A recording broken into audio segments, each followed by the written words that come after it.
your son's new girlfriend, your new worst enemy. This is the girl who came between us. The moment the front door opens, my heart starts to race. My son Seth walks in, smiling, his arm around a young woman I've never met, Lily. I tell myself to stay calm, to be welcoming, to trust my instincts as a mother, and at first, everything is perfect. Lily is warm, thoughtful, exactly the kind of girl you hope your son will bring home.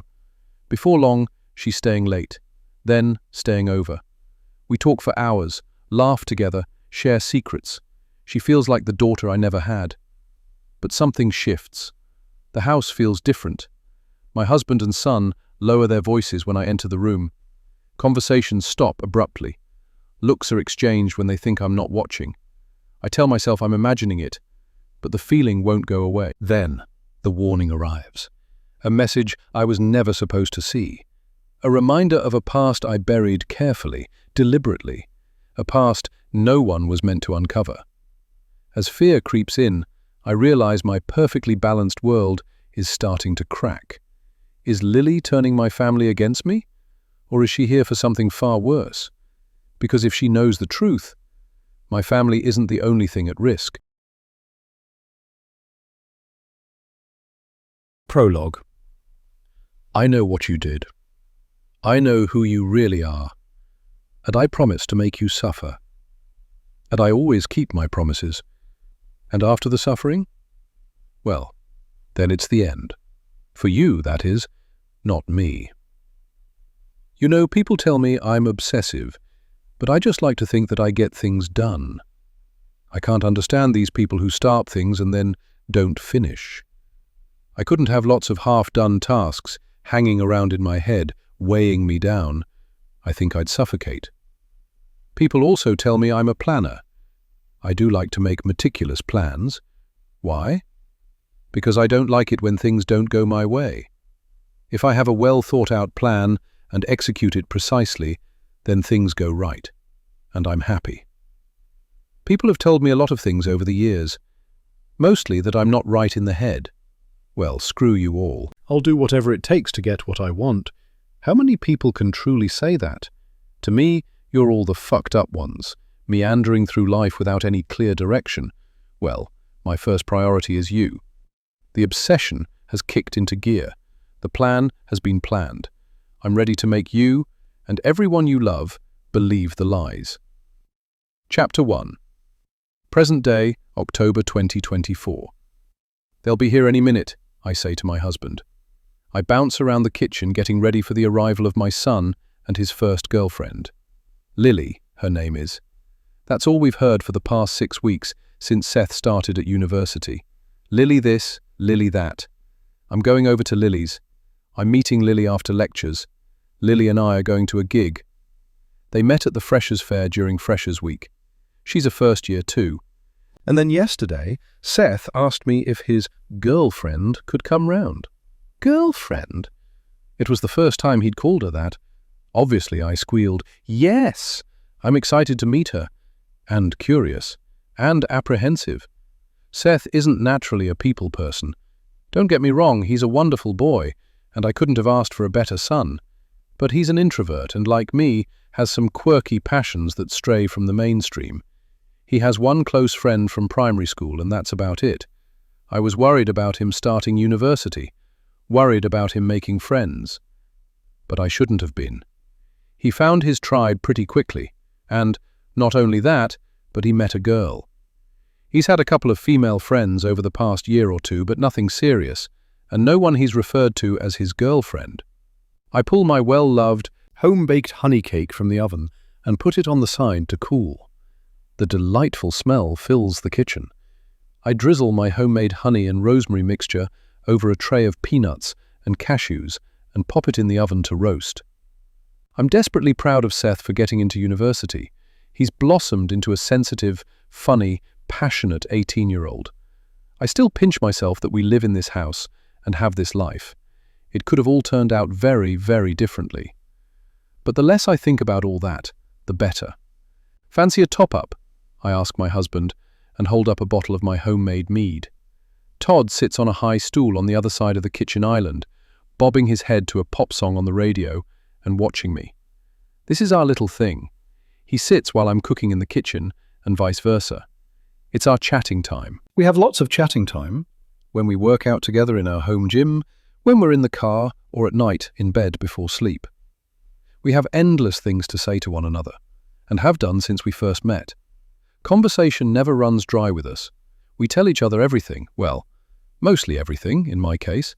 It's Todd's thing to constantly have the local radio on. He presents a football show on this radio station twice per week, so is a loyal listener. I prefer silence, but he's not very good with quiet when he's awake. Todd picks up his empty glass. Yes, please. He slides off his stool and comes around the kitchen island to stand behind me and put his hands on my waist. He nuzzles into my neck and gives me a little kiss. I pause what I'm doing to fully feel his embrace, to welcome in his love, to pay all my attention to this man, my one and only, my true love. I'm blessed to have met him. His aftershave fills my head and takes me back to when we first met. It's the same stuff he's worn for years. It's his scent. He pulls away and puts his glass on the counter. I fill our glasses with my alcoholic honey brew. He goes back to sit in his spot, flashes me his big grin and takes a swig. He only drinks alcohol on a Friday night, and occasionally on a Saturday if he's socializing, but it's rare. Todd has his quirks too. He's a fitness fanatic and obsessed with doing Ironman challenges and other endurance feats. He does them for charity and raises significant sums. Todd is a year older than me at 45, and to the outside world we're like chalk and cheese. But on the inside, in our close relationship and tight family unit, Todd happily pursues his passions. Hobbies he likes to keep to himself and only share with those close to him. He's a very attractive man with deep brown eyes, dark hair that's going grey at the temples, and salt and pepper designer stubble. He has a square jawline and a pleasingly symmetrical face. My husband is a retired professional footballer. I never thought I'd say that, but here we are. Other players used to call him Pretty Boy, still do. He's shorter than me by 1 inch at 5'9". He has a smile that makes women, and men, go weak at the knees. He also looks impeccable in a suit. I, on the other hand, am tall and long-limbed, with the loathed and unoriginal nickname of Beanpole when I was younger. I also have brown eyes. My long, wavy brown hair is going grey. I'm fully embracing it. I have never dyed my hair, and am not going to start now. I usually have it up in a low ponytail. I never wear makeup, haven't touched the stuff in 18 years. I have a smile to match Todd's, big and warm and friendly. I'm no beauty. I'm not your typical footballer's wife stereotype, and that's exactly what Todd loves about me. At the height of his fame, women threw themselves at him. All the same kind of women. Beautiful, yes, but as Todd describes it, with bland personalities. Then he met me. We immediately clicked and slotted perfectly into place. Todd is a legend in Southampton, the city where we live in the south of England. He played for Southampton Football Club for 16 years. He's famous. People chant his name. He has a very public persona and does a lot of media and publicity. I, however, hate the public eye and actively avoid any kind of attention. Initially, I told Todd I didn't want to date him because I never, ever wanted to have my photo in a newspaper or do a personal family life article in a glossy magazine. I'm intensely private. This was refreshing for Todd. He dated too many women who were just with him for the fame.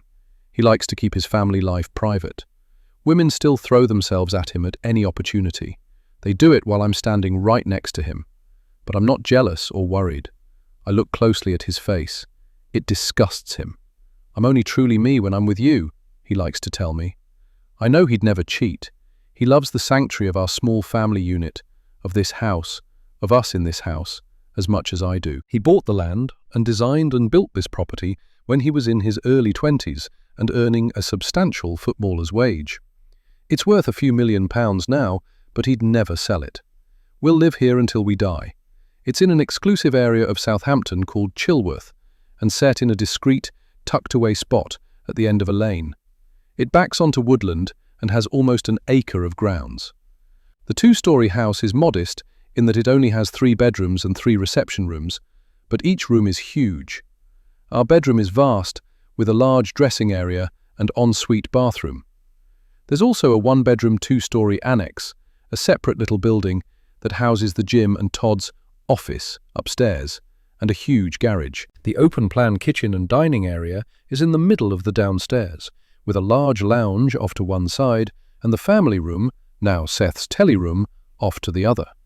Todd didn't want loads of rooms that no one ever went in. He wanted fewer rooms that were bigger and got used. The nuts need another few minutes, and then you can get started on dinner, I say, and sip my mead. The fragrant, sweet liquid goes down smoothly and warms my insides. I hold my glass up to admire the golden color. This was an especially good batch. Seth and Lily aren't eating with us, are they? Todd asks. No, they're going to order pizza. Seth thought a quick hello would be enough for our first meeting. He didn't want to put her through dinner with us too. Todd laughs. Fair enough. Your son is very thoughtful, I say. Todd beams proudly. I wipe down the counter and check on the nuts. These are done. I pull them out and leave them next to the cake to cool. The smell is divine. I point at Todd. You're up. He gets to his feet and heads into the kitchen. As we switch places, we kiss each other and smile. I perch on the stool, warmed nicely by his rather lovely bum. Todd rubs his hands together. Your favorite coming up, lasagna with your homegrown tomatoes and homemade garlic bread. He gathers what he needs. He made the bread yesterday. He's obsessed with his bread maker. What shall we watch later, I ask. Friday night is movie night. It's a family tradition. Well, it was a family tradition, but then Seth got older and wanted to do his own thing, so now it's mine and Todd's tradition. Sometimes Seth sits with us, but more often than not, he's out on a Friday night. The sound of the front door opening makes us both freeze and look at each other. I clap my hands excitedly. Hey, we're back, Seth shouts from the hallway. I eagerly listen to the rustle of coats and shoes being removed and 2 lots of footsteps padding down the hallway. Seth appears in the doorway. He stands to one side and gestures for Lily to come in. I immediately jump up and give Seth a big hug. I'm a hugger. I go to hug Lily, but Seth gives me a look as if to say, "Too much, Mum," so I back away and smile. Todd comes to stand next to me. He flashes Lily one of his winning smiles too. Lily smiles back shyly. She pulls at the cuffs of her oversized hoodie to cover her hands. She's stunning. There's no other word for it. She has naturally blonde hair that has been cut in a fashionable, shaggy style with a long fringe. Her bright blue eyes sparkle like the sea on a sunny day. She's petite, perhaps 5'3", and Seth towers over her. She has radiant skin without a trace of makeup, a slim figure, and a heart-shaped face. She's like a little doll. Her nose is wonky and fat at the tip, and just out of proportion to the rest of her face. Seth is an attractive lad in an unusual way, with a wide forehead, square jawline, and small eyes. He's tall and lanky like his mum, but with a bit of muscle on him from working out with his dad. He has brown eyes, dark hair, and olive skin, like me. His hair is floppy and wavy, and he has a Shawn Mendes vibe about him. He also has a killer smile. They look great together. "Mum, Dad, this is Lily," Seth says. He puts his arm round her shoulders and brings her forward a little. It's a tender, protective gesture that melts my heart. Immediately, I can see they are an adorable couple and very in tune with one another. "Lily, this is Jen and Todd," Seth says. "Hi," she says with an awkward wave, as if she changed her mind about it halfway through. "Hi, Lily. It's an absolute pleasure to meet you," Todd says. I beckon her further into the kitchen and pick up the bottle of mead and a glass. "Welcome! Come in, I say. Would you like a glass of mead?" "Mead?" she asks and glances up at Seth. "It's an alcoholic drink made with honey," I say. "Mum keeps 3 beehives at the bottom of the garden and harvests the honey and makes all sorts with it," Seth explains. Lily takes a tentative step forward. "Sounds amazing. Yes, please. I'd love to try some." "Excellent. Seth?" Seth shakes his head. "No thanks, Mum. I'm driving Lily home later, so not drinking tonight. I pour Lily a glass and hand it to her. Thank you, Mrs. James, she says. She takes a tiny sip, smiles. It's delicious. Please call me Jen, I say. I've made your favorite nuts, I tell Seth. I pour the tray of roasted nuts into a bowl and place it on the counter. Seth comes forward, leans against the cabinet, grabs a handful and throws them in his mouth. Todd takes his seat at the kitchen island. Honey roasted nuts, he tells Lily. Lily steps further into the kitchen to stand next to Seth. Her eyes rove slowly around the room, taking it all in with wonder. You have a lovely home, she says. Thanks, Todd and I both reply at the same time, and then chuckle in unison. Lily looks at me. Thank you for inviting me here. Seth mentioned you aren't all that keen on strangers in your house. I raise my eyebrow at Seth. Did he now? Yeah. Do you remember that time you freaked out when Dad turned 40 and had a party? Seth says. This is a running family joke. That was because your father said he'd invited 5 people, and then 50 people turned up, I say. Seth and Todd both snicker. I purse my lips in mock annoyance. I turn to Lily. It's true, I get a bit funny about people I don't know coming to the house because this is our safe place, and I'm very protective of it. But you're not a stranger anymore and are welcome here any time. She blushes and looks around the room again. She points at the large pinboard next to the fridge. Are those Seth's drawings? Ha, yes. One of the 3 of us and one of a frog. They've been up there since he did them when he was a toddler.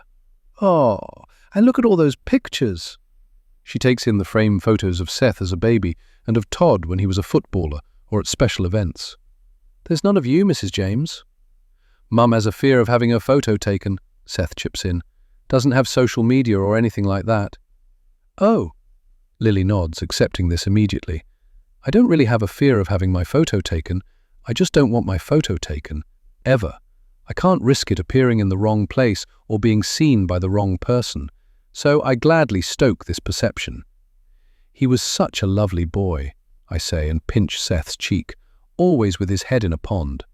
Mum, Seth says, rolling his eyes. Lily smiles. They don't call him Pond Guy for nothing, she says proudly, and nudges Seth in the elbow. Seth is obsessed with the ecosystem of ponds and has a social media following for his videos on frogs, toads, and the like.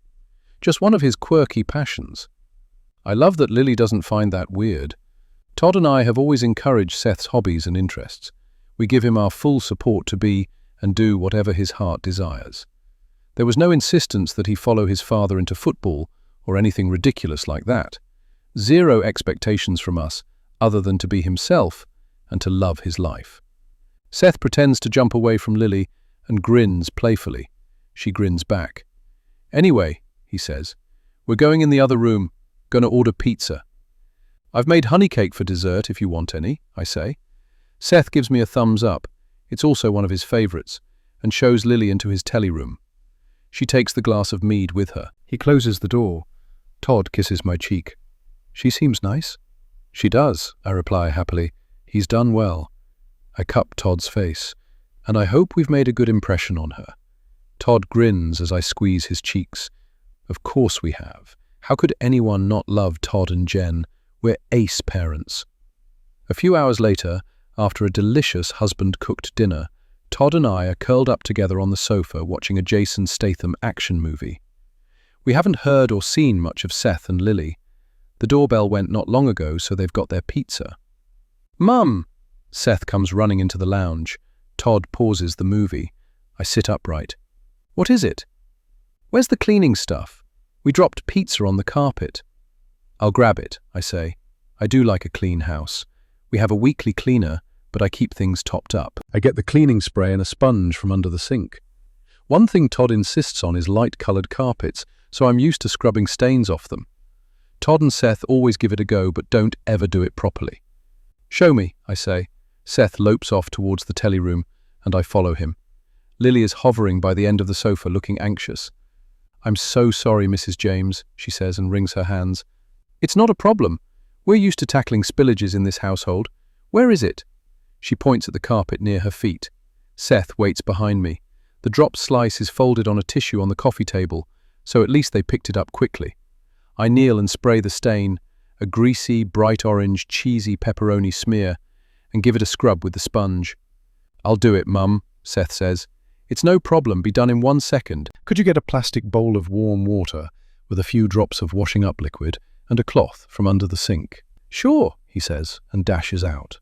Lily nervously picks up her plate of pizza from the coffee table and takes a bite.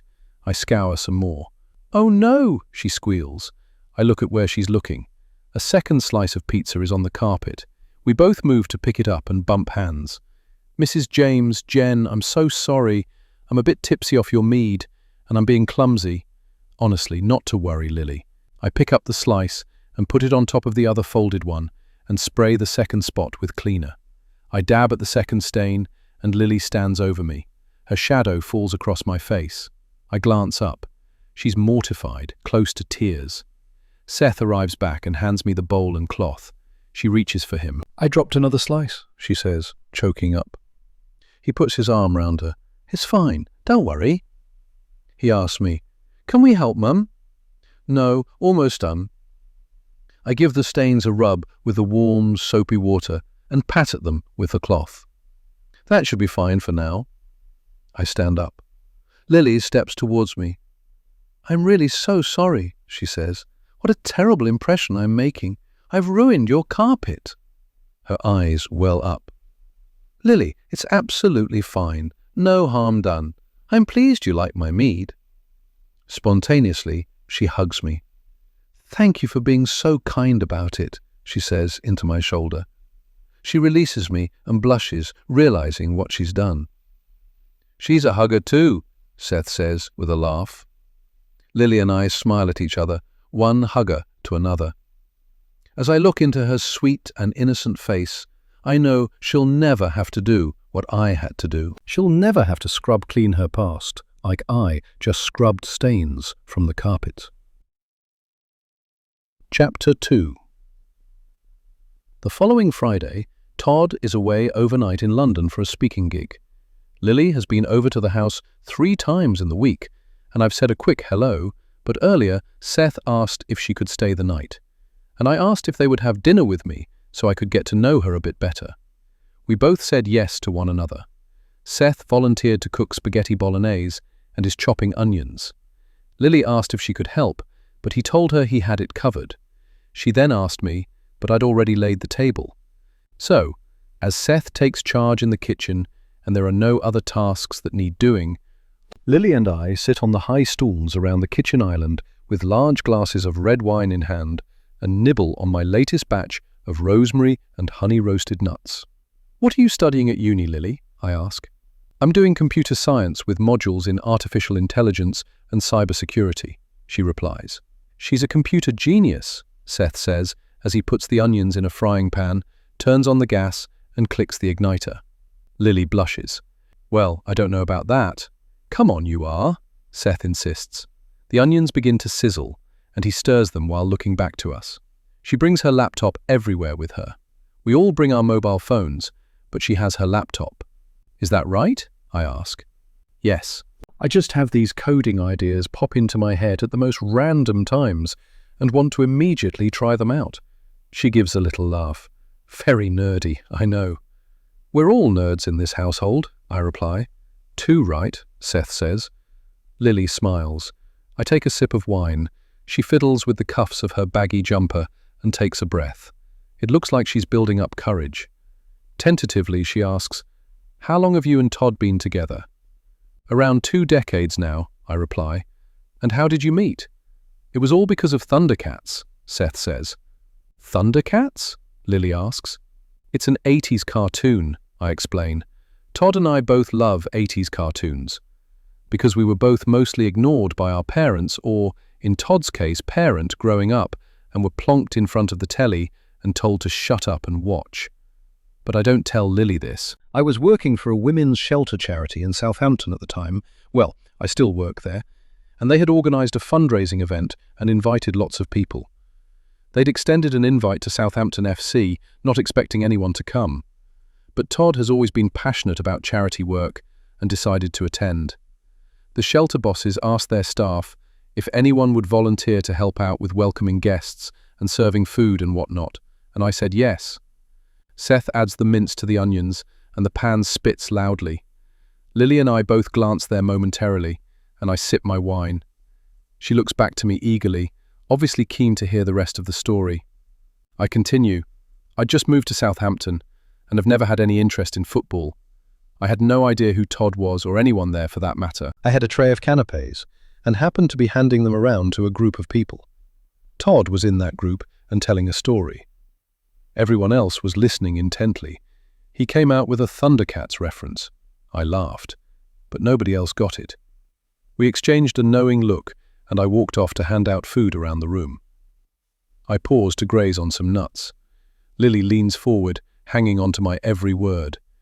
"And then what happened?" she asks. Later on that evening, Todd came and found me. I was at the back with all the other staff and volunteer helpers.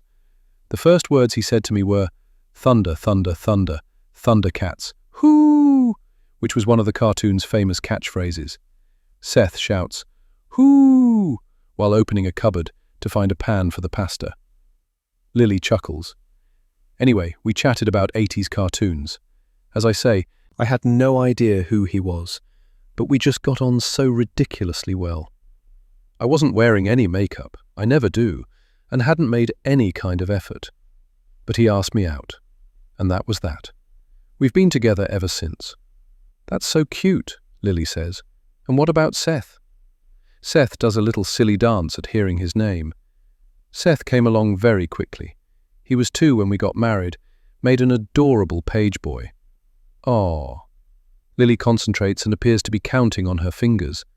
"So, if his birthday is in April 2006, then he must have been conceived in July 2005?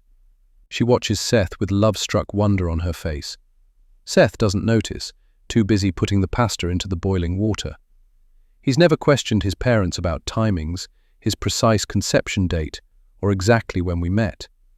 And that's a good thing, because it doesn't quite add up. "Something like that," I say vaguely, with a doting smile at my darling boy that matches the intensity of Lily's googly eyes. Seth isn't Todd's son, not biologically anyway. I met Todd in 2006, and he adopted Seth when Seth was a few months old. Todd is the only father Seth has ever known and will ever know. Todd loves Seth as if he was his own blood. But Seth doesn't know he was fathered by another man. Todd and I didn't intentionally not tell Seth.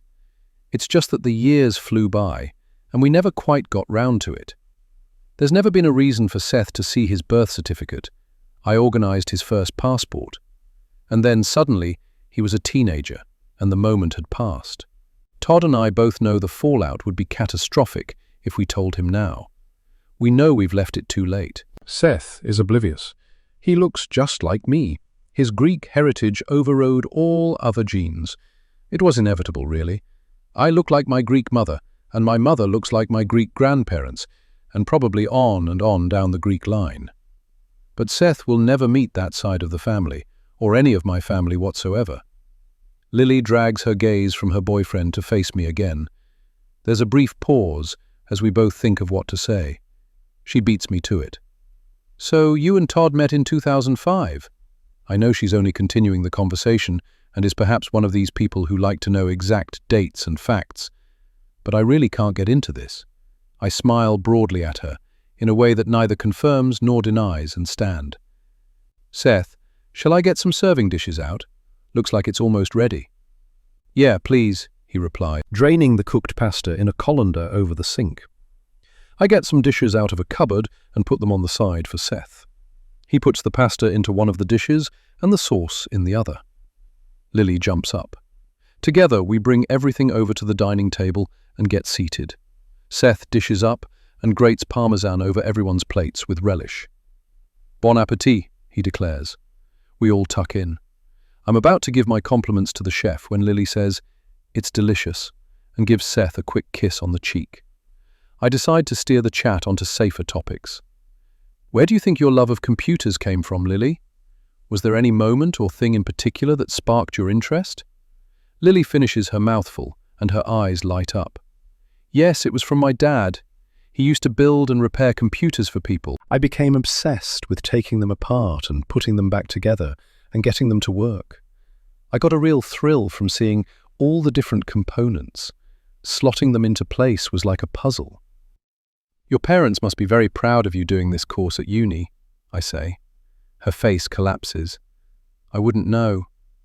Seth drops his knife to squeeze her hand. "Lily's an orphan, like you and Dad." Lily bumps her shoulder to his to communicate her thanks for his support. "My mum died when I was 8, and my dad died about a year ago now. I have an aunt, but no other family." I lean across the table and pat her hand gently, briefly. "I'm so sorry, Lily. That must have been so tough for you. Losing a parent is devastating, but when you were only a child, gosh, so awful." She nods. "Yes. Seth said your parents died in a car crash, so you must understand." I arrange my face into a well-practiced sadness, blink as if chasing away tears, and steel myself with a deep breath, the manner I always deploy whenever there's talk of my deceased parents. I do. Todd didn't know his father, and his mum died when he was 19. "None of your family are still alive?" Lily asks. I shake my head. "Not one?" she insists. "No," I reply. "And you don't have any siblings?" "No, no siblings." I gulp back the dregs of my drink and pick up the empty bottle of red. "More wine, Lily?" I ask. She shakes her head. "No, thank you. I'm so lucky to still have my aunt." "You are," I agree. Lily looks like she's about to ask me another question, so I get in quick. "Seth, do you want another bottle of beer?" He picks up his bottle and checks how much is left. "Yes, please." I stand, head over to the kitchen and grab another bottle of wine and a beer out of the fridge. I don't really want to open another bottle, but needed to get Lily off that train of conversation. I open Seth's beer, screw the top off the wine, and sit back at the table, topping up my glass. Before Lily can ask anything else about my family, I say, "What made you pick Southampton University? Are you from this area?" Lily tucks her hair behind her ears and then untucks it. "Kind of. I was born in Ashford, Surrey, but grew up around this area. Bournemouth, Basingstoke, Winchester. My mum was from Southampton. When Dad died, I lived with my aunt but wanted to study here." I nod. She asks brightly, "How come you moved to Southampton? You said you just moved here when you met Todd." "Yes, I moved from Milton Keynes. I was staying at the women's shelter because I'd been in a toxic relationship. He'd thrown me out and I wanted a fresh start in a new place." Her eyes widen. But Seth doesn't bat an eyelid. He knows this. He just doesn't know that he was also staying at the shelter with me. He helps himself to more pasta and sauce. "Wow, intense," Lily replies. "And before MK?" "Before?" I ask, surprised. "It's just you've got a bit of an accent, so I thought you'd maybe grown up somewhere else." She trails off and blushes, realizing she's pried a little too deeply in her eagerness to get to know her new beau's mum and strayed too far from polite chit-chat. She has a slight social awkwardness about her, which reminds me of Seth. Todd and Seth think I moved to Southampton from Milton Keynes. As far as they're concerned, there's no before. I grew up there and had a decidedly boring and decidedly average childhood. So dull, in fact, that we rarely talk about it, and I'd like to keep it that way. I invented a full backstory, of course, for when Todd and I began dating and we shared everything, and for when Seth was young and asked a million questions. What was your first job? Where did you go to school? Who was your favorite teacher? I kept it rooted in the truth, so I didn't trip myself up, but omitted and changed a few major details. I dodge Lily's astute observation with a smile and quick shake of the head and direct the discussion elsewhere. While I was staying at the hostel, they offered me the receptionist position at the charity's office, and I still work there now, I say. I love my job. I don't need to work. Todd earns plenty enough to cover our living costs, but that place took me in with no questions asked when I rocked up bruised and battered with a baby in my arms and with no luggage or identification. They also willingly gave me a job with no need for references or any kind of previous employment paperwork. They knew I didn't have it on me, and it was highly unlikely I'd be going back to the place I'd run from to get it. "You work part-time now, right?" Lily asks, as she finishes up her meal and puts her knife and fork neatly on the plate. Yes, suits me perfectly. Cool, she replies, dragging out the word. Did you work full-time before you had this one? She nudges Seth in the side, but he's too busy gobbling down his dinner to do more than waggle an eyebrow in her direction. I didn't work full-time because I did have Seth and job shared with another woman with a baby at the shelter. While I was working, she looked after her baby and Seth, and when she was on, I looked after Seth and her baby. But no one needs to know that. I job share with a wonderful woman, I reply with no further explanation and focus on finishing up my meal. Lily politely dabs at her mouth with a napkin, folding it and putting it on her plate. She sits up straighter, a keen and interested look on her face. It's obvious she wants to make a good impression, which endears me towards her even more. Seth takes a third helping of pasta and sauce. Do either of you want any more? He asks. Lily and I indicate we're full, so he spoons the last of the food onto his plate. That boy has hollow legs, I say, and laugh. You're like your father. Both of you can put away food that's enough for 3 people. Seth snorts through a mouthful. You mean Todd? Lily asks. I frown. Who else does she think I mean? But Seth chuckles, understanding immediately what she meant. Yeah, Dad eats loads. I know, you wouldn't believe it because he's still so lean and fit. Lily laughs with him. I decide to completely change the subject. Has Seth told you where his passion for ponds came from? Seth rolls his eyes. Lily jiggles in her seat and tickles Seth in the ribs. No, he hasn't. Go on, please tell me. I move my empty plate to one side and clasp my hands on the dining table. When he was younger, he loved to do anything outdoorsy. I took him to a local nature reserve that had a pond expert in to give a demonstration to the kids. The expert pointed out the tadpoles and explains the different life stages of frogs and showed them all sorts to do with the different animals that live in ponds and fresh water. Seth was obsessed. When we got home, he went straight out to our pond in the garden and poked and prodded. I scooped out a jar of tadpoles, and we brought them inside and watched them grow into baby frogs. And that was that, Seth says with a big grin. Pond Guy was born. We discovered there was a zoology course at Southampton, and that's what he's always wanted to do. Yep, he replies. He rises to clear away the plates. Lily and I get to our feet to help. Seth continues, and I knew from early on that I'd focus on freshwater ecosystems and conservation. Lily adds, it's your calling. He beams at her. The 3 of us move around each other, tidying up and putting things in the dishwasher. What are you 2 up to later? I ask. We're going to make placards, Lily says. Placards? Seth nods. There's a protest tomorrow in Portsmouth.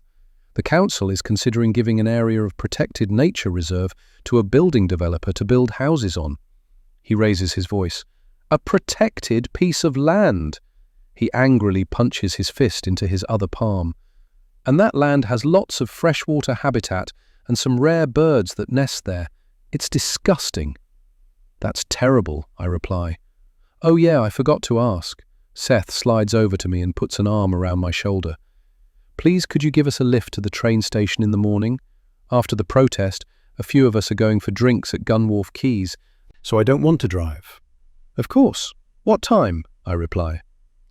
I'm used to being a mum taxi. He squeezes me into him to show his appreciation. 9-ish? I nod. Thanks, Jen, Lily says sweetly. And what are you up to tonight? Her interest in my evening is touching. I'm going to have a laptop night. I've got some cucamelon seeds and need to research the best way to store them to sow next year. Cucamelon? She asks, intrigued. They taste like cucumber but look like teeny tiny melons, I reply. Cool, she says. Seth steers her into the telly room. Let's make some signs, baby. She grins up at him. Just before they reach the doorway to the telly room, she turns back and says, Thanks for letting me stay over, Jen. She has impeccable manners, and I can't help but really like her. I'm certain her curiosity is sated now, and she won't be asking any more questions about exactly what happened in 2006. There are some questions best left unanswered, permanently. Chapter 3. 18 years ago. Daily Times, Monday, July 3rd, 2006. Brutal murder shocks community. Police appeal for witnesses. A murder investigation has been launched after a man was found dead at an address in Southampton. Police are appealing for witnesses to come forward after the brutal murder of Jerry Ward, 69, at the weekend.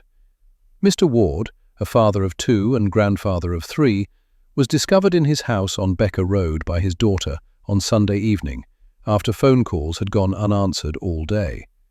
It's believed his time of death was on Saturday evening, July 1st, around 9 p.m.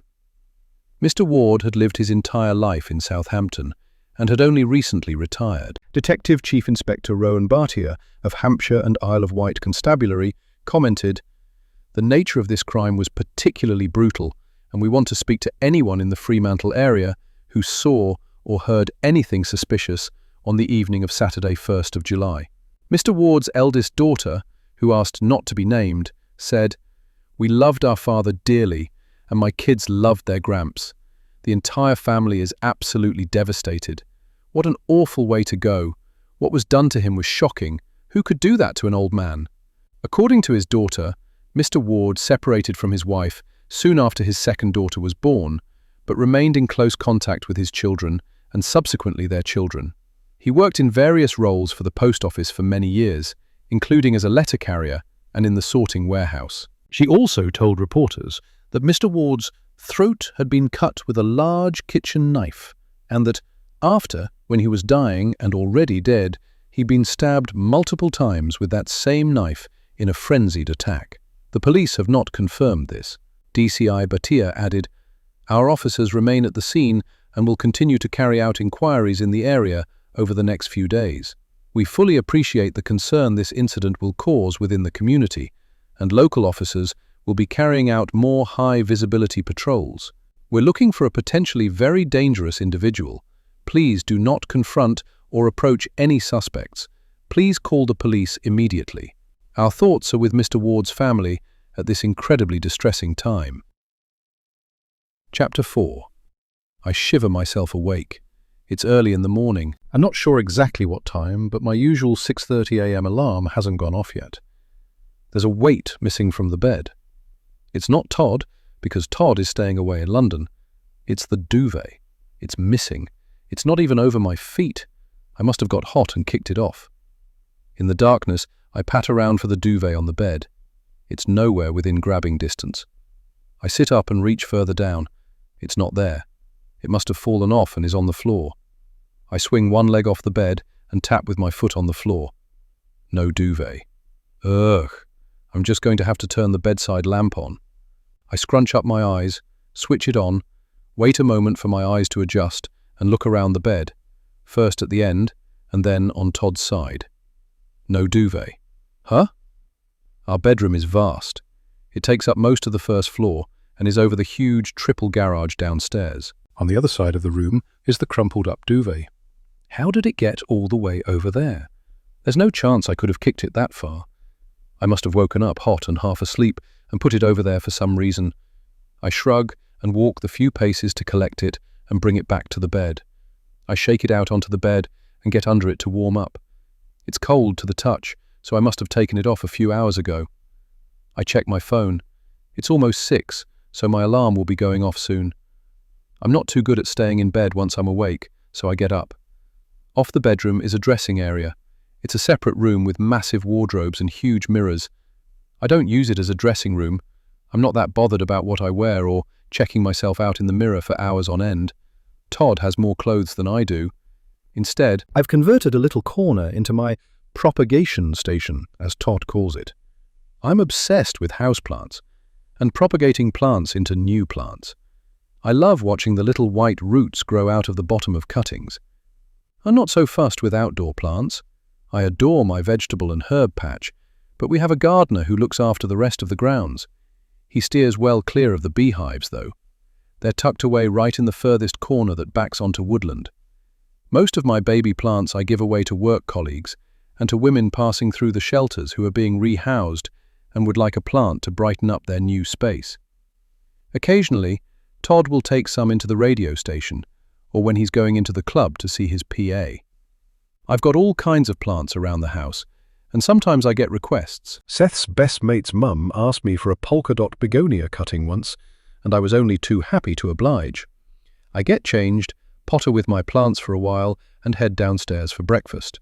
It's an unseasonably warm October day, so I plan to get outside to tend to the bees and work in my veg patch. I'll have a few undisturbed hours because Todd isn't due back until early afternoon. As I'm making scrambled eggs, Lily comes into the kitchen. "Morning," she sing-songs. Seth's just getting out of the shower, and I thought I'd put the finishing touches to our placards. "Would you like some scrambled eggs?" "No, thank you. We're going to get something to eat on the train." She heads into the telly room. My toast pops, and I turn off the gas hob. I leave the eggs in the pan and dash to the downstairs loo for a quick wee before I eat them. Just as I'm finishing up, I hear a scream. I run back into the kitchen. Seth pinches the edge of a tea towel and holds it up and away from him. It's on fire. The flames lick up the cloth and towards his face. His eyes are wide, and the flames cast his skin in an orange tinge. Smoke billows. I yell his name. He spins and chucks the tea towel into the sink and shoves on the cold tap. Water gushes over the material and quenches the flames. "Mum, you set a tea towel on fire!" "Whoa!" Lily says. She stands between the dining table and the kitchen island. It must have been her who screamed. Smoke drifts through the kitchen. The fire alarm clicks on and blares. "Are you okay, Seth? Did you get burnt?" I shout over the din. "Nope, all fine," Seth replies and splashes the tea towel with water to make sure it's definitely out. I place a dining chair under the alarm. I stand on it and press the button on the unit. The wailing stops. I climb down, go over to Seth, and take in the charred remains of the tea towel in the sink, now completely drenched. Seth looks at me over his shoulder. "You could have burnt the whole house down. How many times have you told me not to leave the gas hob unattended? And not to put a tea towel anywhere near it?" "I didn't leave the hob on or put a tea towel near it," I insist. My heart pounds. Seth shrugs. "Well, you must have done." I blink at him. I'm certain I didn't. But there's no other explanation. Perhaps I've got brain fog from getting hot in the night and not sleeping too well. He punches my arm lightly. "Are you still okay to give us a lift to the station in a bit?" he asks nonchalantly, as if he hasn't just saved the house from going up in flames. I nod. I glance at Lily. She's still open-mouthed and rooted to the spot. She looks as shaken as I feel. "Are you okay, Chen?" she asks as Seth passes her and gestures towards the telly room. Yes." I decide to make light of it. "Don't need any coffee now because that's certainly woken me up." She smiles and follows my son into the other room. I pick up the sodden, blackened tea towel and put it in the bin. I don't usually make silly mistakes like that. If there'd been a fire here that got reported in the news, talked about online, there's a risk they'd use a photo of me or a nosy bystander might recognize me. I need to be more careful. One wrong move could bring this entire life crumbling down on top of me. Chapter 5. The next day, I pull into the large car park of a chain pub that boasts an all-you-can-eat carvery for a bargain price. It's Sunday afternoon and busy. I finally find a space and turn off the engine, taking a very long, deep breath before getting out of my car. I've passed this pub countless times over the years, but have never been in. Busy places are not my thing. Plus, there's a small hotel next door, which means travelers and business people and out-of-towners popping into the pub for a drink or dinner, the kind of people I actively avoid. But this afternoon is different. An adorable couple from work are hosting their baby shower here. He's in accounts, she's in procurement. They got together at a work Christmas party a few years ago and got married soon after. They announced they were expecting, and everyone at work was deliriously excited. A work baby! But there were complications at the birth, and the baby died a few days later. It was devastating. The entire office felt their pain. It took a long time for either of them to come back to work. But they did. And then, a few weeks ago, they announced they were expecting again. And this time, it was twins.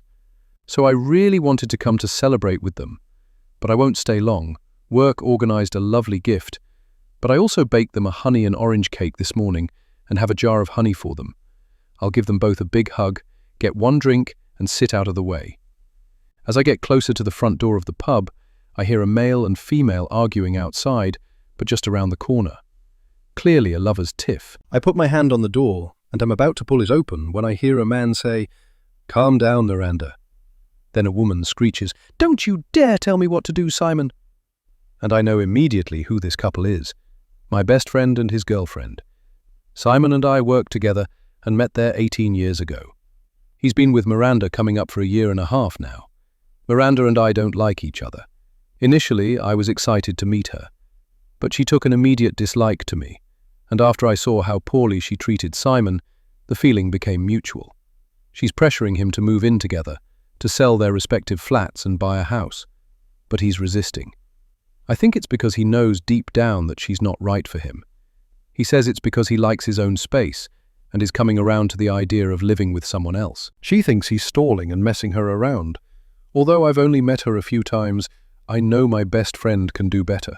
"No, don't do that," I hear Simon say desperately, and I let go of the door handle and jog around the side to see Simon cowering against the wall of the pub and Miranda with her hand in the air. It looks like she's threatening to hit him. Simon's short and stocky with a rugby player's build. He's almost completely bald, but he has a full beard, a blend of blonde and grey. He's only a year older than me, but looks much older. The heavy drug-taking in his teenage years, which he's openly told me about, has taken a toll on his skin, but his smile lines make up for it. They direct your gaze towards his eyes, which are a bright blue and always seem to sparkle. He has a lovely smile and is quick to laugh. People warm to him immediately. Although I'm sure he's incredibly strong, his passion for CrossFit keeps him fit. He has a gentle, kind energy. Miranda, on the other hand, is hard. Sharp features, severe blunt bob, average height and build, but with an air of someone who knows that if they decide to kick the crap out of you, they'll win, no matter the opponent. She's got 2 older kids from a previous marriage and, according to Simon, some unresolved trauma related to her father from many years ago that she hasn't fully processed and which negatively affects her behavior when triggered. I've witnessed the verbal and emotional abuse, but physical abuse, this is new. "Hey!" I shout. "What are you doing, Miranda?" Her hand drops, and their faces spin to me. "Oh, hey, Jen," Simon says cheerily. His face always lights up when he sees me, as I expect mine does when I see him. We get on so well. Miranda makes a noise of disgust from the back of her throat and rolls her eyes. "Are you okay?" I ask him. "Yeah, of course. Why wouldn't I be?" he says. I give him a look that says, "I know you're not." Then I glance at her. She spears me with a glare, leans forward and grinds out, "Why don't you mind your own business?" "Chill out," I reply. Simon wedges his body between us. "Miranda, stop." "Jen, are you okay?" Miranda shouts in his ear. "Why are you worried about her? You should be worried about me." She shoves him aside to jab her finger at me. "Fuck off. Just fuck right off.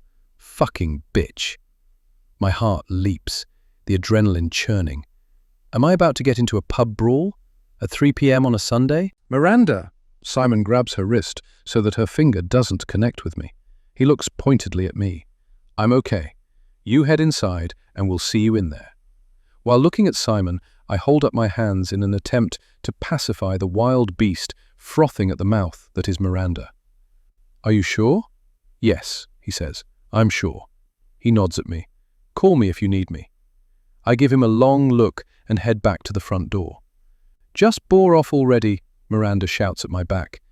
I head inside, heart racing, and am hit with the noise of the heaving pub.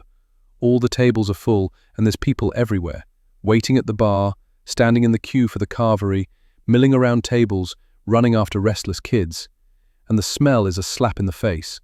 Roasted meat, vegetables kept warm for too long on hot trays, gravy slightly congealed, stewing.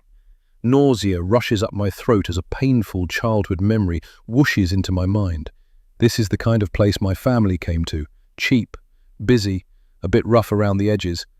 A feeling overwhelms me, of being left, of being forgotten, of not being picked up for hours and hours, of being so unimportant to people I should be important to. It cracks me in two. Then a laugh pierces through the chatter of patrons and clatter of cutlery.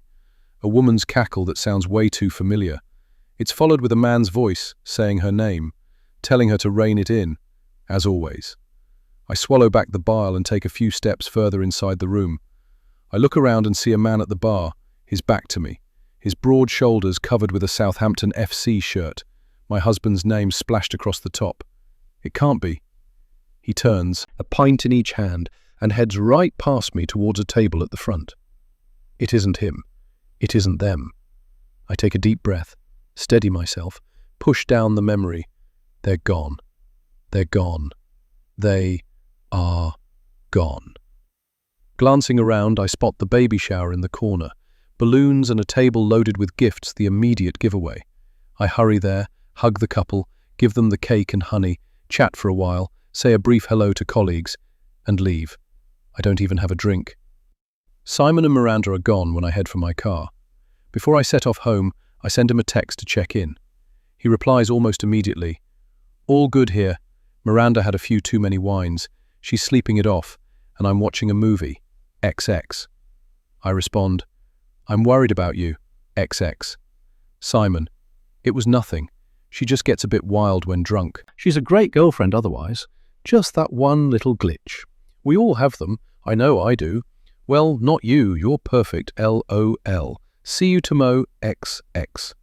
Simon is very good at putting himself down and at the same time bigging me up. We've talked about it before. I'd love for him to be more confident, but it's just his way. A few minutes later, and I'm home. Coming through the front door immediately calms my shredded nerves.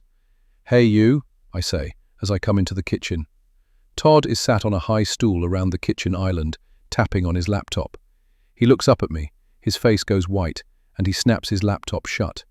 He swallows guiltily, as if I've just caught him up to something. "You're home sooner than I was expecting," he says. "Yeah, Miranda was really aggressive and told me to fuck off. I thought she was going to hit me." Miranda, as in Simon's girlfriend? Todd has never met Miranda, only heard about her from me. "That's the one." "Why would she tell you to fuck off?" "She's not a nice person. Simon said she was drunk, but I think she might be physically abusing him." "That's awful. Poor chap. Why doesn't he get rid of her?" This is Todd's default response whenever I bring up Miranda. "I don't know, but it's not ever that simple, is it?" He shrugs. "I guess not. But as you've said to me before, he could do so much better. If he ditched the bitch, then that would free him up to find the perfect woman for him." Exactly. I hug myself and rub my arms. Anyway, that shook me up, and then I had a weird turn and didn't want to be there. He jumps up and comes to hug me. "I'm sorry, my love. What happened?" I melt into his embrace. The ridiculous passing thought that he was doing something nefarious on his laptop disappears. I just surprised him. This man is my world. He'd never do anything to hurt me. That place reminded me of somewhere I went to as a child, with my parents. Oh, Jen, grief is a bugger, isn't it? It creeps up on you out of nowhere. He squeezes me tighter. "Yes," I mumble into his neck, "but I'm not grieving." Chapter 6. 5 days later, on Thursday evening, Todd and I are in his office after dinner. It's the floor above the gym in the little outbuilding. It has a desk with a laptop on it in one corner, but is almost entirely filled up with Todd's model railway. There are 2 large tables placed together in the middle with a huge model on top. In the other corner is his workbench, with shelves full of modeling tools and bits and pieces. There's also a small sofa, which I sit on with my laptop on my knee. The model is growing too large for the space, and I've suggested relocating it into a corner of the garage, which Todd is pondering. It'll be a big effort to move it all, but then he'll have lots more room to expand.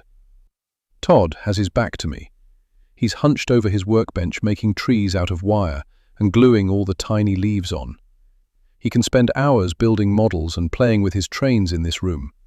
He has a bright spotlight shining on his work area and looks at what his hands are doing through a magnifying glass attached to the worktop. He has the radio on next to him, tuned to his radio station. Every now and then he hums along to a song or chuckles at the presenter's quips. He recorded his Saturday morning football show this morning, plus a few teasers. Every time a teaser plays, he says, "That's me," as I say, "That's you." It makes us both laugh. I take a sip of mead, it's from a particularly potent batch, and open a browser. I search for winter sun holidays and peruse the websites that come up. Todd and I are going away in January. We usually go away in the February half-term, but Seth has said he doesn't want to come this year because of his uni work and because he's 18 now. He told me that he and Lily might save up to go away in the summer, which is very sweet. So it's just Todd and me this time. There are lots of options for romantic couple getaways, and I spot a few in the Canary Islands. One has its own hot tub and mini pool with an incredible view. I glance up at my husband and have the overwhelming urge to go and put my arms around him, nibble his ear, and initiate sex. He'd be up for it. We're always both up for it. Probably another reason we get on so well. Our sex drives match. I paste the link into the Word document I always use to keep holiday research together, but my laptop screen goes black. It's plugged in, so it can't be the battery. The screen turns red. A spinning wheel in the center indicates something is happening. Perhaps it just crashed. I probably should get a new one, it's pretty old. Just as I'm about to switch it off and on again, a black notification with white text pops up to fill the screen. It reads, "Oops, your data has been encrypted. To get it back, send £75,000 in Bitcoin here." I stab at the keys and tap the touchpad. But nothing happens. The screen stays the same. "Todd!" He turns to me. "What's up?" "My laptop has gone nuts. Look." We both stand and edge around the model to meet in the middle. He reads the screen. "What's all that about?" I must have been hacked. Crap. Years and years of photos are on that laptop, and loads of documents and important stuff. 75 grand to get it back. That's a huge number, Todd says. I'm going to turn it off and on again. See if that helps. Todd watches as I switch off the power button, count to 10, and turn it back on. The laptop whirs to life. "Oh, it looks normal," I say as I put in my password and the home screen displays. "Phew," Todd replies. I click on my Photos folder, but the "Oops" notification pops up again. "Damn it," I say. My heart sinks. I can't lose all those photos. Of you, of Seth, of my bees. My best mead recipe is saved on here. Todd chews at his lip, thinking, "Didn't you tell me that Lily is studying computer science? She might be able to help." "Yes!" I kiss my husband's cheek. "Great idea!" I unplug my laptop, and we barrel down the stairs and across the garden terrace to the main house. Seth and Lily are in Seth's telly room with the door closed. By the sounds of it, they're playing a video game. I put my laptop on the dining table and knock on the door. "Guys, can I come in?" "Sure, Mum," Seth replies. I open the door. They're both sitting on the edge of the sofa, eyes glued to the telly, hands gripping the controllers, fingers going crazy. Seth presses pause. They turn to look at me. "I was wondering if you might be able to help me." "Lily?" I say, hopefully. She points to herself and looks pleasantly surprised. "Yeah, sure. How can I help?" I beckon them into the dining area and point at my laptop. "I think I've been hacked or something. Check out the screen." They both move closer and look.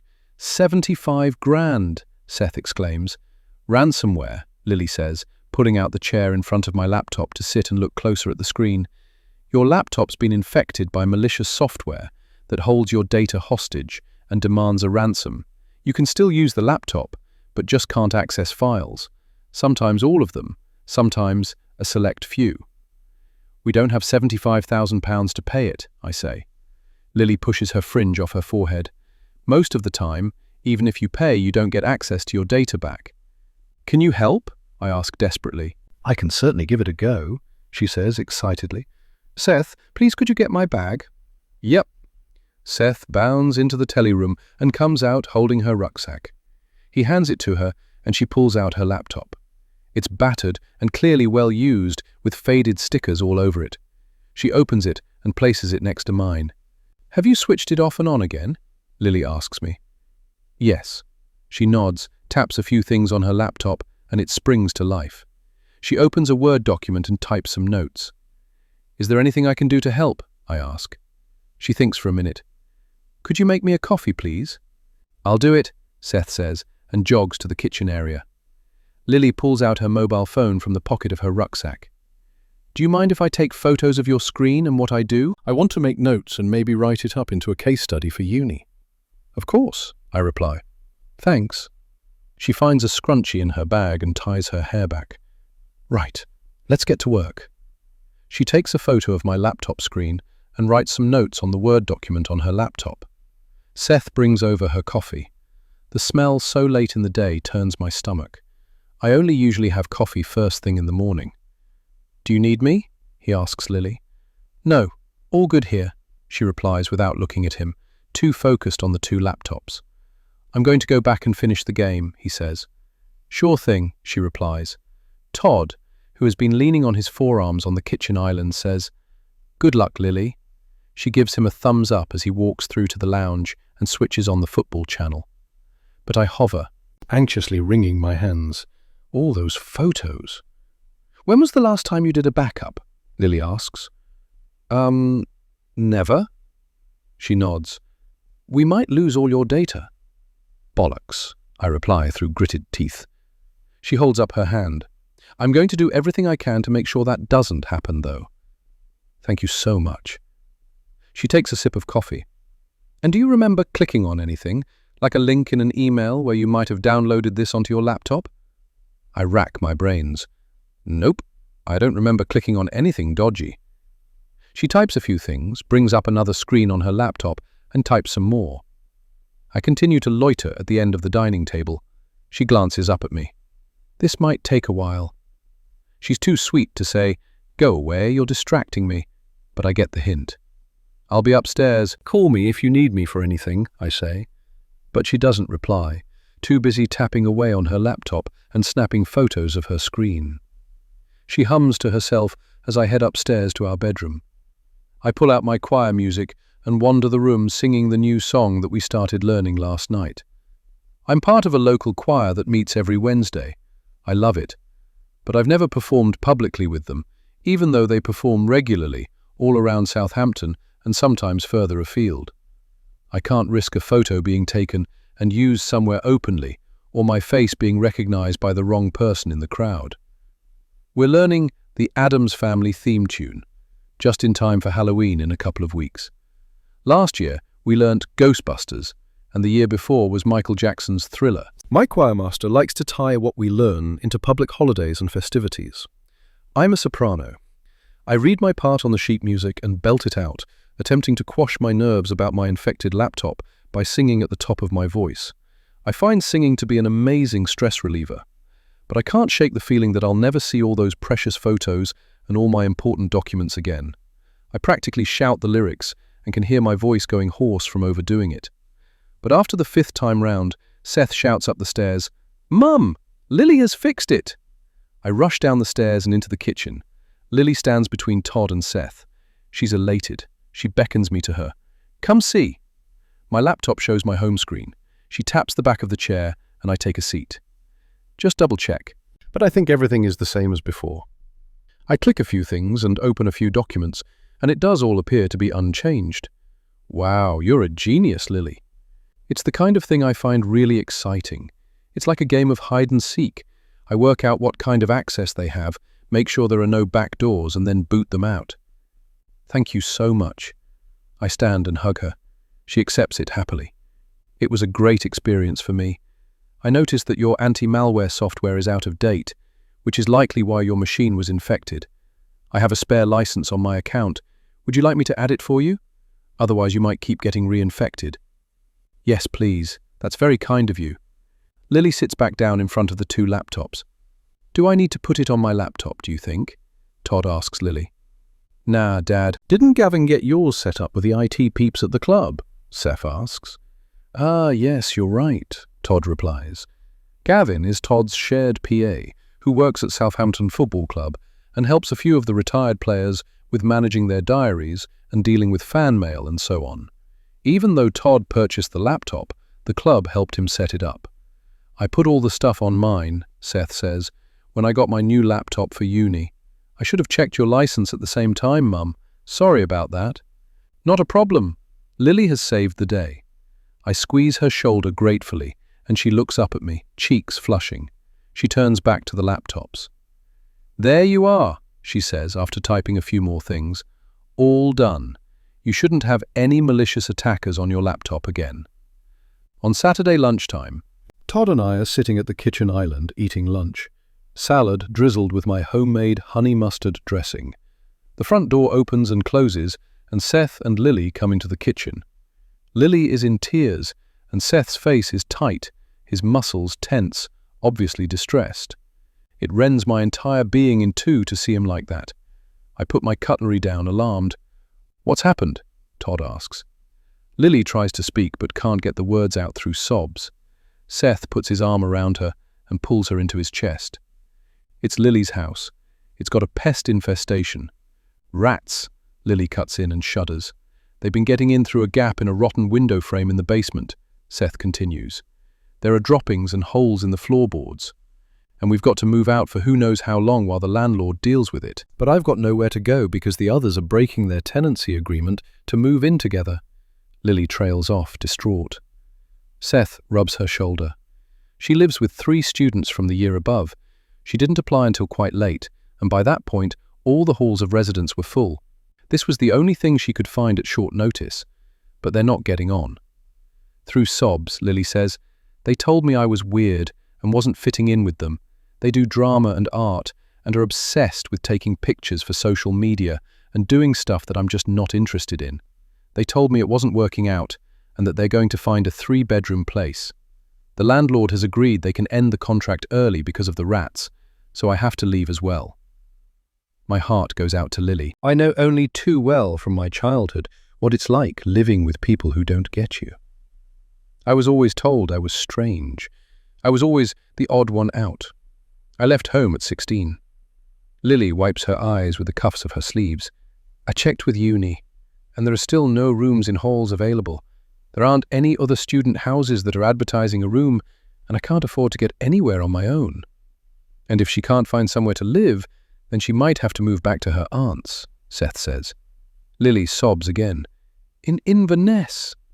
Seth's face crumples further. Inverness is pretty much the other end of the UK, a 10-hour drive away at least. Lily's voice rises in pitch. "I'll have to leave uni. Maybe transfer to one up there." "Oh." She looks up at Seth. He takes her hand, his voice rising in tone and desperation to match Lily's. "I'll transfer up there with you, and if I can't get into another uni, then I'll jack it in and find a job. There must be something I can do in Scotland." "No," Lily wails. "You can't give up your degree. You love it." "I will, for you," he replies, his eyes welling up. "Steady now. Let's not make any rash decisions," I say. Todd and I glance at each other. He's thinking exactly what I'm thinking, I can tell. He dips his chin at me. Seth and Lily look at us. "Lily can stay here until she gets herself sorted," I say. "It'll be no problem at all. I'm sure a room will come free in halls at some point soon. There's always a few people who drop out." Seth's face immediately lights up. "You're sure?" Todd says. "Absolutely." Lily blinks away her tears and sniffs. "Really?" I laugh. "Yes." Lily jogs around the kitchen island and clasps me tight. Seth follows, encircling us and Todd with his arms and squeezing us all in together. "Thank you so much," Lily says. "I'll be the perfect house guest, I promise. I'll be super quiet, and I'll do chores and anything you need doing." Seth breaks off the embrace and takes hold of Lily's hand, pulling her towards the door. "Come on, let's go and get your stuff right now and move you in." He turns back to grin at us. Then the whirlwind is out the front door and gone again. "I'm happy that he's happy," Todd says, and he finishes the last few mouthfuls of his lunch. "Me too," I reply. "It'll be nice to have another woman around the house. It'll be like having a daughter." Todd and I tried for a second baby, but discovered that Todd can't have children. After considering other routes, we decided we were happy and blessed to be a family of 3. Seth has always been a wonderful son, but I've always wondered what it would be like to have a daughter. "Do you want some help with the bees this afternoon?" Todd asks. "Yes, please. I washed our suits so they're shiny and white again." "Excellent," he says. After work on Monday, I'm pottering in my veg patch as the light fades. Todd isn't due home for another hour. Seth and Lily were out when I got in, so I got changed into my garden gear and headed straight out for some fresh air and dirt under my nails before it got too dark. While I'm on my knees harvesting leeks, the sound of sobbing reaches me. I get to my feet. "Oh!" Lily exclaims, jumping in surprise. "I'm sorry, I didn't think anyone was home yet." She quickly swipes tears from her cheeks and attempts to rally herself. "Seth's still at uni, so I walked back and just fancied a little moment in your lovely garden. Are you okay?" I step out of the dirt and onto the path where she's standing. I instinctively want to hug her, to soothe, to make better. "Yes." Her lips form a tight line. "Sure?" I gently probe. Her resolve cracks, and she hunches in on herself, palms flying up to hide her face. "It's so silly," she says through sobs. "I don't know why I'm so upset. You must think I cry all the time." I put my arm gently around her shoulders. "What's happened? You don't need to tell me if you don't want to." She sniffs. "We did a test last week in one of my modules, and I got the results back today." The tears come thicker and faster. Rubbing her shoulder, I say, "Take your time. Just breathe." She takes a breath. "I didn't do as well as I thought I would. I was so sure I'd smash it." I hold her tighter. "I can understand why you're upset. It's always disappointing when things don't quite turn out how we were expecting. You're not being silly at all. You're passionate about what you do and want to do your best. I get that." "I do," she cries noisily. "I should have done better." "When the next test comes around, perhaps you can revise more, or study the subject with a study group, or even ask your lecturer for help if things aren't clear." "Yes, I probably should have prepped more." She turns her body into mine and puts her arms around me, resting her head on me. I hug her back. We stand in the embrace for a few moments. I've never held another woman close like this for this long. I was never cuddled as a child, never had any affection from my mother or grandmother, never really had any close friends growing up. I've hugged Todd and Seth like this, of course, and have given brief hugs to Simon and to others, but this is something different. It fires up my maternal, nurturing nature and feels wonderful. Eventually, Lily pulls away. "Thank you," she says. "You're welcome. You'll be all right." She takes a step away, and a wistful look crosses her features. "I really miss my mum. I haven't had a hug like that in a long time." We take each other in, and I thrum contentedly. "Come on," I say, "let's go and get a cup of tea." "Or maybe some mead," Lily replies, perking up. I pick up my gardening things and follow her into the house. She fits in so perfectly. It's like she was always meant to be here. Chapter 7. 18 years ago. Daily Times, Wednesday, July 5th, 2006. Grandpa murder. Latest. Arrest made after fingerprint match. Ocean Village local arrested on suspicion of murder. Just days after the body of 69-year-old Jerry Ward was found at his house in Fremantle, Southampton, an arrest has been made. The suspect was apprehended in the upmarket Ocean Village area of Southampton on Tuesday, 4th July, following a fingerprint match. Detective Chief Inspector Rohan Bhatia said, "We are very thankful to everyone who called in with information relating to this case. We follow up on all avenues of inquiry, but on this occasion, a fingerprint found at the scene was matched with one we held on file and led us to this particular suspect. We are now conducting extensive interviews and forensic investigations." Chapter 8. "You look like Gamora from Guardians of the Galaxy," Lily says with a chuckle. "And you look like someone out of Avatar," I reply. We both laugh and pull funny faces at each other. It's Tuesday mid-morning, and we're sprawled on the large sofa in the lounge. After exfoliating our faces, Lily has a blue-coloured blueberry face mask on, and I've chosen a green avocado one. Lily found a screensaver of a crackling fire for the telly, and we've lit all the scented candles, the room now filled with a delightful fragrance of mulberry and fig. She found a spa music playlist on Spotify which plays from her laptop. It's a gloomy and rainy day outside, but we're cozy inside with mugs of hot lemon juice and honey steaming on the coffee table in front of us. Seth is in lectures all day today, and Todd is in London again recording a guest appearance on a popular football podcast. Then he's going for dinner and to stay overnight with his friend, an ex-football player, and the person Todd does most of his charity fitness challenges with. They're going to research and plan their challenge for next year. Lily doesn't have any lectures on a Tuesday, and I don't work today, so when she came down a few minutes before 11 a.m., suggesting a self-care session, I happily said yes. Lily picks up the now empty face mask sachets. My aunt sent me these in the post.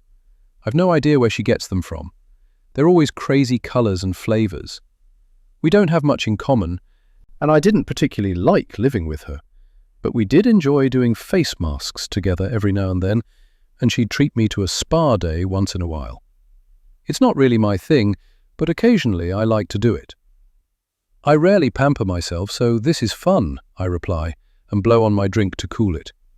I'm so pleased you said yes. Another way for me to say thank you for having me to stay. It's no problem at all. You've been a delight, she smiles. It's true. She has been a delightful house guest. Polite, friendly, tidy. She and Seth made a roast dinner together on Sunday and cleared up afterwards, which was fabulous. Seth is happier than ever having Lily here, which is also fabulous. Todd and I booked a holiday last night for January. It's the first time without Seth. Do you want to see where we're going? I ask. Ooh, yes. Let's have a look. I slide my laptop off the coffee table and click a few things to bring up the website for the 5-star hotel in Fuerteventura. While I'm finding the right page for the room we booked, she asks, "How long are you going for?" 2 weeks. I can't wait to just chill on a sun lounger by the pool. The page loads, and I'm about to hand it to Lily when my laptop dings and a notification pops up in the bottom right. It's red and flashing and ominous. Oh no, I say, and show Lily my screen. I think I've been reinfected. The notification stops flashing and she reads it. Nope, the account I set you up with is doing its job and scanning the dark web for your details. That's one of the features, among other things. I rest the laptop on my knee and look at it properly. It reads, Alert. Danger. We monitor and scan the dark web for your name and personal details as a standard feature. Your name and home address have been found on a potentially dangerous site on the dark web. Click here to take action now. I hover my mouse arrow over the link, but then pause. I know not to just click on random pop-ups, even if this is from legit software.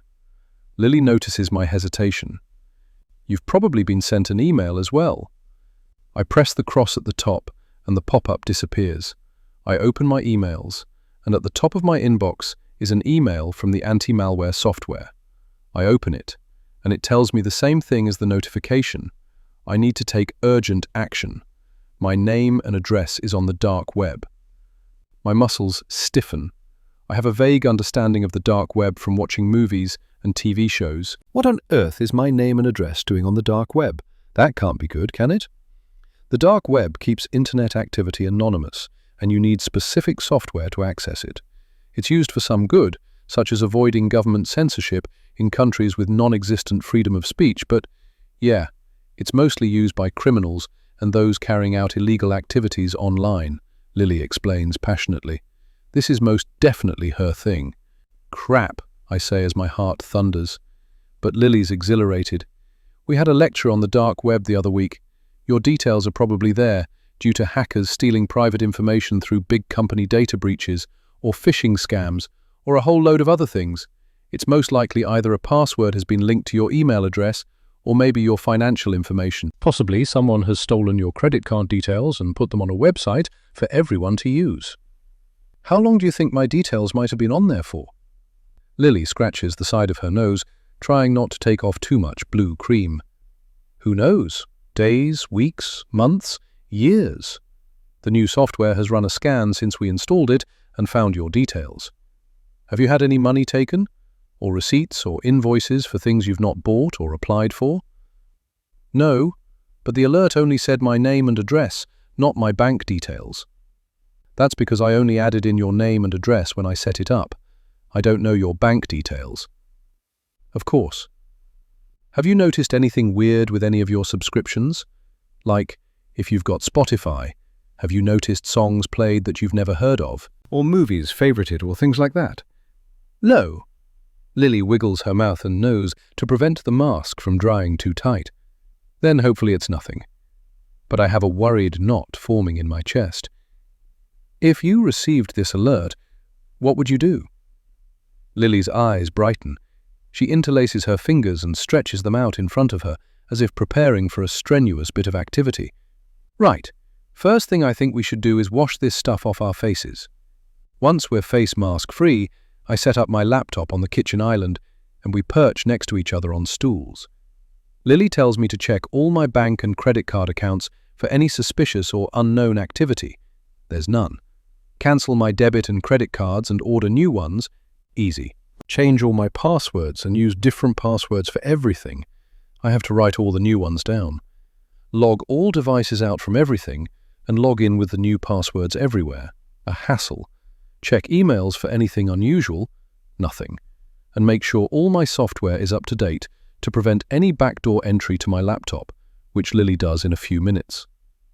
Anything else? I ask her, feeling much better about the entire situation.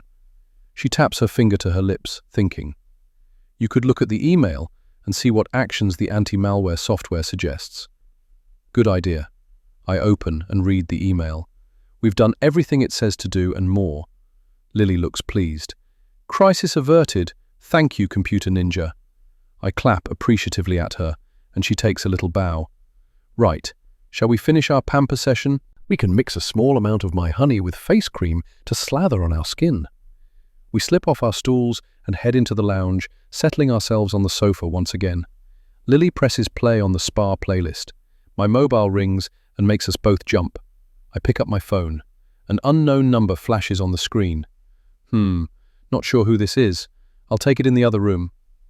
Lily nods and picks up her laptop, skipping the track we're listening to. I head into the kitchen, pulling the door closed with my foot in case it's a private call. I lean against the kitchen island and answer. Hello? Hi, is that Mrs. Jennifer James? The voice is calm and friendly, but I don't recognize it. It doesn't sound like a scam caller. I get enough of those at work to recognize the signs. Who is this? My name is Kia Wong. I'm a documentary maker. The name doesn't ring any bells, but then I wouldn't know the name of any documentary maker unless it was Louis Theroux, so that's hardly surprising. Why on earth is this Kia Wong calling me? What kind of documentary? I ask suspiciously, fully expecting her to be a full-blown Todd James superfan trying to get to him through his wife. Is it about football? No. I can almost hear her shaking her head and frowning through the phone, as if football is a subject that is far, far beneath her. She continues, I'm making a documentary about the dark web, about a very specific part of it. My body tenses. This must have something to do with my details being on there. But how does she know about that? She adds, I'd like to talk to you face to face about something urgent. She sounds genuine and matter-of-fact, but I'm not in the habit of meeting up with strangers. I prefer to keep a low profile. I like to socialize with my husband, son, or best friend, and that's it. And I only engage with a select few trusted people, like my choir group and colleagues. I don't seek out new friends or happily open up and share my life story with complete unknowns. Of course, I'm chatty and friendly when I'm on reception, but that's not deep conversation. That's about the weather or traffic or what drink I can get them while they wait. Could you give me some more information over the phone, please? Mrs. James, I'll be completely honest with you. It's not safe talking over the phone. It really is best if we meet up somewhere very public and very busy. The more people around, the better. Not safe talking on the phone? What is this woman on about? I'll ask Todd to delegate to the media team at his club, and they'll make this go away. Can I take your contact details, and I'll talk to my husband? She cuts me off abruptly. I don't think that's wise. I hear her take a breath, and her tone softens. Listen, I don't want to alarm you, but it's imperative that I talk to you. Life or death urgent, if you get my meaning. And it's best if you don't mention it to your husband just yet. Life or death urgent? Have my credit card details been used for something absolutely awful that hasn't appeared on my statements yet? But why not just tell me? What's with all the secrecy? I'm really not up for meeting you. I have no idea who you are. If there's something you need to tell me, then let's discuss it now. Look, I know this is crazy me calling you out of the blue, but you need to trust me. Please, she pleads, please trust me on this. We need to meet in person. ASAP. Trust. That's a complex concept that I certainly don't have with this random person on the other end of my phone. How did you get my phone number? I'll explain everything when we meet. Listen, Kia, I say firmly, you're going to need to give me something concrete right now. Otherwise, I'm hanging up and blocking you so you can't contact me again. She sighs. Okay, as part of my job, I often work with sources. You've got corporate whistleblowers, hackers, ex-criminals, people who have suddenly grown a conscience and shouldn't be talking to me for whatever reason. For my current documentary, I've been working with an anonymous activist hacker. They run regular scans of the dark web for certain specific activity and tip me off. They found some things about you and gave me your mobile number. Things? I probe. But Kia isn't relenting.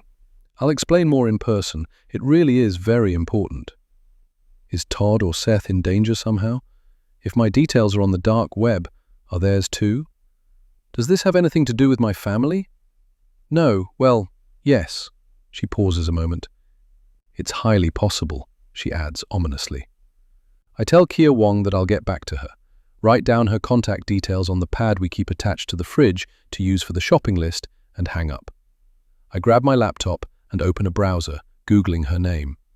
A LinkedIn profile comes up, and I read through. She's a credible documentary maker, with a few credits for the BBC under her belt, as well as some other production companies whose names I don't recognize.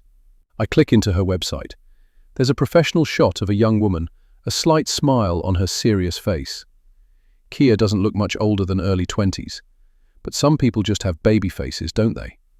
A detailed About Me page gives a timeline of her career from university to date. She's older than she looks, around 25, based on the date that she finished her degree.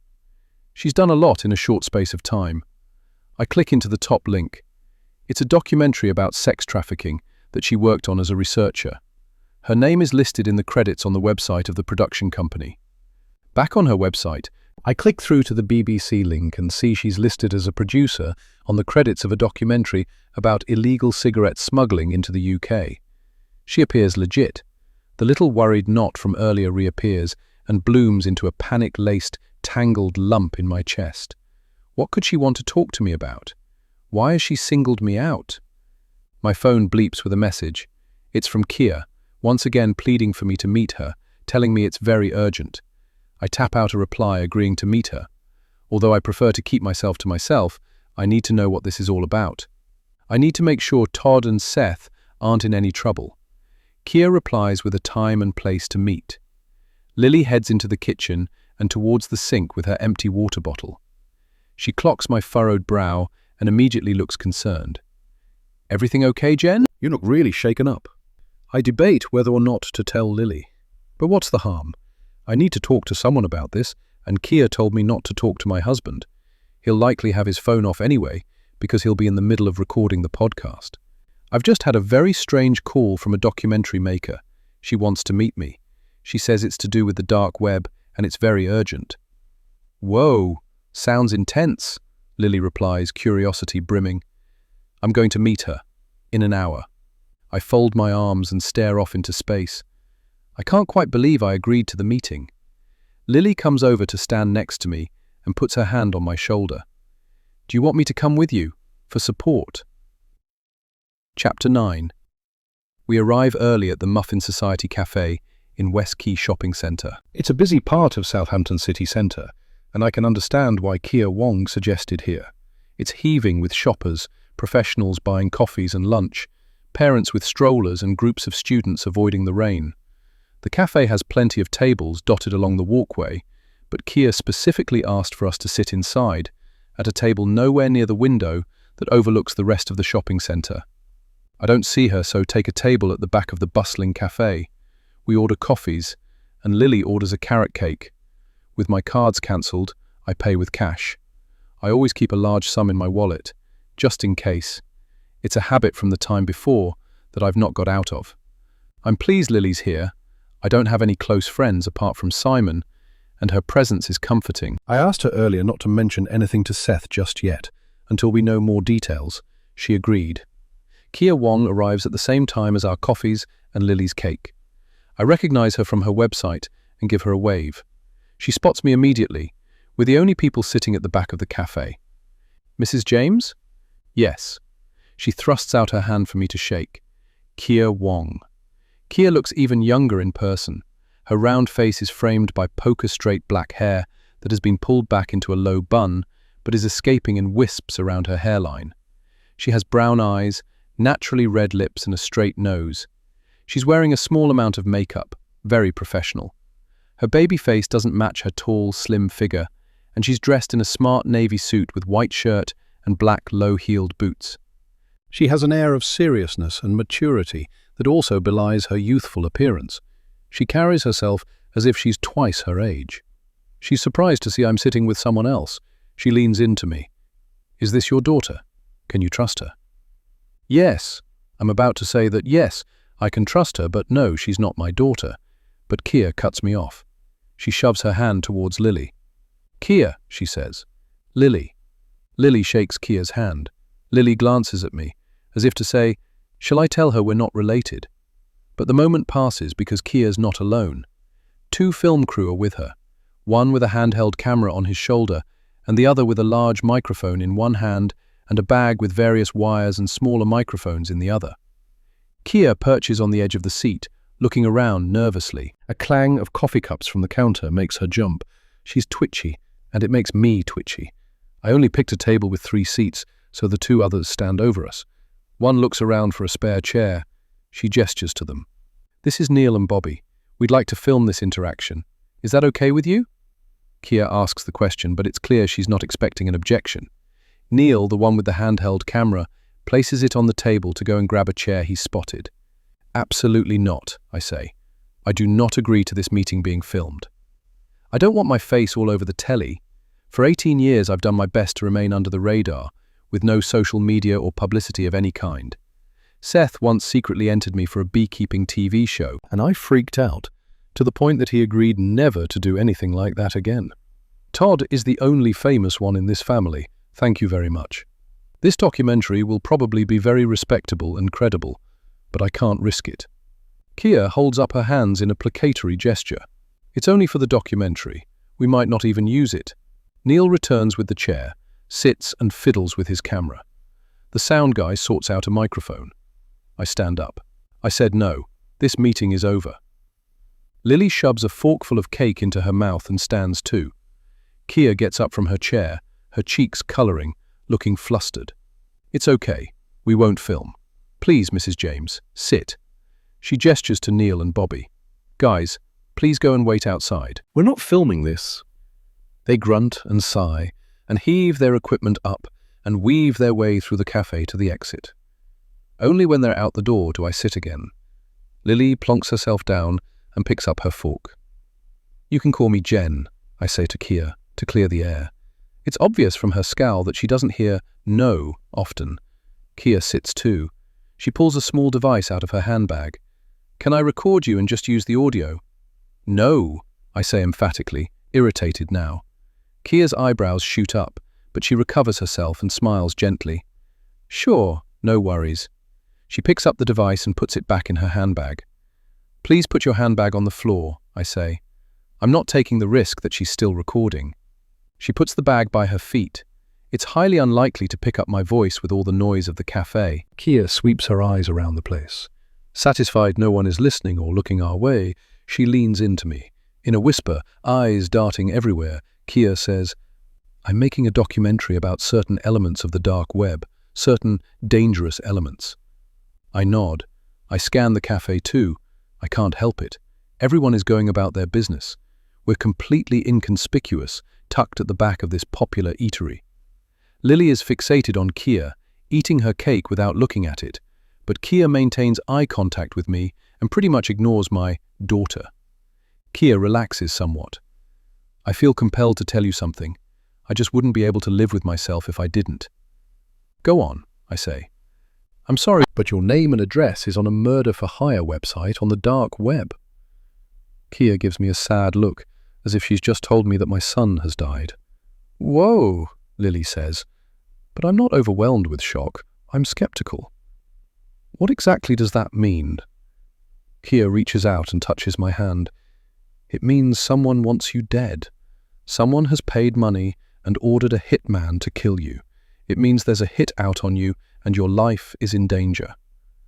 Lily drops her fork on the plate with a clatter. A chunk of cake flies off, but she doesn't notice. I pull my hand away and frown. Then I laugh. I can't help it. It's so utterly ridiculous. Is this some kind of joke? Did Seth put you up to this? I turn to Lily. Are you in on it? But Lily gapes and slowly shakes her head. Kia fixes me with a look so heavy with solemnity that my laughter shrivels to a crisp. I blink at her. She blinks back patiently, waiting for me to catch up. You're serious, aren't you? Absolutely serious. This is no joke. She holds eye contact for a beat too long. I'm sorry. I wish this wasn't real. I look away and skim the cafe again. Panic swills, washes against my chest, flushing away my skepticism. Is a contract killer about to leap out at me? Is that why you're so twitchy? You know it could happen at any minute.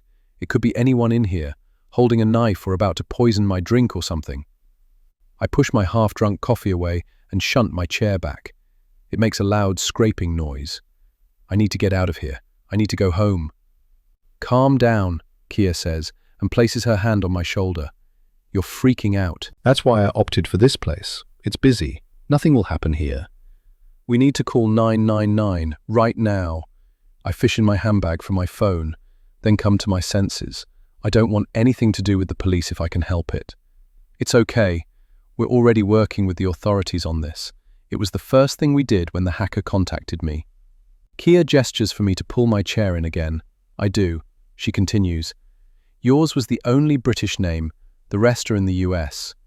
We got in touch with the UK's National Crime Agency, the NCA.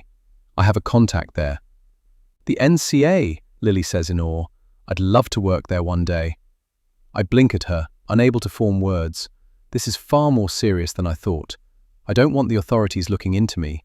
I don't want to be the only British name to be spotlighted. I'm happy with my quiet, Steady, idyllic life. This is very bad. Kia continues. We're pretty sure the murder-for-hire site is run by Hungarian gangsters. It's called We Take Care of Your Problem. You'll need to download some software to access the dark web if you want to check it out. People go there to order a hit on someone and pay in Bitcoin, all highly illegal. Right, I say, attempting to process that. Contract killers, assassins, guns for hire, hitmen, they're all part of the movies, aren't they? But this is real life, my life. It's very surreal. Kia's serious expression becomes even more intense. But here's the thing, she says, and this is what you should be very worried about. Someone has paid Bitcoin to the tune of $50,000 US to have you killed. $50,000, I repeat. Kia nods. That's about £40,000. A lot of money. The most someone has ever paid for a hit on that site, according to the data the hacker has provided us with. Kia grasps my hand to ensure I look at her. Someone wants you dead, Jen. Very dead. Very dead, I echo. Fuck, Lily whispers. That's why I wanted to tell you face to face, so you'd understand the seriousness of it. Your life is in danger. A baby cries out. All three of us jump. Kia scans the cafe again. And, unfortunately, the Hungarians are onto me. I've had death threats, and strange things have happened recently. They don't want their website or identities revealed in my documentary. They make absurd sums of money from it. They're criminals. They'd do anything to stay in business. That's why I'm so anxious. Death threats? Yes. But you don't need to worry about me. You need to worry about yourself. I've had death threats before. It comes with this line of work, unfortunately. She leans down to pick up her bag. I'm just going to get my phone out. I'd like you to speak to my contact at the NCA. He'll verify all this and will reassure you they're taking this seriously. No, that's okay, I blurt before thinking about it. Kia looks surprised. You don't want to speak to him? I backtrack, fast. I have to hope the authorities won't look into me too deeply and won't make a song and dance about me being a famous footballer's wife. Hopefully they're too busy looking into Hungarian gangsters. I mean, yes, sure, if it isn't too much trouble for him. Don't want to bother him. Not at all. His name is Hadley Perry. His contact details are in my phone. I pull out my mobile and open a browser. I search for Hadley Perry and NCA. There's not much about him, but a news story on The Guardian quotes him in an article about cybercrime, and there are a few other mentions. It's understandable that his details aren't strewn across the internet for every cybercriminal to see. She shows me her phone's screen. This is his office landline number. His extension is 438. I've also got his mobile number if he's not at his desk. She hands me her phone, and I press dial. The number rings once, and a recorded message plays to inform me I'm through to the National Crime Agency and to ask me to hold for the main switchboard or to use the extension of the person I want. I press 438 and the hash key as instructed. It rings and rings, but there's no answer, and it doesn't switch to an answer phone. I hang up. Not answering. What's his mobile? I hand back Kia's phone, and she taps a few things before giving it back to me. The screen says Hadley Perry and a mobile number. I press dial. After 2 rings, I hear a brusque, "Hello, Hadley Perry here." "Hi, Mr. Perry. My name is Mrs. Jennifer James. I'm here with Kia Wong. I'm calling about the Hire a Hitman site on the dark web." "Ah, yes. So Kia contacted you." "She did. I just wanted to hear from you what's happening." He sighs. "Of course. Give me 1 moment to go somewhere private." There's a rustle, the sound of footsteps, and I hear a car door open and shut. "Right," he says. "It's a complex case. We're working with the Hungarian authorities as well as those in the US, including the FBI and other agencies around the world. We're looking to get the site pulled down and track who's behind it. But it takes time." Kia's source has proved very helpful in providing critically important data. Please be assured we have a number of people working on this.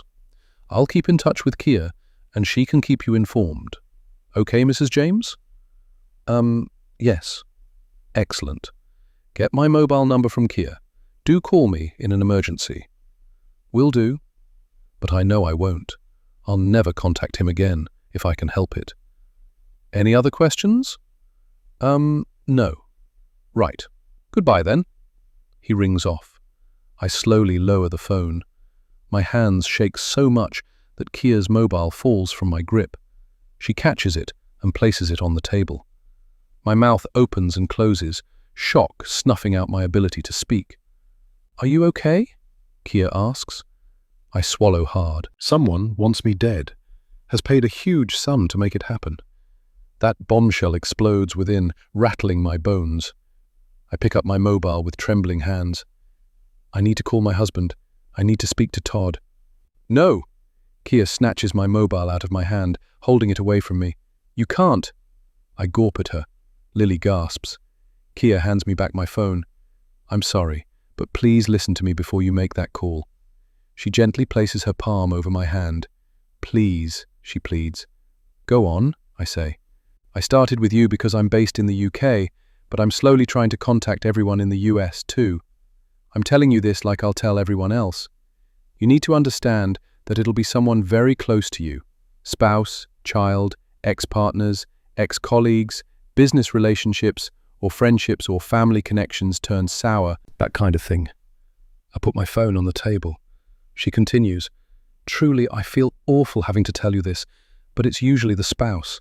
It's highly likely to be your husband." "Todd? Never." I shake my head adamantly. "Not my perfect husband." Kia gives me a sympathetic look. "I suggest you don't tell anyone, but investigate yourself who it could be. Please do me a favor and don't immediately discount your spouse." I don't reply. She continues, "I know this must be a terrible shock, but I can help you. The NCA and police too if you find evidence that a crime has been committed or is about to be." The camera operator, Neil, snakes through the cafe towards us. "We'd better go," he says, looking at his watch. Kia nods and gathers her things. "Call me night or day. You've got my mobile number. I'll help no matter what. I'll be in touch when I know more, but I need to go now. I can't be out in the open for too long. She stands, pushes her chair under the table and adds, "You need to think long and hard about this, Jen. Who in your life wants you dead?" The question pulses through me. Who? Flashes before my eyes over and over. Who? Who? Who? She takes a few steps and turns back. "Be careful. Take precautions. There's a hitman after you." "Fuck," Lily says for a second time and stares at me open-mouthed. I'm pinned to my chair. I watch as Kia and her crew go through the door, huddle closely together, and head down the busy walkway out of sight. The cafe spins around me as if swept up in a tornado. A hitman after me, Mrs. Jennifer James, a devoted mother and wife, a part-time receptionist, a keen beekeeper, chorister, and vegetable grower, a lover of houseplants. To the world, I'm an unremarkable 44-year-old. Out of 67 million people in the UK, I'm the one with the hit out on them. Lily pulls her laptop from her bag. Seth was right when he said she takes it everywhere, and opens a browser. I watch as she Googles Hitman Dark Web and clicks into a few articles. We both scan them. They confirm what Kia said. Lily opens a link, and we read about a woman in France who paid for a hit on her ex-husband being brought to justice, as well as a Canadian man who wanted his fiancée killed because he suspected her of cheating. The article states that there are a few sites that have been brought down, but many are still operating. I gulp. What Kia said is true. "Yes," Lily says simply. "Do you want me to download that software so we can take a look at the website itself? Is it safe?" "Yeah, it's just software. I'll scan it first to make sure it's not Trojan malware, and then we can take a look. And I'll delete it straight after. I'm curious, aren't you?" She has that excited look in her eyes again. "Go on then," I say. She pulls her laptop to her and taps away. I watch her fingers work. She pauses and drums her fingertips on the table. "It's just downloading," she tells me. A few seconds later, she's tapping away again. "Whoa," she says, and she turns her screen to me. It's the homepage of We Take Care of Your Problem. We look at each other for a beat and back to the screen. She clicks into a few pages, including the payment page and the testimonials page. She tuts. "These are reviews from people who are happy with the hits they've ordered." That's so awful. My stomach flips. Close it down and delete the software. I don't need to see any more. She does just that. After it's done, she closes the lid of her laptop and slides it back into her rucksack. I continue, "I have to believe Kia, because what's the alternative? I choose not to, swan around as if that meeting never happened and turn myself into a sitting duck. I could get bumped off the moment I leave this cafe because I haven't taken any precautions to protect myself. Not a chance. I am not leaving Seth without a mother." Lily takes a long breath. Her mouth opens to say something but closes again. It's clear she has no idea what to say. I continue, "How do I keep myself safe? All I can think about is having a target on my back, a big flashing beacon with a sign that says, 'Hitman strike here.' Am I safer here where there's a lot of people around? Or in my house where I can lock all the doors? Everything in me screams, go home. I always feel safe there." "Let's get back," I say. I jump up and dart from the cafe, Lily rushing to keep up. I walk closely behind a group of young mums and veer towards the first car park payment machine I see. There's a queue 3 people deep. Lily stands next to me. I wait a few paces away from the person in front and get anxious when someone behind gets too close. Will they pull a knife and stab me in the back before sprinting out? I glance over my shoulder. It's a young couple snogging and very into each other. Not a danger. 100 different ways to die run through my mind. Stabbing, strangulation, sniper from a distance, gunman from close range, hit over the head, suffocation, poisoning, beaten to a bloody pulp. I take in Lily, who fidgets and bites her nails, and panic. Will they target her because she's with me? I pay for the car park. The act of finding change in my purse pulls me from my horrific murder visions. We race to my car. It's in a multi-story car park that throngs with people visiting the shops and city centre. I unlock the car but waver. Car bomb? "Lily, stop!"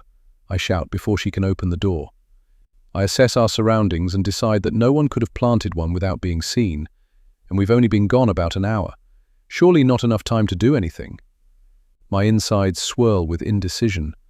A large bang reverberates through the car park. I duck, my heart exploding, but I'm not hurt. The bang goes off again and then sputters. It's just a car backfiring. Someone laughs in the distance. "Get home," my brain yells. I check under the car, but can't see anything suspicious. "Let's go," I say to Lily. She pulls the handle of the passenger side. I open the car door, get in, take a deep breath, scrunch up my eyes, and start the engine. It fires up as usual. Phew, still alive, not blown to smithereens like Michael Corleone's poor Sicilian wife in The Godfather. I attempt to joke, but Lily looks like she might vomit. She hugs her arms around herself. I drive home like a maniac, too fast, too erratic. Could someone ram me off the road? Kill me and Lily by making me swerve into a tree or a lamppost or something? I scrutinize the cars around me for any driver looking my way, acting suspiciously. The traffic in Southampton is a nightmare, and we crawl along. A 10-minute journey feels like 10 hours. When I finally pull up to the house and open the gates with my remote, my bowels turn to water. I park the car, run into the house, and straight to the downstairs loo. As I'm sitting on the toilet, nausea forces the coffee back up. I snatch up the waste paper bin and vomit. I finish up and wash my hands, running cool water over my wrists for a moment. I need to calm down, to think. I'm safe here. No contract killer is about to spring out at me. I wash out the bin in the shower and leave it upside down to dry. Then I head to the kitchen. Lily sits on one of the kitchen island stools, her laptop open. She closes the lid when she sees me. I pull out a stool and sit, dazed, staring into space. What the hell do I do now? "Do you want a cup of tea?" Lily asks, her voice shaky. "Yes, please." I need to work out who has hired a hitman to kill me, and what I'm going to do about it. And having a cup of tea is as good a place to start as any. Chapter 10. 18 years ago. Daily Times. Friday, July 7th, 2006. Woman charged with murder of Southampton grandpa. Natalie Owens accused of murdering Jerry Ward in Fremantle on July 1st. A 21-year-old woman has been charged with the murder of Jerry Ward. Natalie Owens is accused of murdering the 69-year-old retired grandfather on Saturday 1st July in the Fremantle area of Southampton. Owens was arrested 3 days after the murder, following a fingerprint match before being charged yesterday. A Southampton native, Owens was known to the police due to a shoplifting incident 3 years previously. Owens had been renting an apartment in Ocean Village at the time of her arrest and was a glamour and promotional model appearing in men's magazine Nuts and working as a ring girl at high-profile boxing matches. Owens remained tight-lipped in front of the crowd of media and photographers while being transferred by the police. She has been remanded in custody and will appear at Southampton Crown Court on Monday, 10th July. Chapter 11. For hours I haven't moved from the stool around the kitchen island. My brain is taking its time to process what I learnt this morning. All my energy has been directed there and not into moving. Stillness. That's what I've needed. But I need to get up and switch on the light. I'm sitting in darkness and it's ridiculous. I also need to make some dinner. I didn't eat any lunch even though Lily made me a sandwich. I just couldn't get it down. Now, though, my stomach grumbles. I'm alone in the house. Todd is in London overnight. Seth went straight from uni to his best mate's house to stay over and play video games, and Lily is in Bournemouth at a gig with her friend and then staying overnight at her friend's boyfriend's flat. Lily insisted she cancel and stay with me or call Seth to get him to come home, but I said no. I didn't want to disrupt their evenings, and also felt it was safer for them if they weren't in the house or anywhere near me. I made Lily promise she wouldn't tell Seth about the hire a hitman news or about our meeting with Kia because I wanted to tell him, and Todd, in my own time. I could see she was conflicted by this request. It's clear she and Seth tell each other everything. She chewed her lips but reluctantly agreed. "Come on," I tell myself out loud and slip off the stool, turning on the light and making myself some toast with peanut butter. Even with the knowledge that I've got a hit out on me, a mark on my head, that I'm a walking dead woman, I need to eat, to function. Who could want me dead? I should call Todd. I know I should. I'm itching to pick up my phone and unload the crazy meeting from earlier. But Kia's warning rings in my mind, and experiences from my past, from the time before Todd, give me pause. What if it is him? What if my beloved husband of 16 years and partner of 18 wants me dead? I just can't believe it. We're as close now as the day we met. We'll be together forever, I have no doubt about it. But who else could it be? Kia said sometimes it's the children, but I can't believe it would be Seth. We share a very strong mother-son bond. Yes, Todd and I haven't told him that Todd isn't his biological father, but Seth is completely unaware of that fact. And if he found out, would he want me dead because of it? He's a forgiving boy. It would upset him, but I'm certain he'd get over it. I eat my toast slowly. The house is unbearably quiet, but I don't put on any music or a podcast or an audiobook. It would mask the sound of an intruder. I listen for any little noise just in case. What else did Kia say? People want other people dead because of relationships that have turned sour. I don't have any relationships that are rotten to the core, I'm sure of it. An early night. That's what I need. It's only 8:45 p.m., but I'm exhausted. I walk around the entire house checking all the doors and windows are locked and the lights are off before going upstairs. We have windows on 3 sides of our vast bedroom. I close the curtains, but on the 3rd set of windows something catches my eye. This window faces the lane and the gates. The gates are closed. Lily's friend came to pick her up earlier in her car, waiting on the lane, and Lily used the code to open the gates.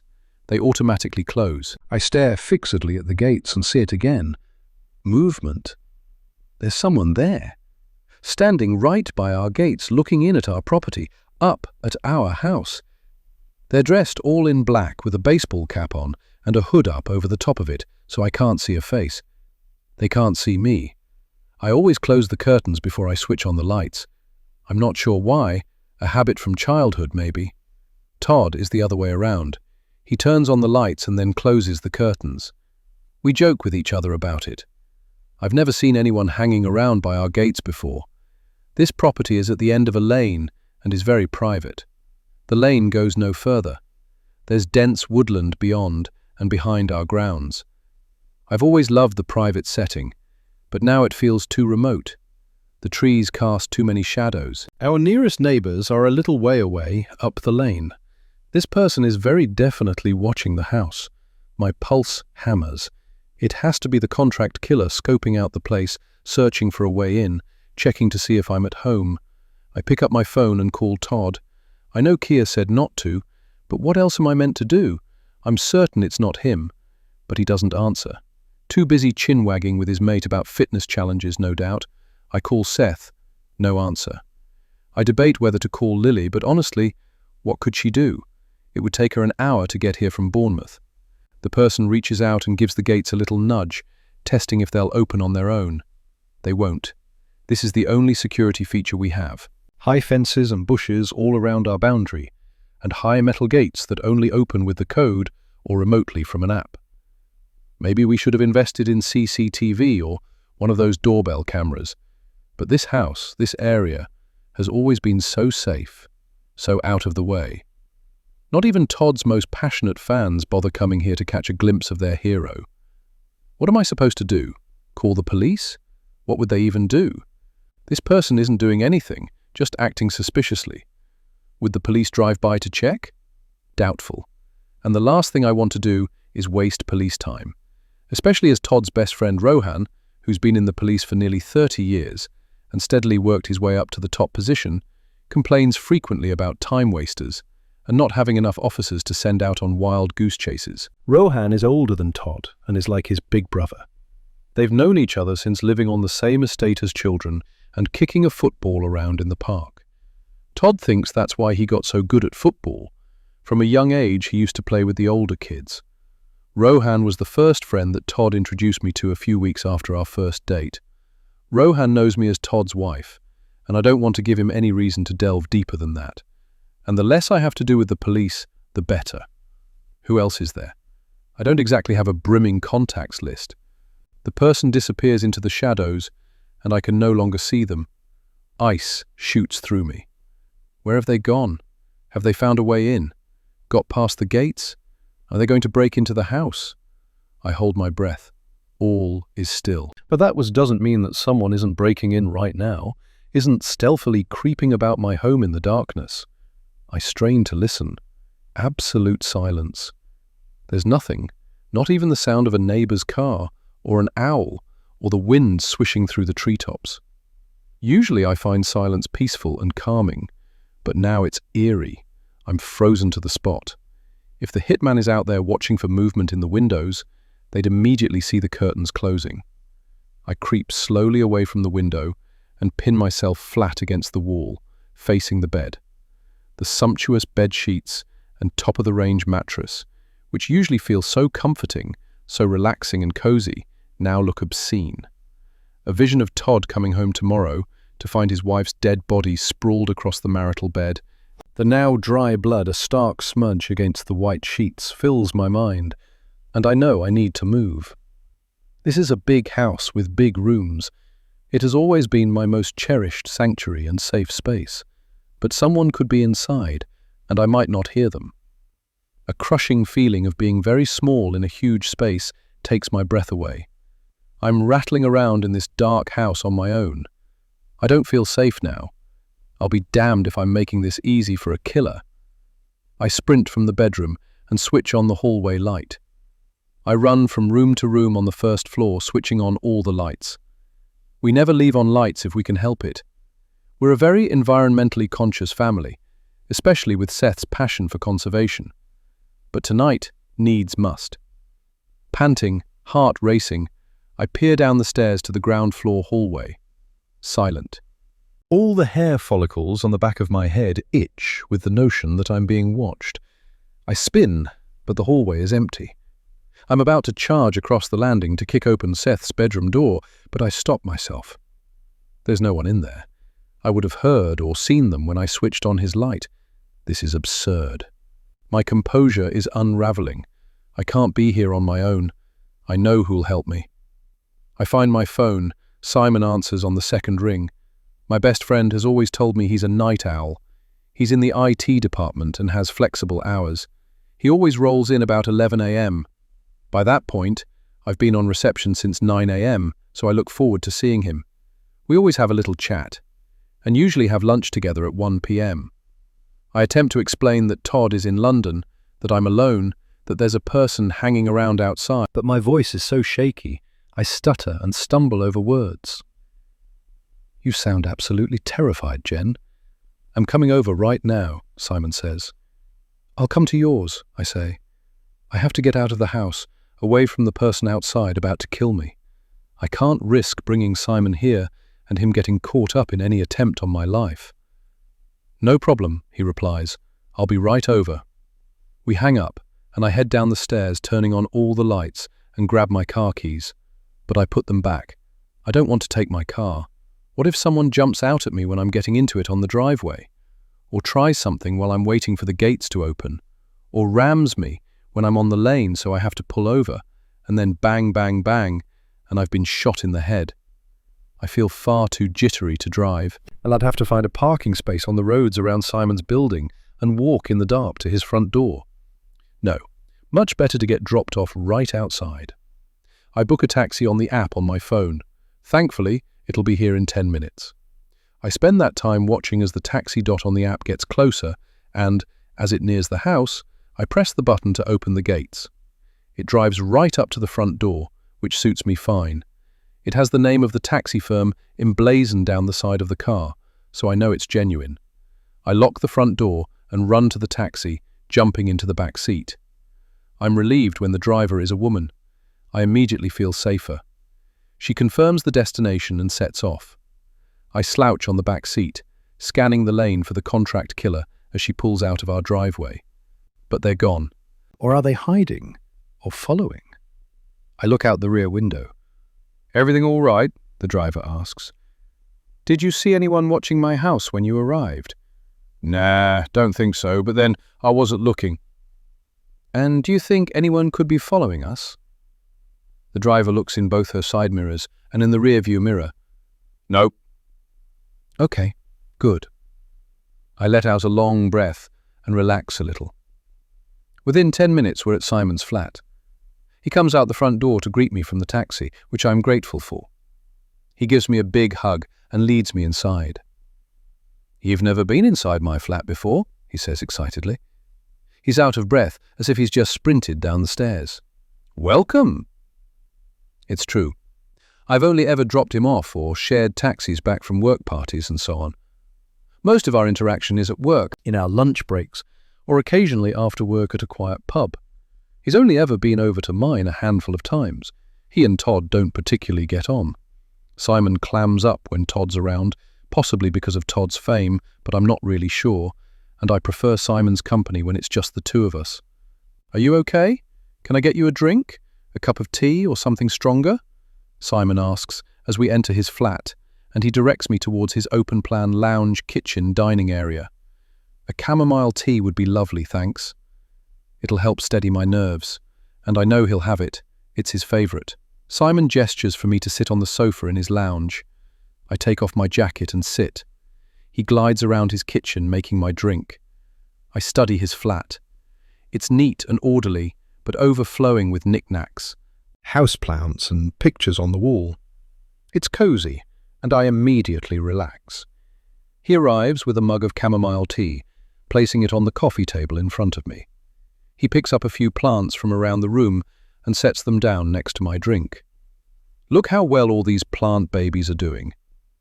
Over the years, I've lost count of the cuttings and propagated plants I've given to Simon. He motions to each. Spider plant, pileia and peace lily all thriving. Aloe vera took a while to get going, but look at it now.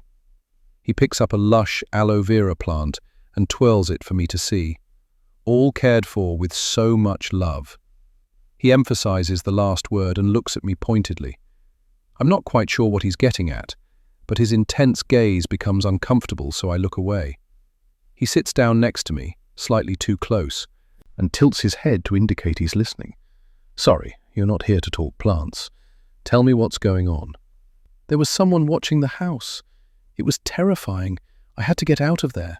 His forehead creases with concern. Who would be watching the house? I debate how to tell him about the hire a hitman thing. I know Kaya told me not to tell anyone, but he's my best friend. But he's a bit off. His eyes are glazed, as if he's not quite seeing me. It's late. He's probably tired. He fills the pause by asking, "Is he watching and listening to you in the house? You said he's away in London, so did you need an excuse to come here that would be plausible?" I have absolutely no idea what he's talking about. I blink at him, baffled. You don't need to pretend while you're here. He bends, swipes his glass off the coffee table, takes a swig and places it back. Pretend? In response to my mystified silence, he holds up his hands. Sorry, I won't mention it again. It's then I notice the nearly empty bottle of whiskey on the table. He follows the line of my gaze and says, "I'm celebrating." Have I forgotten some special occasion? I know it's not his birthday.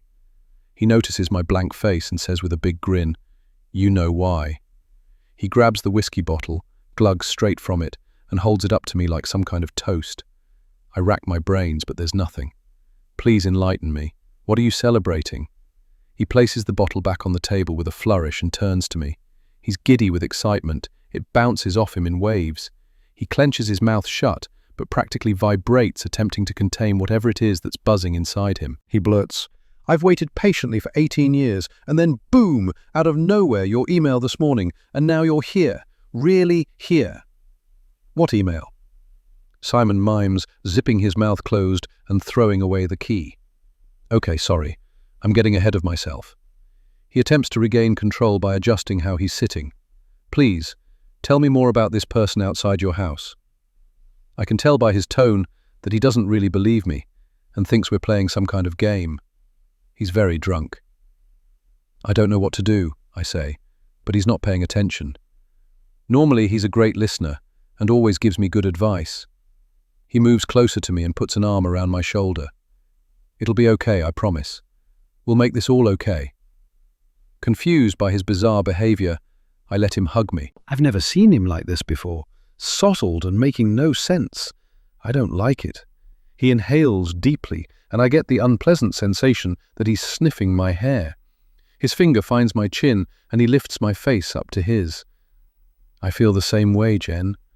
I didn't think it would happen so soon, but I'm ready. I've been ready since the moment we first met. It's always been you.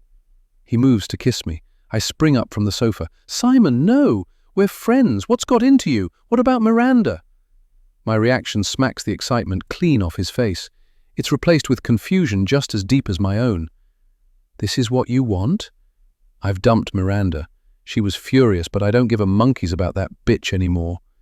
"You've split up with Miranda?" "Yes, of course." He gestures at me. "Because of your email this morning," he stutters. "I never sent you an email this morning." Simon gives me an incredulous look. His disbelief riles me up. "Show me this email," I demand. He picks up his phone and taps a few things to find his emails. He scrolls through. "It should be right here. Maybe I deleted it by accident." He looks up at me, a frown smearing his features. "I can't find it. That's so weird." "Because you're making it up." I gather my jacket and handbag. He slumps on the sofa. "I've ruined everything, haven't I? I should have done what you said. But then you came here, and I thought it was the start of us. I love you too, Jen. Don't leave, please," he begs. Whoa. I bundle out of the flat. He wails behind me, too intoxicated to get off his sofa to follow me. This is the first time he's not been a good friend to me. We met 18 years ago when I first started on reception and immediately hit it off. Soon after, we went on a date, which I wasn't really up for, but said yes to because I didn't want to upset him. There was no chemistry between us. I told him, and he agreed. A few days later, I met Todd. After that one failed date, there's never been the teeniest hint that he's had anything other than platonic feelings for me. But he's in love with me. Shocked, I stumble in the stairwell, slip down a few stairs, and grab the banister to prevent myself from tumbling all the way down. Why has this come out now? Today of all days? He said he didn't think it would happen so soon. He must have been expecting me to take longer to discover the "we take care of your problem" order. Perhaps he planned to cancel it when I blamed Todd and fell into his arms. He certainly has the IT know-how to get on the dark web and use Bitcoin. He's been telling me for the past few years that he's saved a lot of money, wanting to buy a bigger house at some point, but maybe he's spent it on this. And why is he lying about me sending him an email? Was that to throw me off the scent somehow? But his scheme has gone tits up. So, what is his plan B? Maybe now he won't cancel the hit. Love makes you do crazy things, doesn't it? If he can't have me, then no one can. Panic rises, and the air in my lungs twists sharply. I thought I could trust my best friend, but Kia was right. I really can't trust anyone. It's unbearable. Alone on the street, I need to make a decision, and fast. Option 1, hyperventilate and go to pieces. Or option 2, calm down and handle this. I book another taxi on the app. It says it's 15 minutes away. It's a chilly night, and Simon's street is empty. I edge back into the shadows and hang around by the window of a ground-floor flat that still has light creeping out from around the curtains and the sound of a TV blaring from inside. If anyone approaches me now, I'll bang on the window, and the occupants will hopefully hear me and look out and come to my aid if necessary. By going home, am I willingly walking into the hands of a hitman? About to get murdered by the person lurking outside the gates, waiting for the perfect opportunity to jump me? I shudder. The taxi arrives, and I scurry from the shadows and jump in the back. It's a gruff male driver this time, and he grunts at me. "Where to, love?" I tell him the name of a cheap city centre hotel in a busy area that should take cash, and pray it has an empty room. Tonight is not going to be my last night on this earth. Not a chance. I'm a fighter, and there's plenty of fight left in me yet. Chapter 12. After a fitful night's sleep in a tiny hotel room with a lumpy bed, I get a taxi back to the house first thing on Wednesday morning. It's daylight, and there's nobody hanging around. The taxi driver pulls up right outside the front door. The house appears untouched, gives off its usual welcoming, homely, safe vibes. Inside, I shout hello, but no one is home yet. I plug in my phone to charge. The battery died soon after I got into the hotel room last night. I turn off all the lights, shower, get ready, and drive into work. I arrive at work at 8:40 a.m., parking in my usual spot and scrutinizing the car park for any suspicious loiterers before I get out. I hurry into the office and set up the reception area to my liking. I job share with Penny, and she likes the chair and screen at a certain height, which is far too low for me. I adjust and raise everything up and get comfortable. I pull out my mobile. Todd has messaged to say he's on the train on the way back from London, will be going into the radio station for a meeting before heading home, and will pick up some bits for dinner because he fancies fajitas. He tells me he'll probably be home about 3-ish. I rarely make personal calls when I'm at work, but I have an overwhelming need to hear his voice. It's still early and doesn't get busy until after 9 a.m., so I phone him. "Hello? Jen?" Todd answers, surprised. He probably thinks it's an emergency. "I just wanted to tell you, I can't wait to see you and eat Mexican food," I say. "Right," he replies. "Good." We say our goodbyes and hang up. Seth has messaged me asking if I've seen his green hoodie because it's not in his room. I reply to say that it's probably on his ironing pile because he put it in the wash last week. He must have got home and everything must be fine. He responds with a thumbs up.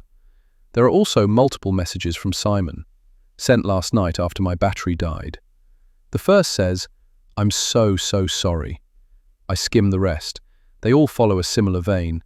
I don't reply. What is he saying sorry for? For the hit that's about to happen?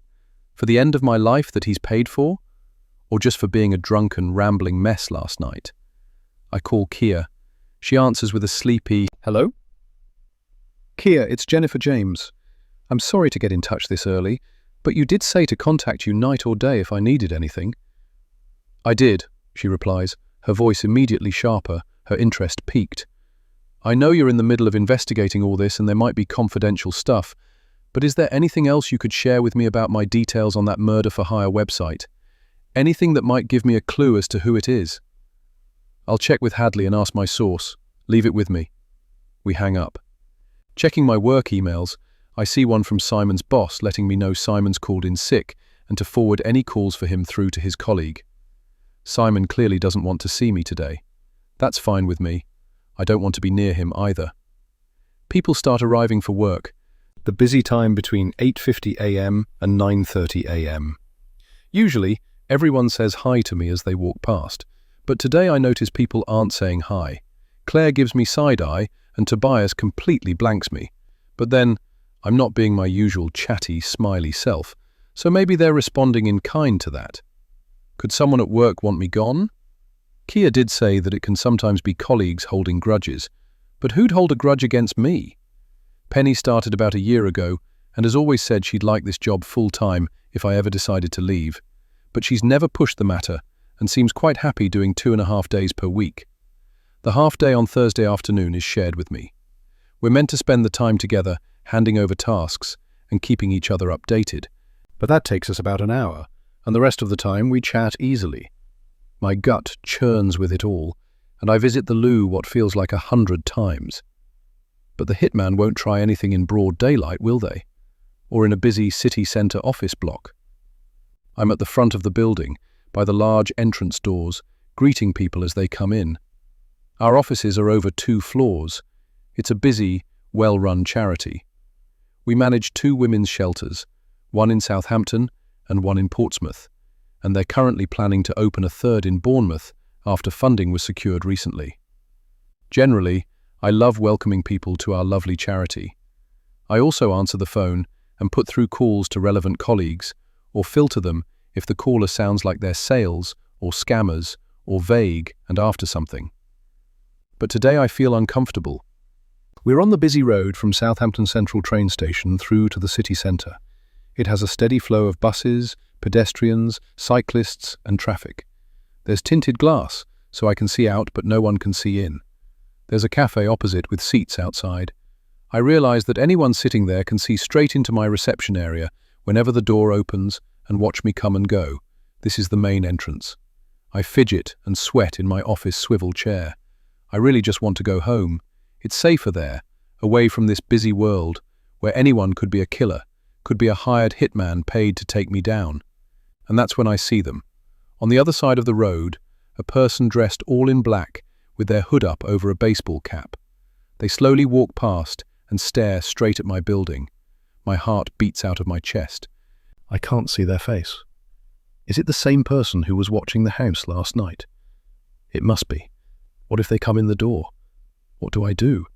There's a panic button under my desk in case of emergencies that alerts the people in the nearest office that I need help. I've never used it, but the idea is that they'll all come running into reception to assist me, and someone is designated to call the police. How long would that take, though? If that person over the road came in and raised a gun at me, I'd just about have time to push the button before they fired. My colleagues would all run in, and I'd be bleeding out or dead, and the shooter would be long gone. Run in, shoot, run out. But the person in black walks past. I watch their back until I can't see them anymore. Gone. I sort through the post, one of my tasks every morning, and glance up. I drop the letters on the floor. The person is back, sauntering past the cafe, as if debating whether to get something. They stop, turn, and get out their phone. I swear they snap a photo of the front of my building. It's the contract killer. They've not found a way to get to me at home, so have come after me at work. The phone rings. I answer, fumble when transferring, and cut off the call. Oops. My brain is disengaged from what my fingers are doing, too busy panicking that I'm about to die any moment now. The person goes into the cafe, comes out with a coffee, and sits at one of the tables. They stare at my building as they slowly drink, occasionally looking down at their phone.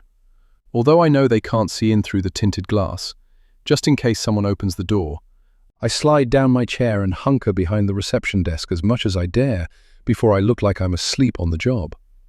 The door, flying open, makes me jump. The person is still sat across the street. Stood in front of me is a woman. It takes me a moment to place her. Hi, Miranda, I say as professionally and politely as possible, sitting up a bit straighter. Miranda is livid, her entire body tense, her jaw set and nostrils flared. She glares at me. Simon isn't in today, I say quickly. He dumped her yesterday. She's clearly here to confront him. She jerks her chin at me. Where's the other one? Penny? Penny doesn't work on Wednesdays, and if she did, she'd tell you the same thing, I say. Miranda thinks I'm covering for my best friend, that he's asked me not to let her near him. Miranda gets closer to my desk and leans over threateningly. I realize she wasn't questioning my honesty, but was checking if I was alone on reception, checking if Penny would be arriving back any time soon. My hand moves towards the panic button. The internal door swings open, and chatter from my colleagues in the next room makes her pause whatever she was planning.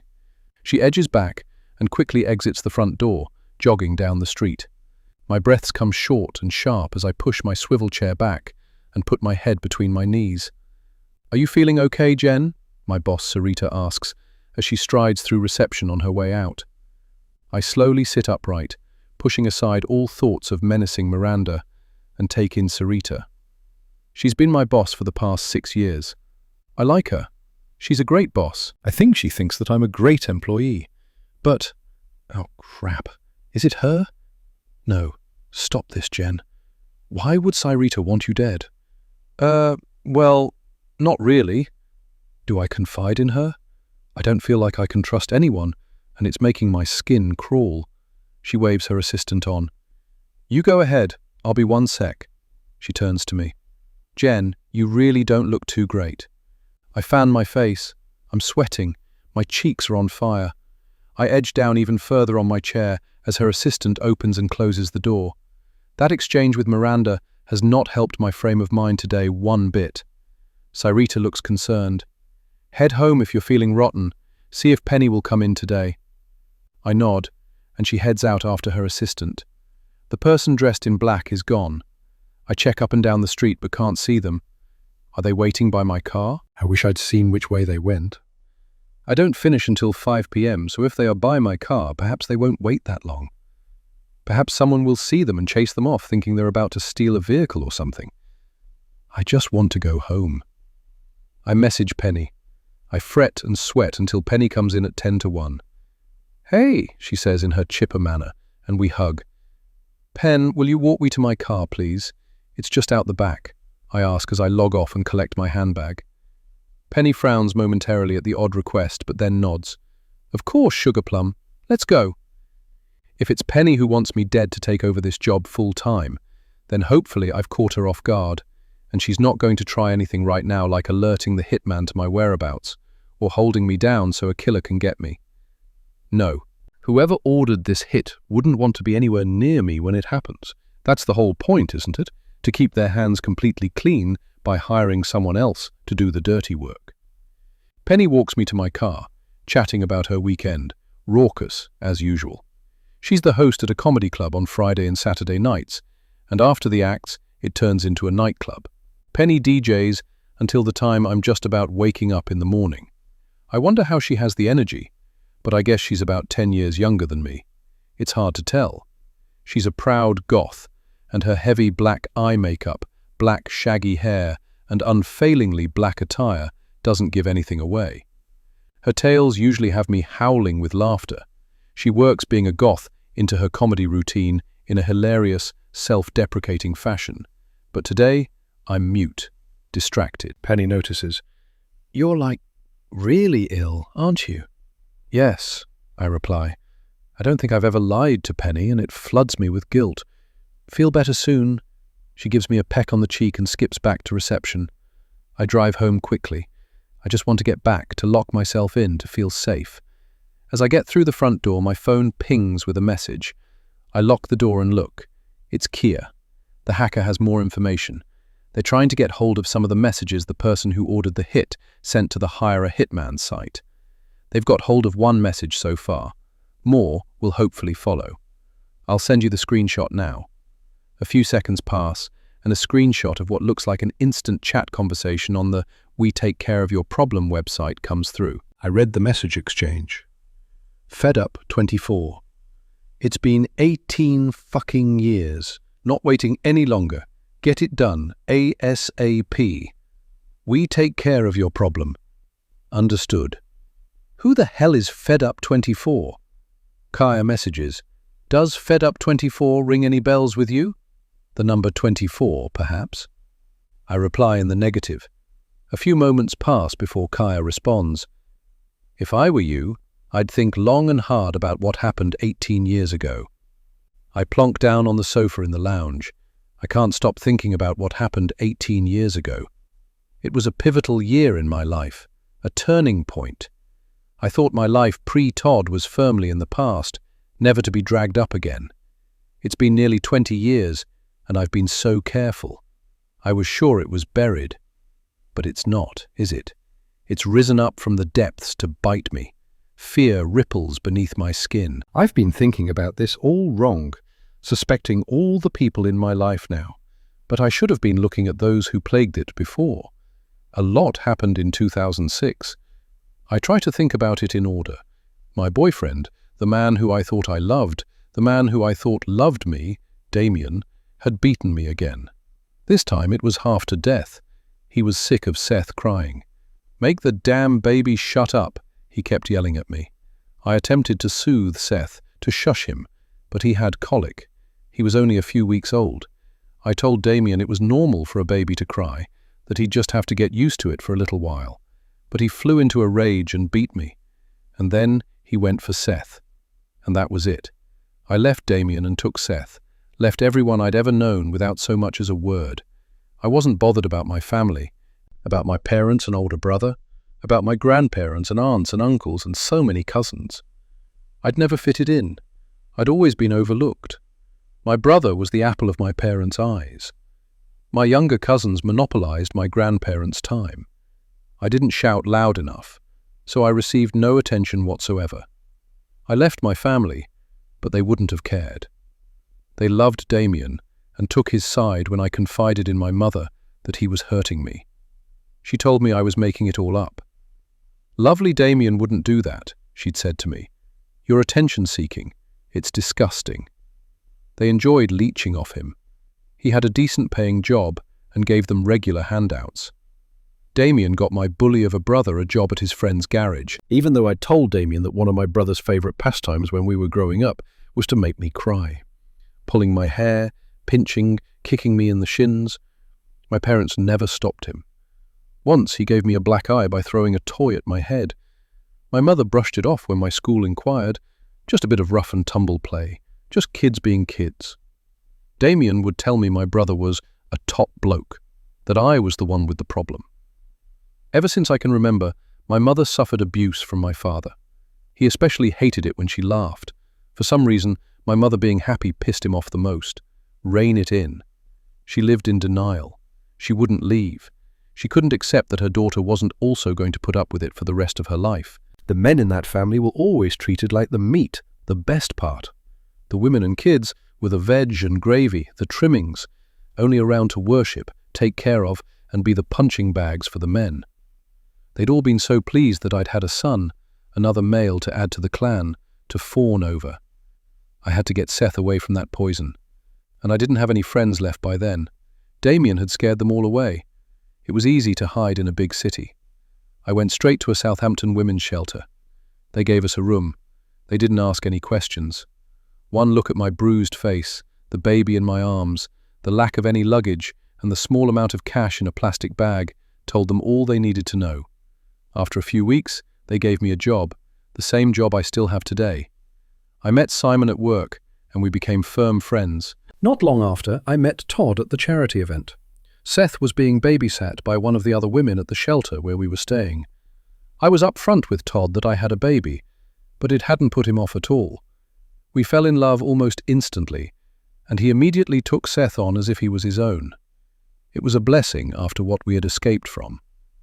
I told Todd and Seth that my parents died in a car crash shortly before I met Todd, and that I had no siblings and no other family. I told them my father was an only child of only children who'd passed away, and my mother had lost touch with her family in Greece when she came to England and hadn't spoken to them in decades. I said that Milton Keynes held too many memories of my parents and made me sad, and that I never wanted to go back there.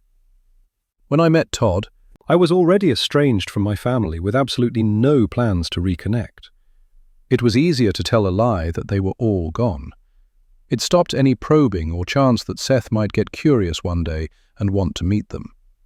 They were all dead to me, so they might as well be dead to my son and husband too. It's for the best. All my family are still alive. Probably. I haven't been in touch with them for 18 years. They're gone. For good. But I did something truly awful in 2006. Something I'll never forgive myself for. I did it to get away from Damien once and for all. I didn't want to do it, but it was the only way. It should haunt me, but I push it to the back of my mind. As far as I'm concerned, it never happened. I started a new life and shut the old one away for good. A flash of blood smeared everywhere streaks across my vision. The smell of it scrapes at my nostrils. My hands are slick with it, the wetness heavy on my skin. The drip, drip, as it spills from a wound. Trembles hit me from head to toe. I tap my forehead, say, "Get out." I summon Seth's face to the front of my mind and fixate on it. If I hadn't done what I'd done, then he'd be dead. Damien would have killed him. I visualize putting the memory of that dreadful evening in a box and shoving it to the back of my mind. I can't let it break out and befuddle me. I need all my wits about me. I've never told Todd about Damien or what happened, about the terrible thing I had to do. I'll take that secret to my grave. But my past must have caught up with me. I'll give Todd a watered-down version of events. I know he'll help me. There's nothing he wouldn't do for me. Chapter 13. The noise of a car coming up the gravel driveway snaps me to attention. I hurry to the window in the kitchen and see it's our gardener, and not a we-take-care-of-your-problem contract killer. He always comes on a Wednesday afternoon. I'm not usually here, though. I'm usually at work. I watch as he goes about unloading a few tools from his truck and gets to work. It's soothing to have another person here. He's been doing our garden for almost a decade. He's trustworthy. He whistles as he prunes a tree. I get changed out of my work clothes and wait in the kitchen for Todd to get home. Around 3, a taxi pulls up, and Todd gets out. He says hello to the gardener, and they have a brief chat before Todd lets himself in the front door and immediately comes through to the kitchen to put the bag of fajita ingredients down. "Oh," he says as he sees me, "what are you doing home?" He looks closely at me. "Are you ill?" It's very rare for me not to be at work on Mondays, Wednesdays, and Thursdays, unless we're on holiday. I'm never off sick. "Yes, not feeling too great," I reply. He immediately comes over to hug me and kiss my cheek, but I pull away. "Don't get too close. Whatever I've got might be catching." "I don't care," he says, and hugs and kisses my cheek anyway. He switches the radio on and unpacks the shopping bag. He chats amiably about his day yesterday, his evening with his friend, his meeting at the radio station. I study him carefully. He's acting in exactly the same way as he usually does. In fact, he's in a great mood. It confirms my certainty that he's not responsible. "I'm not going to choir practice later," I say. He stops what he's doing and turns to look at me. "Oh dear, you must be really poorly. Are you sure you fancy fajitas for dinner? It's unheard of, unless we are away, for me to miss a Wednesday night choir practice. I love going so much. I was thinking we could curl up on the sofa with a movie tonight." I plan to tell him about my past then, when we're both relaxed and can focus. When Seth and Lily are out or upstairs or in the telly room. After dinner, we're cuddled up together under a blanket. Todd has put on a gentle murder mystery series. Halfway through our meal, Seth and Lily came in, said hello and went out again. So it's just us in the house. Now's my moment. "Todd, something happened that I need to tell you about," I start, but my phone pings. "Hmm?" he says, deeply invested in the show on the telly. "One sec," I say, and look at my phone. It's a message from Kia about the person who ordered the hit. I shift on the sofa to make sure Todd can't see my screen. "Comfortable?" he asks, readjusting his arms around me. "Yes, sorry, leg was going dead." He kisses the top of my head, and his eyes go back to the telly. Kia's text says, "I have more messages from the hacker. Let me know when it's a good time for me to send them." I tap out a reply. "Ready now." Screenshots pop into my WhatsApp. My skin prickles. It's more of the conversation between FedUp24 and We Take Care of Your Problem. In a series of messages, FedUp24 has written, "She works Monday, Wednesday, Thursday, 9 a.m. to 5 p.m. at Rosewood Women's Shelters Charity. Drives in and parks in nearby car park. Number plate BH18GVP. She'll be alone at home on evening of Tuesday 22nd October, everyone out the house.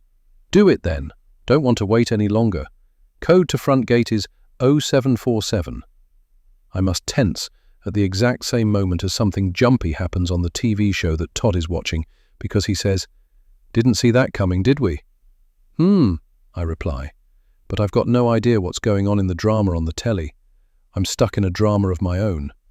Who knows our diaries that precisely, other than us? Todd goes away randomly and sometimes at the last minute. How could all this information be found out about us, about me? Has someone been watching us for a long time, spying on us from afar and somehow finding out our front gate code and whereabouts? Has someone close to me been bribed to hand over that information? But who? The only people other than me who know all that information are Todd, Seth, and Lily. Well, the cleaner and gardener also know the gate code, but they don't know our diaries. They wouldn't have known I'd be on my own on Tuesday night.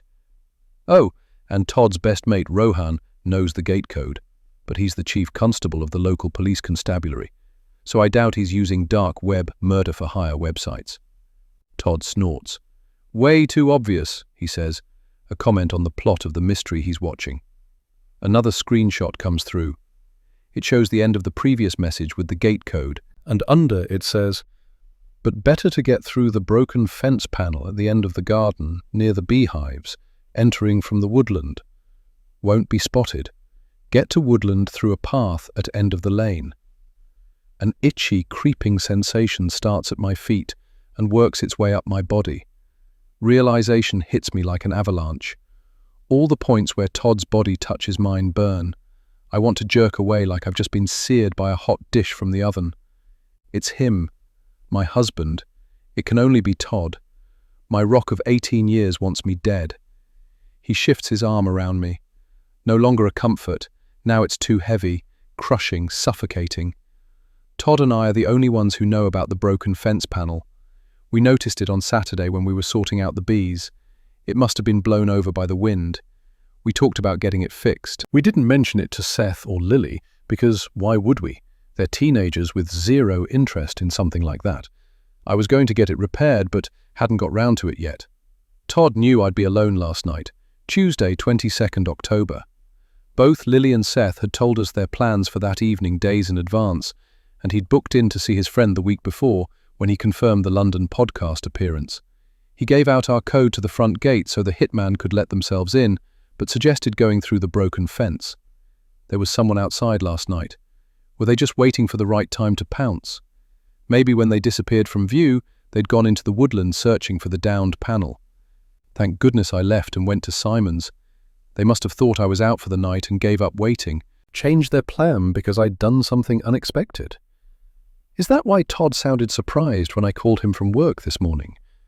Was he expecting me to be dead? The blood crystallizes in my veins. Will Todd let the hitman into our house to do it tonight? Something inside ruptures. Got to run, not feeling too great. Phone in hand, I bolt up from Todd's embrace and dash to the door. "Jen?" Todd says behind me. He mutes the telly. Over my shoulder I say, "Upset stomach. Can I get you something?" "No, I'll be okay. I'll sleep in the guest room tonight and use that ensuite, just in case I'm up and down all night." "Okay, my love. Shout if you need anything." "Will do," I say, closing the door and sprinting up the stairs. In the guest room, I head straight to the ensuite and lock myself in. I pace the room, looking at my phone. I should have grabbed my charger out of the bedroom. I put my phone down on the sync unit to conserve the battery. Think, Jen, think. Should I go somewhere tonight? But I have no friends or family. My only real friend is Simon, and after last night I don't want to go back there again. Should I go to the police? But Todd's best friend runs the local police, and what would I tell them? There's no emergency. There's not even any evidence that it's definitely Todd who has committed a crime. They'd think I was crazy. And I don't like the police, try to avoid them at all costs. My phone lights up with an incoming call. "Hi, Kia," I answer in a whisper, covering my mouth. Todd is downstairs and not likely to hear me, but I can't take any chances. "Hi, I've just had some news. Is now a good time?" She talks rapidly, clearly excited. "Yes, go on." The murder for hire site on the dark web is a scam. It's a fake website, but people think they're genuinely ordering a hit. The website takes their money, and then nothing happens. "A scam?" I repeat. "Yep. The customers who have paid to have someone murdered aren't exactly going to complain to anyone when the hitman doesn't materialize, are they? It's a clever con. That means there isn't a hitman after me. Sweet relief coats my tongue like a spoonful of honey. Yes, but listen to me. Hoax or not, the intent is definitely real. My mouth turns sour. I'm still in danger? Afraid so. There's been a few cases where people whose names have been on these sites have been murdered by the person willing to hire the hitman in the first place. There was a case recently in the US. A woman was murdered by her husband after he'd paid money to a murder-for-hire site on the dark web, and nothing happened. He lost patience and did it himself. As I said, the intent is very real, even if the site is a scam. My entire being jolts. I feel light-headed, peculiar, as if the blood pumping in my veins has suddenly decided to change direction. I lean against the wall, prop myself up against the bath, hold the sink cabinet, anything to keep me upright. I think it's my husband. Really? Kia exhales loudly. That figures. Sadly, it's often the spouse. And I think he was expecting it to be done last night when I was alone in the house. Are you safe now? I look around the locked bathroom. I think so. Try and find some evidence, okay? I need to talk to Hadley Perry at NCA. Speak soon. She rings off. At 10:50 p.m., I hear the sound of the lounge door swishing open and shut. Todd is coming upstairs. Is he coming to kill me? Has he lost patience, waiting for the site to deliver on his order and realizing it's not going to happen anytime soon, he's going to do it himself? I check the lock is definitely on and hold my breath. His feet pad across the carpet. Jen, are you okay? Can I come in? The bathroom door handle moves as he attempts to let himself in. No, I cry. I've got a very upset stomach. You really don't want to come in. I'm on the loo. The handle springs back. Oh, right. What do you think has caused that? I've got no idea. Do you need anything? No, I'm fine. You go to bed. Hopefully I'll feel better in the morning. I'm up early tomorrow to do a 20-mile training run, and after I'll go straight into the club for a meeting with Gavin. I'll shower and get changed there. Okay, I reply. And in the afternoon I've got a charity thing with that Eastleigh Concrete Company, so I won't be back until about 6-ish. He always does this, runs through the following day's schedule with me. We've always kept each other informed of what we're up to, and Todd's week varies depending on appearances and other things he's got booked in. Hope it goes well, I squeak. It breaks my heart that he's acting so normal. I won't wake you up in the morning. Love you. Feel better soon. There's a pause. He's expecting me to reply with, I love you, as usual, but I can't even force myself to say it. His footsteps pad away. In case he's listening, I flush a few times and pour water down the toilet to make it sound as if I'm vomiting. He can't know that I'm onto him. He'd have to smash down the bathroom door to get to me. And that's pretty incriminating for the police, isn't it? He'd want to get away with it. That's why he was willing to pay for a hitman in the first place. I make a seat out of the towels and attempt to get comfortable on the cold, tiled floor. I have to remain alert. A locked bathroom still isn't safe. If Todd wants to get in, he will.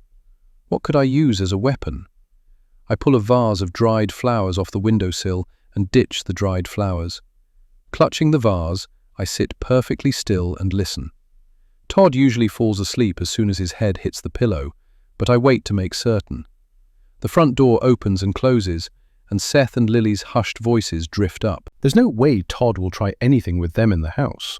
They're witnesses, and he wouldn't risk it. I'm safe. For now.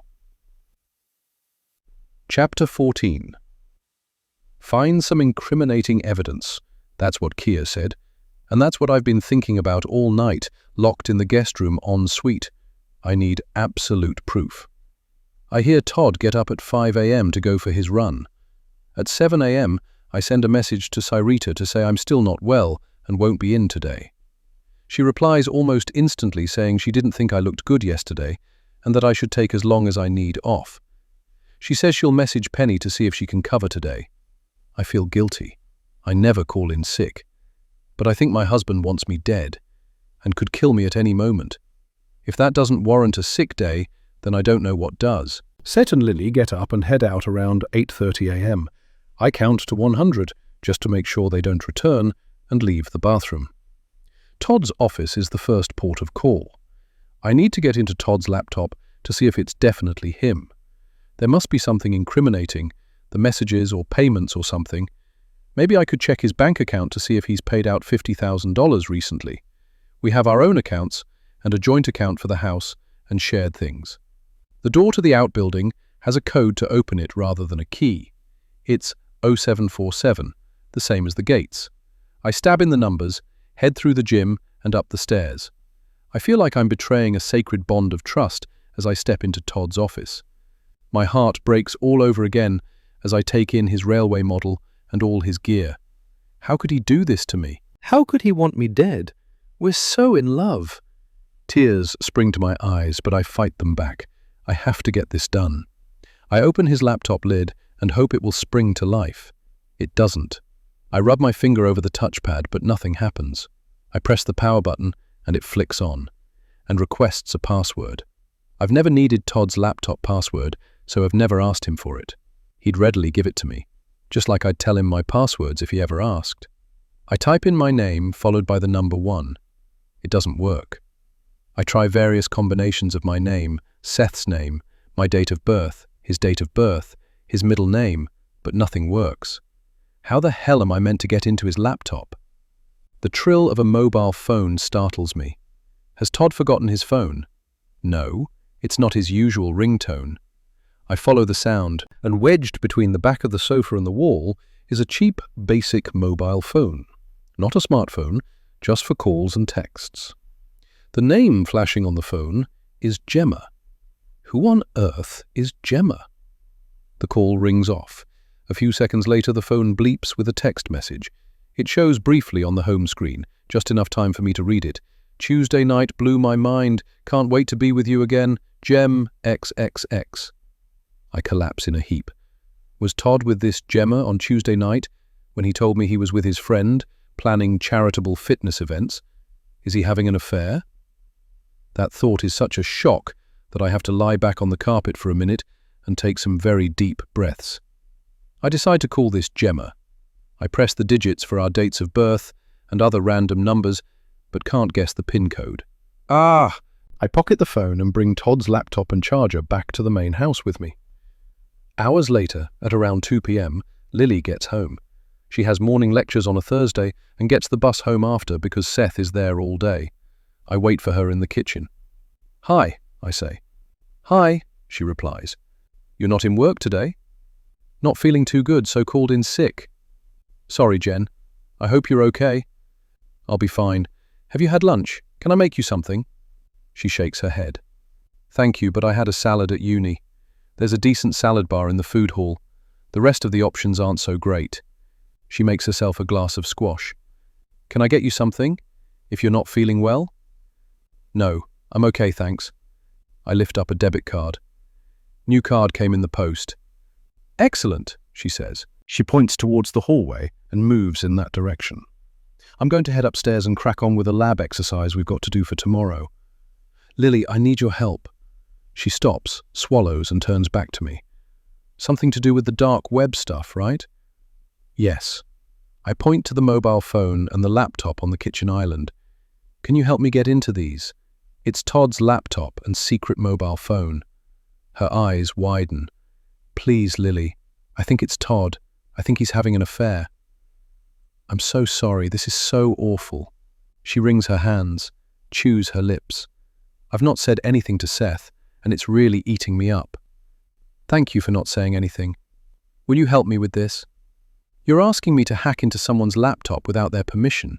That's illegal. Please, Lily, I beg. You're my only hope. She fidgets and looks anywhere but at me. Reluctantly, she nods. She heads towards the front door and comes back with her rucksack.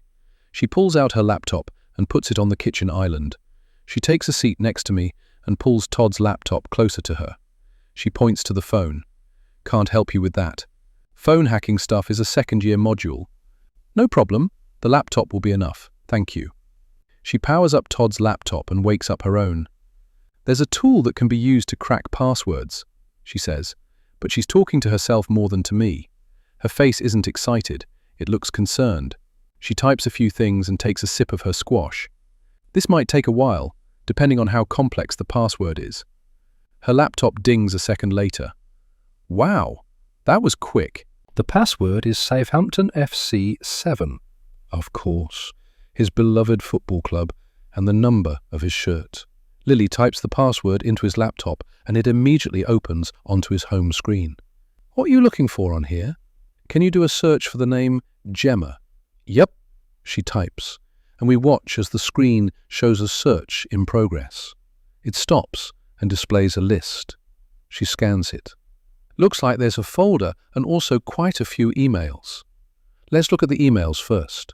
She nods and navigates into the inbox. She turns the laptop to me.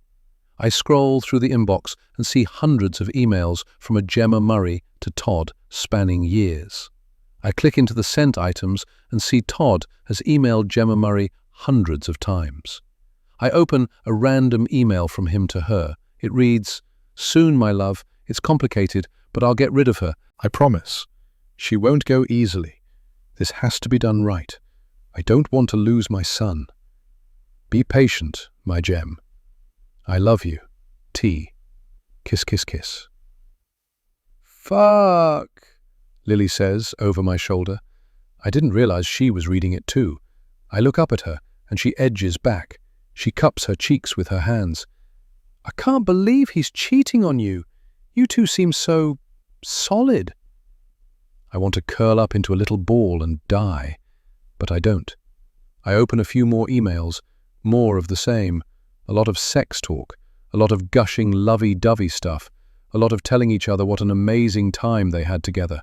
I bet if I checked dates, it would be when Todd had told me he was in London. Maybe she lives there, and that's where he stays when he tells me he's at a hotel or with his friend. I close down the email app and turn the laptop back to Lily. Let's have a look in the folder. It's hidden in some unused services folders. She clicks a few things and brings it up. She turns the laptop back to me. I'm going to the loo. She gets off her stool and heads out of the room. I open Todd's Gemma folder. It's full of photos and videos. The photos show them together at restaurants, bars, around famous landmarks in London, confirming my suspicion that she lives there. They look so happy. There are 8 videos. I click into one. It's a sex video of the two of them, obviously shot in a hotel room. Lily walks back in the room just as Gemma groans and shouts, "Yes, Todd," and Todd grunts. "Ew." She stops dead in her tracks and covers her ears by screwing her palms into them. I press stop. I don't bother looking at the other 7. I can guess exactly what they are. More of the same. I close the folder and memorize where on the system it's located, in case I need to find it again. I wave at Lily, so she uncovers her ears. Could we search for a Bitcoin payment or reference code or something similar? I don't know how all that works, but Kia said the $50,000 payment was using Bitcoin. Sure. Lily perches once again on the stool and types a few things and hits the enter button. Just running a search, let's see what comes up. There's an awkward moment where we look at each other, and I feel like I should break the silence, but don't know what to say. This poor teenager has just helped her boyfriend's mother discover that his father is cheating and has probably hired a contract killer to bump her off.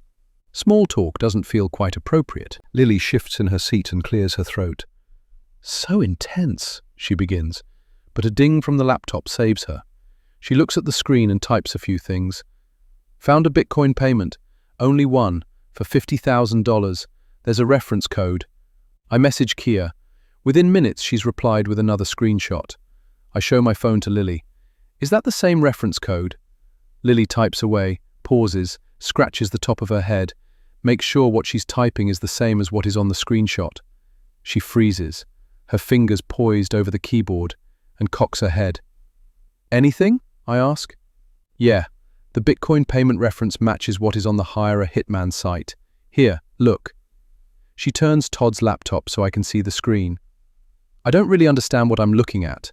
A black screen with white writing, split into 2. I squint and wrinkle my nose.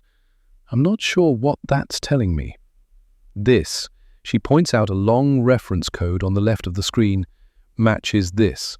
She points out the same code on the right of the screen. It's definitely him. He made this payment. "Conclusive proof it's my husband," I stammer. "Uh-huh," she replies miserably. She looks close to tears. "Todd wants me dead." I spring up, pace a little and lean against the island. My breath comes short and shallow. Lily stares at me as all the color drains from her face. Her breathing becomes labored. "Are you okay, Lily?" I ask. "What about Seth? Does Todd want him dead too? What about me? Are we safe in the house with Todd?" Oh God, oh God. She begins to hyperventilate. I put my arm around her shoulders and press her into my side. Deep breaths. That's it. Lily's panting calms. "Todd adores Seth and won't do anything to hurt either of you. He's after me. That's it. I'll sort this out.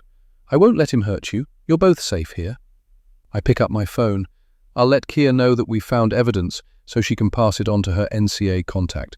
Perhaps they'll come and seize his laptop, maybe arrest Todd. Lily's eyes go wide. "Right. I'm just going to wipe all traces that I've been on this machine.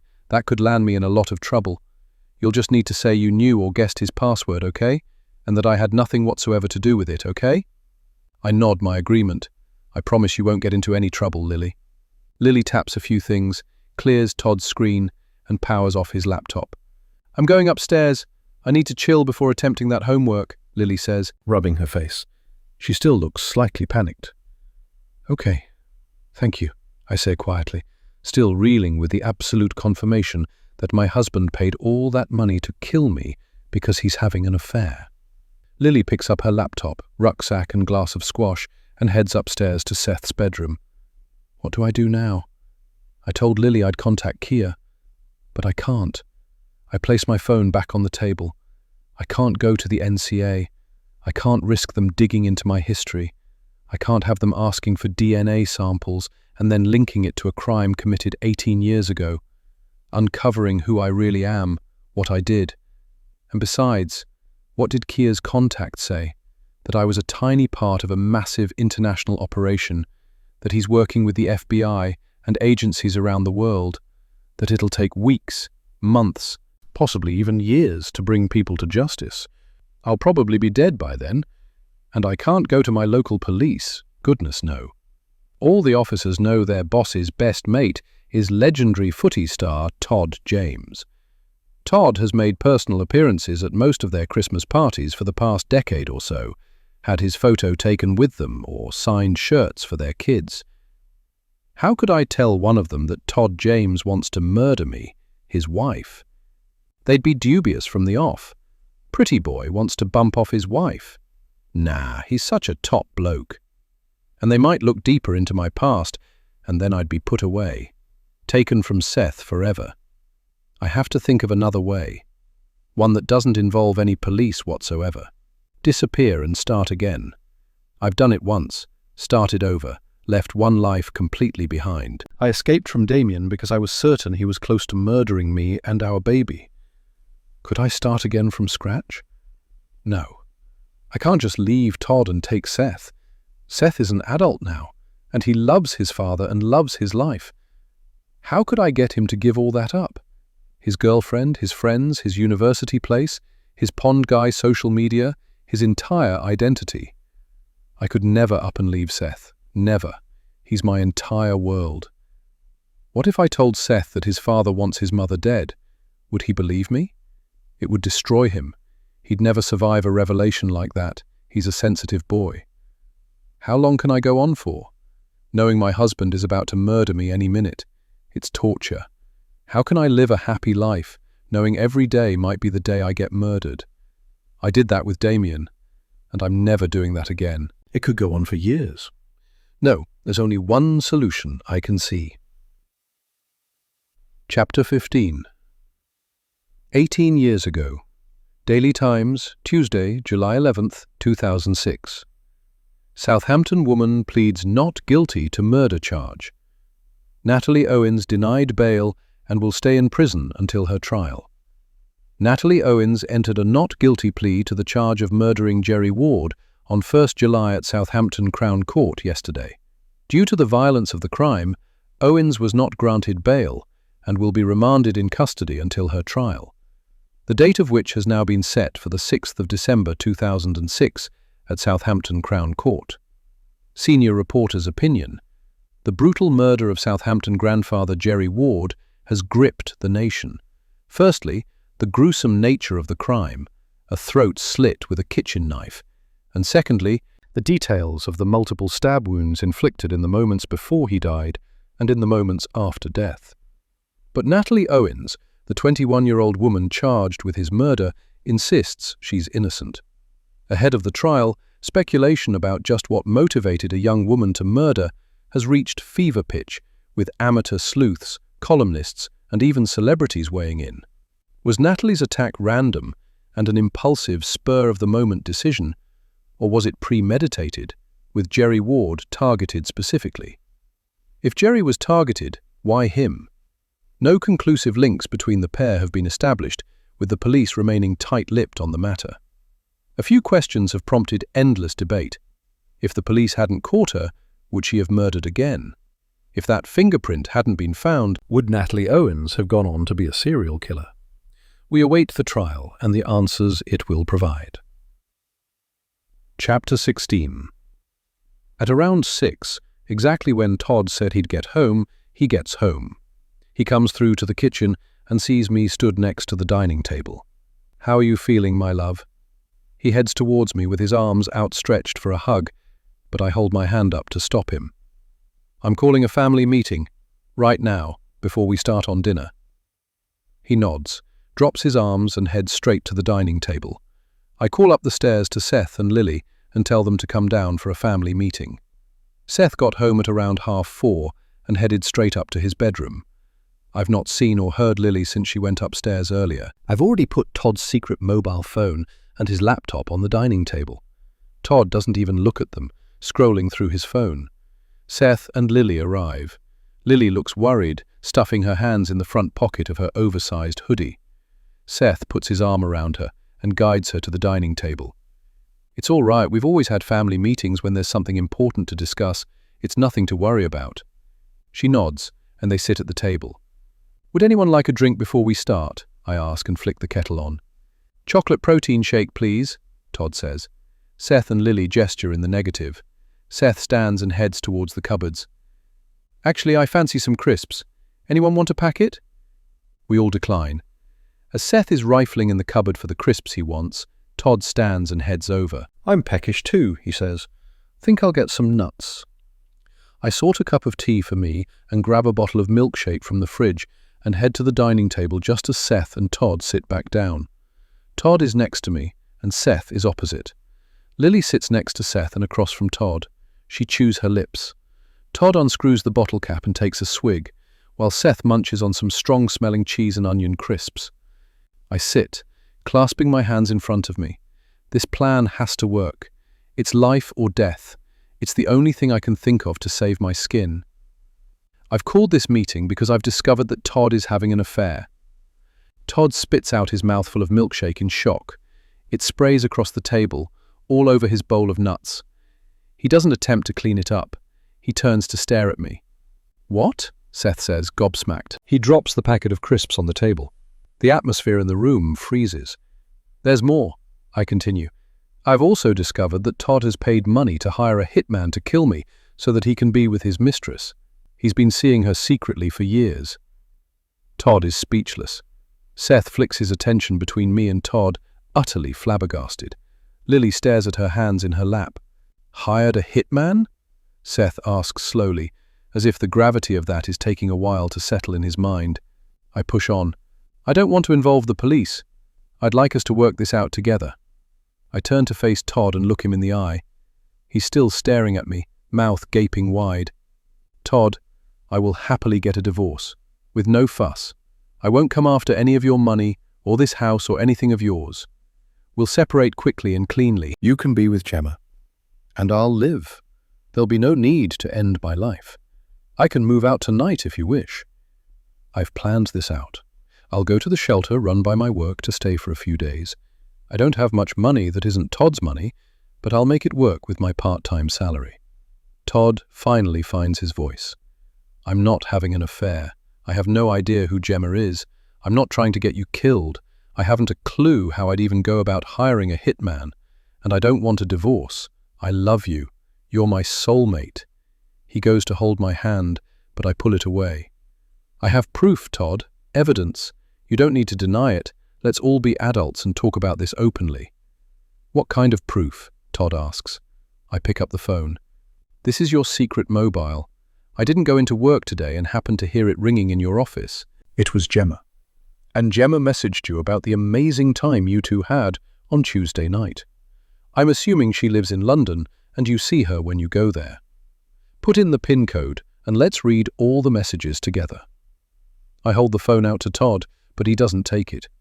I've never seen that phone before in my life. It's not mine, he says. Seth takes the phone from me and presses a button. The phone lights up. There's no PIN code, Mum. It's unlocked. I must have mistakenly thought it was locked earlier and didn't check it properly. Annoying, but never mind. Read out some of the text messages, I tell Seth. Seth presses a few buttons and his face scrunches up. With disgust? With confusion? He shows the phone to me. There's absolutely nothing on this phone. No messages, no contacts, no nothing. It looks like it's come straight out of the box. What? I snatch the phone back from him and look. He's right. What the hell has happened to that message I saw from Gemma? I slam the phone on the table and pull Todd's laptop towards me. I open the lid and type in the password. Southampton FC7, I say out loud. I guessed it. Todd's face doesn't change. He's not worried that I guessed his password. I open his emails first. There are loads of emails between you and Gemma going back years. I angle the laptop in the middle of the table so that all of us can see the screen. I scroll through the inbox, but there are no emails from Gemma. I open the sent items. No emails to Gemma. Has he deleted them all somehow? But this laptop has been in my possession all day. What the hell? I mutter. There's a folder with photos of the happy couple and sex videos. Seth grimaces. Yuck. Todd's eyebrows knit together and his jaw drops halfway to the floor. I navigate to the place in the system which has the Gemma folder hidden in it, but the folder isn't there. Shit, I say. How has everything just disappeared into thin air? I grab my phone. A documentary maker contacted me because my details were on the dark web on this Hire a Hitman site. She's doing a documentary about it. Her name is Kia Wong. I open WhatsApp to find all the messages we've sent one another and the screenshots. But the chat isn't there. Her contact details are no longer in my phone book. On Todd's laptop, I bring up a browser and Google Kia Wong. But her website, her social media channels, her credits on the BBC and other production company sites don't come up.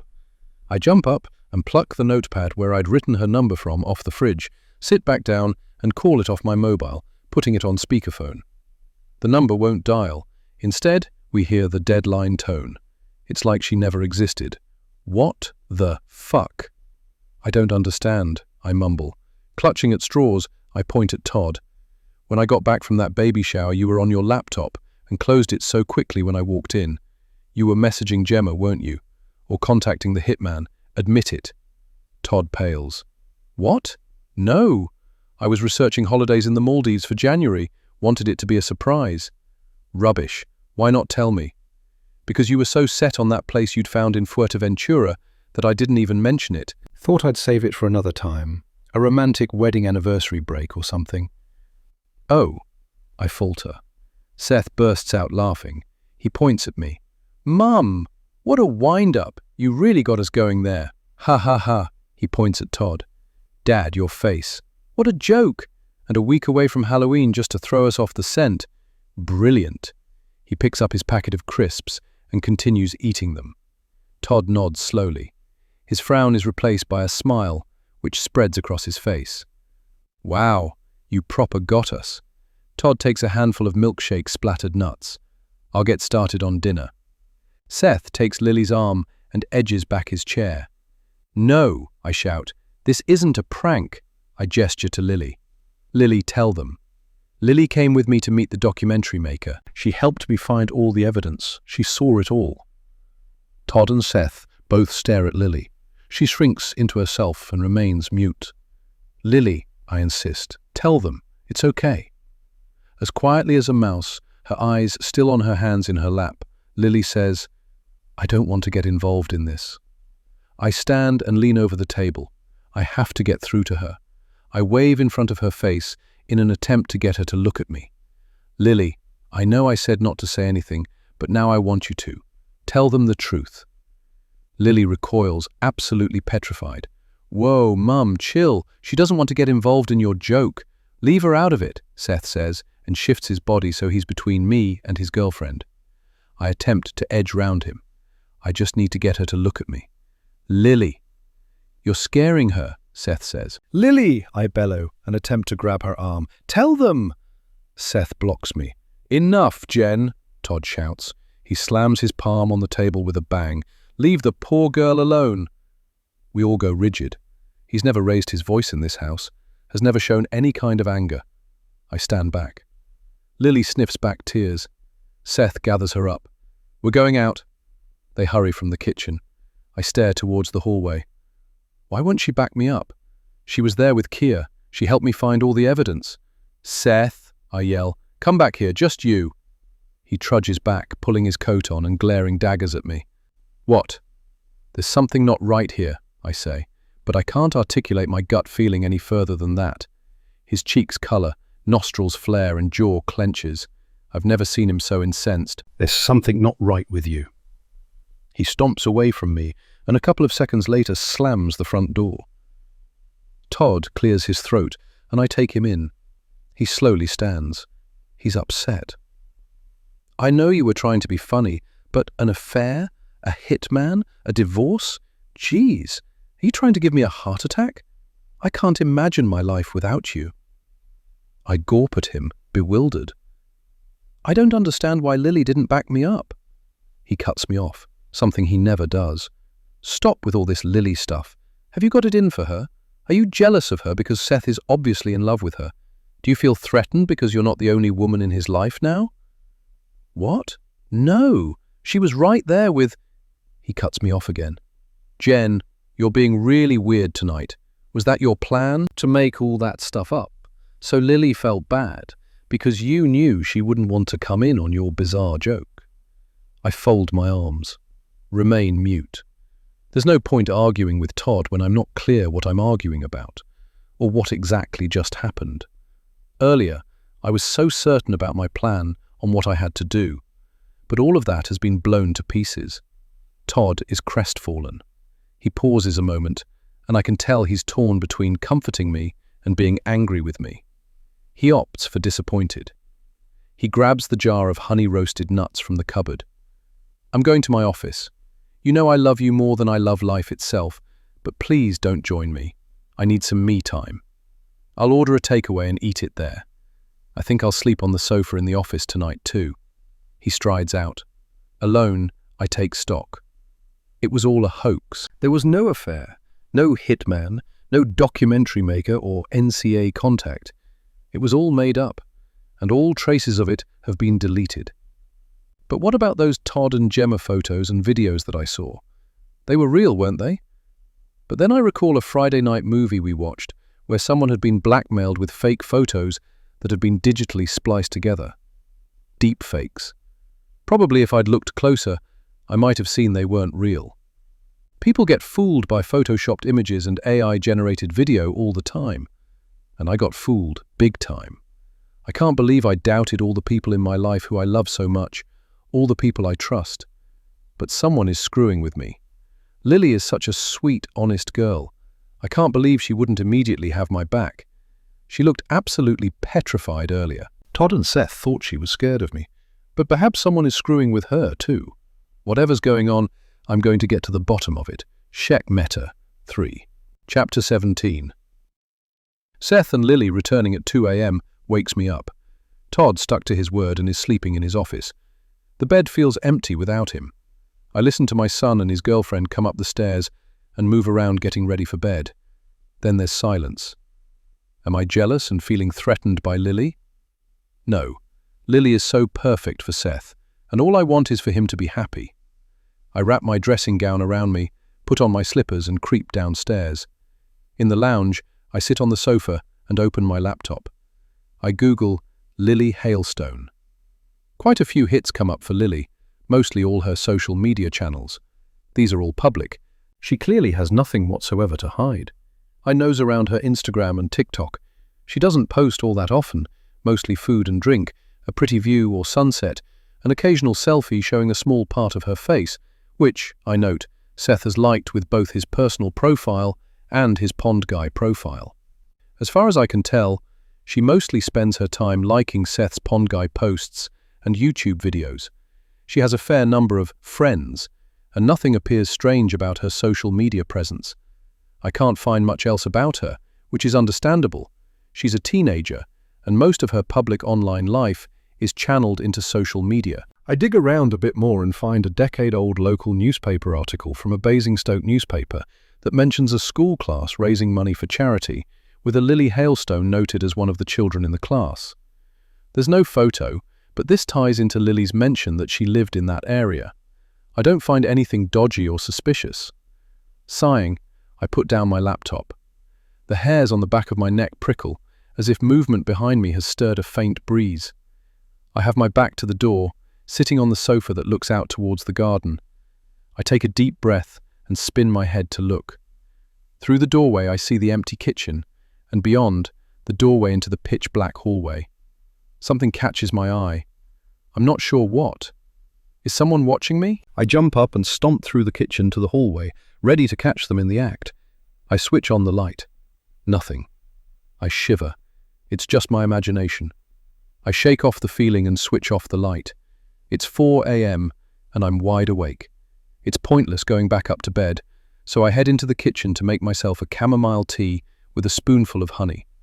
The basic mobile phone that I found in Todd's office is still on the dining table. I pick it up and look at it. Who planted this? Who has been in my home? Who could know all that information about my whereabouts and the code to get in the gate? Who would go to all the bother of this incredibly intricate planning to screw with me by setting up a hoax? I'm pretty certain that if my past had caught up with me, I'd be dead by now and not toyed with. I put the phone back down and rub my confused forehead. A wave of exhaustion crashes and breaks over me. I perch on a stool around the kitchen island and sip my tea. And that's when it pops into my head. A prank. On me. Todd, Seth and Lily are all in on it. We often prank each other, especially around Halloween. That's what Seth said to me last night. But he was acting, bluffing. They're winding me up, they must be. There's no other reason as to why Lily wouldn't tell them that she'd come with me to meet Kaya Wong or seen the evidence of Todd's affair for herself. They've roped her in on it. I rest my head on the counter and close my eyes. I'll tell them tomorrow that I've rumbled them. We'll have a good laugh about it, and this will all be over. A cough wakes me. I sit bolt upright, wiping away the drool. "What are you doing, Mum?" "Did you sleep there? You look terrible," Seth says. He bounces around the kitchen, making breakfast for him and Lily. Lily stands in the doorway, looking at her feet, not able to look at me. Perhaps the poor girl is worried about what I might think because she didn't want to get involved with a family prank. Woke up early and couldn't sleep, so came down here. Must have nodded off. I slide off the stool and stretch out my stiff body. "Do you want a coffee?" he asks. "Yes, please," I reply. Seth goes over to Lily to ask her too. She nods and says quietly, "Just going in the telly room." She glances at me. Seth kisses the top of her head. She shuffles into the telly room like a little mouse. The sound of the telly switching on is muted by the kettle boiling. Lily's obvious discomfort puts me on edge. This is my home, and I should feel comfortable here. But the dynamics have shifted after yesterday. I need to put this right. "Seth," I start, but Todd's arrival in the kitchen from the direction of his office and not from upstairs stops me in my tracks. Seth looks at Todd and frowns, also noticing where his dad has come in from. Todd has never slept in his office before. We've never had an argument where we've slept in separate rooms. Todd comes to stand next to the sink, swerving me, not delivering a kiss or hug or any affection, which is completely wrong. Seth flicks his eyes between us and decides the two of us need to talk without him about. He quickly puts a mug of coffee in front of me, then gathers his and Lily's mugs on a tray with 2 bowls, a packet of cereal and the milk, and takes it all through to the telly room. Right, I need to clear the air.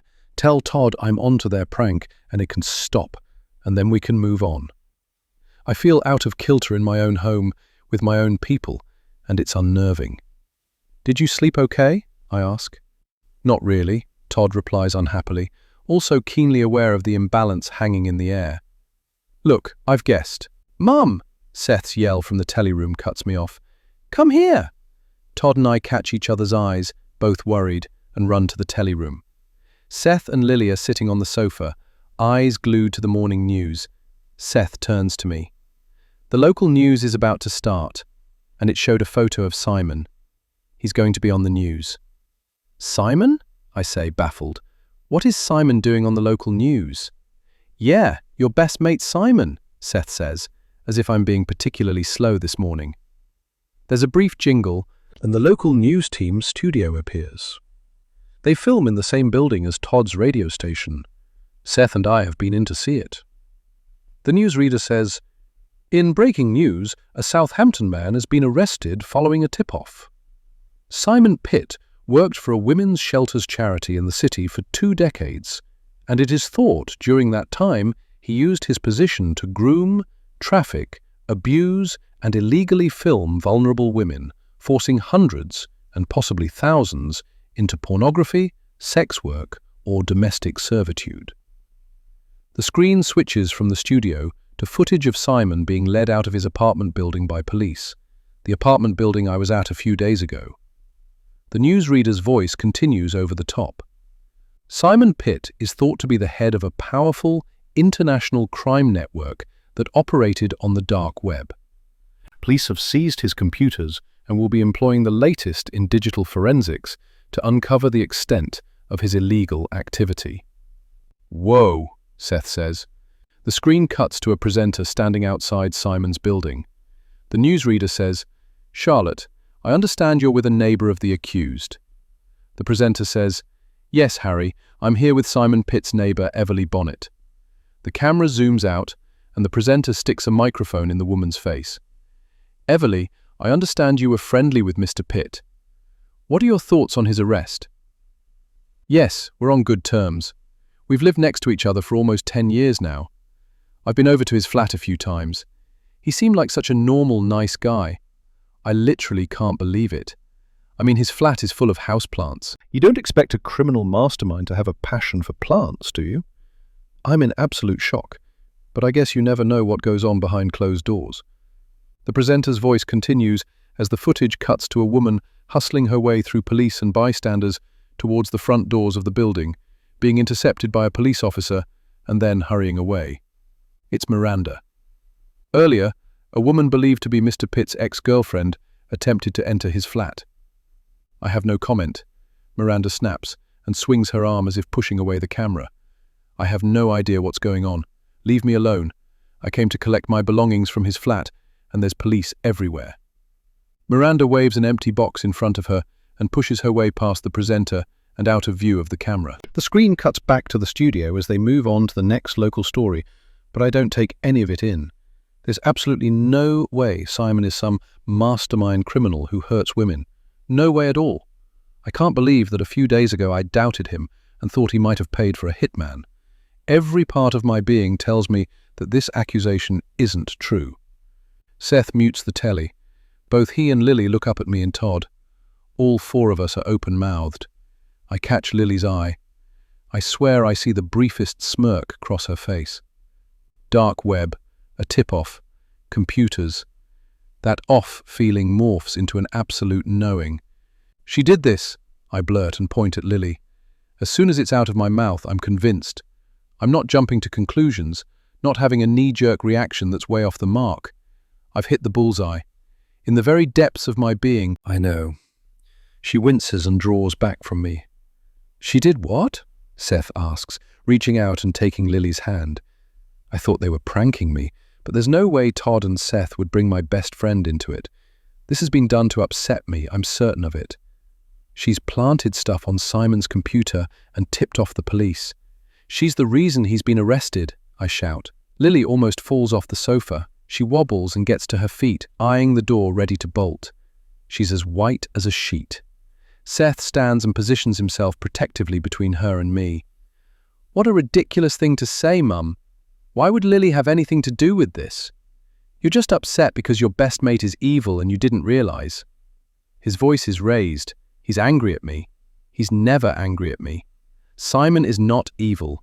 He's been set up. By her. Lily made up all that dark web stuff to mess with me, and now she's targeted my best mate. Seth gives me a look as if I've completely lost my mind. He puts his arm around Lily and barges past me, directing her as if he's a bodyguard making his way through fans with a celebrity. They storm out of the kitchen. I turn to Todd. He's still gaping. "Lily's crazy. She's screwing with me and now my best friend. We need to stop her. We have to make a plan, right now. Get her away from Seth, out of this house."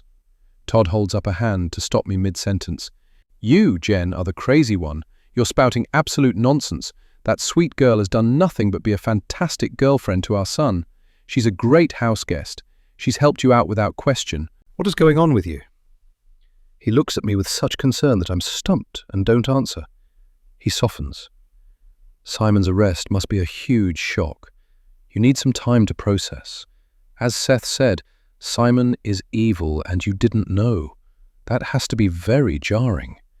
He gives me a pointed look. But you can't keep accusing people of things there's no way they've done. He's still upset about everything I accused him of yesterday. He clears his throat and adds, "If you, need to see a therapist to work through some things, then please book one and go. Today, if necessary. You're acting like a completely different person, paranoid and, well, delusional. I just want my Jen back, okay? I love you and I'll support you through anything. You just need to take the first step." He pecks me quickly on the cheek. It has no warmth or love in it. It's perfunctory and forced. He checks his watch. "Need to get going. I've got a few re-records of tomorrow's show to make, and then I'm heading to the club to catch up with Gavin." Todd leaves the telly room. I stand completely still as I hear movement upstairs and the front door opening and closing. All three of them leaving the house without shouting goodbye to me as normal. It sounds as if they're all hurrying, as if they can't wait to get out of here, to get away from me. When the house is silent, I head into the dining area, pull out a seat, and plonk myself in it. What is going on with me? Am I losing my mind? Have I been making things up? Lily coming with me to meet Kia Wong, was that all in my mind? Do I need help, like Todd suggested? He has only ever wanted the best for me. He wouldn't have said that unless he thought it would really help. Paranoid and delusional. Yikes. I stare into space. The sound of my phone ringing slices through the silence. I jump up and retrieve it from the kitchen island. It's work. I don't think work has ever called me on a Friday morning. It's not my usual day. There's never been any need.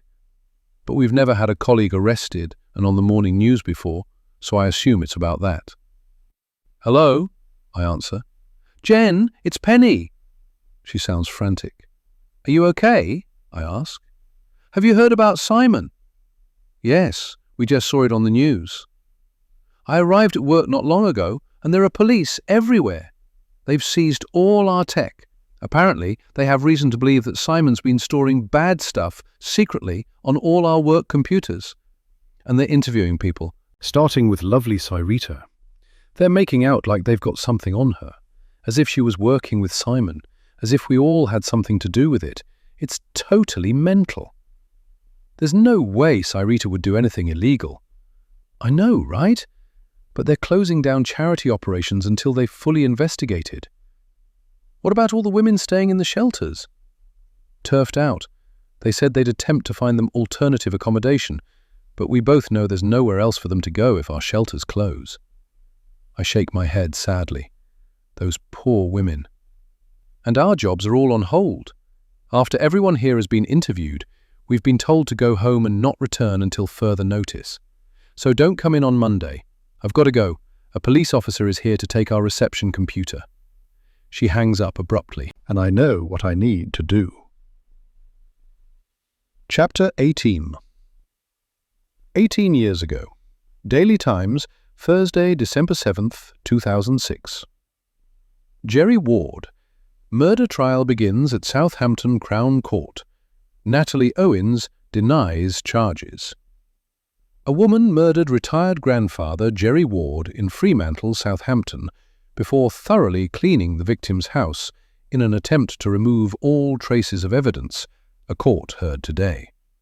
The trial of Natalie Owens, 21, who is charged with murdering the 69-year-old after meeting him in a pub and returning to his house on the evening of Saturday, 1st July 2006, began yesterday, Wednesday, 6th of December, at Southampton Crown Court before Judge Nicholas Riley. Owens denies a charge of murder. Addressing the jury in his opening statement, the prosecuting barrister said the case concerns the death of an older man as a result of a knife wound to the throat and involves significant pre- and post-death injuries inflicted by the defendant. He told the 5 women and 7 men of the jury that through the course of the trial, the prosecution would present witness evidence, play CCTV footage, and submit forensic evidence. Owens' defense counsel will then present evidence to the jury, with the trial expected to last for 2 weeks. Owens denies charges of murdering Jerry Ward. The trial continues. Chapter 19. For some reason, Lily has got it in for me. I'm not paranoid or delusional or acting crazy. I'm perfectly sane and need to find out what she's up to, and fast. I'm usually a very good judge of character, but not this time. Lily and I are not friends. She orchestrated all that dark web stuff. She's put Simon in jail for something that there's absolutely no way he did. She's sabotaged my work's computers and messed with my beloved charity. And she's turning Todd and Seth against me. What does she want? What will she do next? I need to find some hard evidence that I can show Todd and Seth. After showering and getting changed, I jump in my car and head straight to the nearest electrical retailer and buy myself another laptop and all the latest anti-malware software. I pay for the shop assistant to set the laptop up for me and make it as secure as possible. It will be my secret laptop. No one, and especially not Lily, will know about it. I then head to a cafe with Wi-Fi and log on. She's infected my old laptop, I know it, and Todd's, and probably Seth's too. I run the same Google search as I did earlier, but this time I look closer at her social media. I click on all her friends. They all look about the right age, but you can buy friends and followers, can't you? I'm pretty sure I read that somewhere. Neither Instagram nor TikTok says when she first set it up, and I can't look at all her posts because I don't have an account. I debate setting up fake social media profiles and befriending her and her friends. But what will that prove? Not a lot. No, she's too clever on computers. I need to watch her in person. She'll slip up and reveal something. She's human. It's bound to happen. I decide to return home. As I near the front gate, I notice two things: a car parked across the entrance and someone attempting to scale the gate with one leg swung up and almost over. I stop the car. The person climbing the gate hears the car and jumps back down. They have their hood up and a scarf wrapped around the bottom half of their face. My brain screams, "It's the hitman come to kill you." I vomit the 2 matcha lattes I had at the cafe down myself in shock. But then remember, there is no hitman. So who the hell is this? The person makes no attempt to run. They face me, plant their feet, and cross their arms, as if squaring up to me, as if expecting violence. My heart pounds. Shakily, I turn off the engine and open the car door. I stand and close the door. If I screamed, no one would hear. The neighbors are away up the lane. Instead, I pull myself together and shout with a forced fierceness. "Hey, what are you up to?" They flip back their hood and pull down the scarf. It's then I see the face. "You sicked up on yourself," Miranda observes. I'm too stunned to reply. I just caught my best friend's ex-girlfriend attempting to scramble over my front gate. Miranda points at the house and then at me. "You live here?" I frown and shake my head. Of course she knows I live here. What else would she be doing here? The acrid smell of sick on my clothes makes me want to vomit again. "Were you trying to break in?" "No," Miranda says with zero conviction. "Has this got something to do with Simon's arrest?" She blinks a few times. "I don't give a shit about that bastard. He got what was coming to him." "You can't believe he did it?" "We're all capable of doing fucked up things, even the most sweet-looking people. Nobody is who they appear." "Simon is innocent." She snorts with a fake laugh. "Whatever. Like I said, I don't care about him anymore." My frown deepens. I don't believe her in the slightest. "What do you want then?" She hesitates briefly, as if deciding what to say next. Then she shrugs and says, "Nothing." She strides towards her car, starts the engine. I stare as she turns the car around and mounts the neatly mown grass verge to get past my parked car on the lane. One tire leaves a churned-up skid of mud, a jagged gash that might never go away. "Don't ever come back here," I shout loudly as she passes, so she'll hear through the car window. "If you do, I'll call the police." She glares at me from the other side of the glass. I won't call the police, of course, but she doesn't know that. As the car disappears up the lane and I press in the code to the gate, my brain digests that bizarre interaction. Was she planning to snoop around my home to find something out about Simon? to find something out about me. The gate swings open, and I get back in my car and drive it in, watching in my rearview mirror as the gates automatically close behind me. I have more important things to think about than Miranda. First, get changed out of these sick stained clothes. Second, Lily. Later that evening, I sit in the lounge, angled on the sofa, so I can look through the door into the kitchen. Seth and Lily are in there, baking. They arrived back not long ago, went upstairs briefly, and then headed into the kitchen with a full supermarket bag. Todd and I had already eaten dinner. Todd made a simple salmon meal. I sat in my usual spot around the kitchen island while he cooked. I told him about catching Miranda. He suggested she was upset about Simon and not thinking straight, and that if she did something similar again, then he'd speak to Rohan about the best course of action. That I shouldn't get involved unless absolutely necessary because he'd deal with it. I agreed. I wasn't really paying attention. Todd continued to talk to me, but none of it went in. I had been too busy listening out for Seth and Lily's return home. Todd is still talking to me. He sits on the sofa next to me, but facing the telly. It's just a steady stream of words that go in one ear and out the other. I'm trying to work out what Lily and Seth are making. Seth had told me that they wanted the kitchen to themselves, and well, I'm suspicious. They giggle and whisper, things clatter and the blender goes. I can hear the oven switch on. Then the telly turns on. Todd has given up talking to me. I'm usually very attentive. I love listening to him and hearing his thoughts and conversing about all sorts. But not today. I need to keep my eye and ear on my son's girlfriend. The waft of a cake of some sort cooking in the oven drifts into the lounge. Smells good, Todd says to himself. He doesn't even look my way. It does smell good. I love the house smelling like freshly baked cakes and biscuits. It's warm and homely. But it's Lily who has made this smell. And she doesn't belong here, doesn't belong in my kitchen, using my things and baking for my family.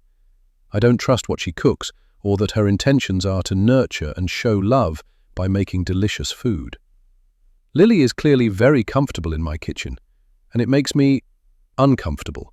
She's encroaching on my home, taking over. There's more clattering and noise from the kitchen, and Seth and Lily move into the corner near the oven so I can't see them. I strain to look. Todd stands, walks around the sofa, and pushes the door so it's half open and blocking my view. "What did you do that for?" I ask him. "Leave them to it. They're adults and don't need to be watched. They're very capable of making food for themselves," he says as he sits back down. I observe him for a moment. He thinks I'm worried that they'll have an accident or something. How wrong he is. There's more noise and murmurs, but I can't quite hear over the din of the football show Todd has put on with its fake laughter. I'm just debating whether to get up and reopen the door when it sweeps open, and Seth comes in, holding a stack of small plates. "Surprise," he says with a big grin. Lily follows him in, holding a large plate of cupcakes. Todd mutes the telly to look. "Ooh, what are those?" With a shy smile, Lily comes around the sofa to deposit the cupcakes on the coffee table in front of us. Honey cupcakes with honey and vanilla icing. I hope you don't mind. I used your honey, Jen. Seth said it would be okay. "Of course it's okay," Seth booms. He puts the small plates on the table next to the cupcakes and takes a seat on the second sofa and gestures for Lily to sit next to him. I stare at the cakes. They look and smell incredible, and then stare at Lily. What stunt is she pulling here? Has she tampered with these cakes somehow? Are they poisoned? Or full of broken glass or choking hazards? But Seth has been with her the entire time. He would have seen her being sneaky, wouldn't he? But then she must have swapped that burner phone with the message from Gemma for one exactly the same, with nothing on it, right in front of our faces. Stuffed it into her hoodie pocket when no one was looking. She's capable of anything. There's an awkward pause as everyone waits for me to say something. "Lily found the recipe online, Mum." Seth breaks the silence, full of enthusiasm. "Doesn't the icing look incredible? It's the first time she's ever piped icing like that."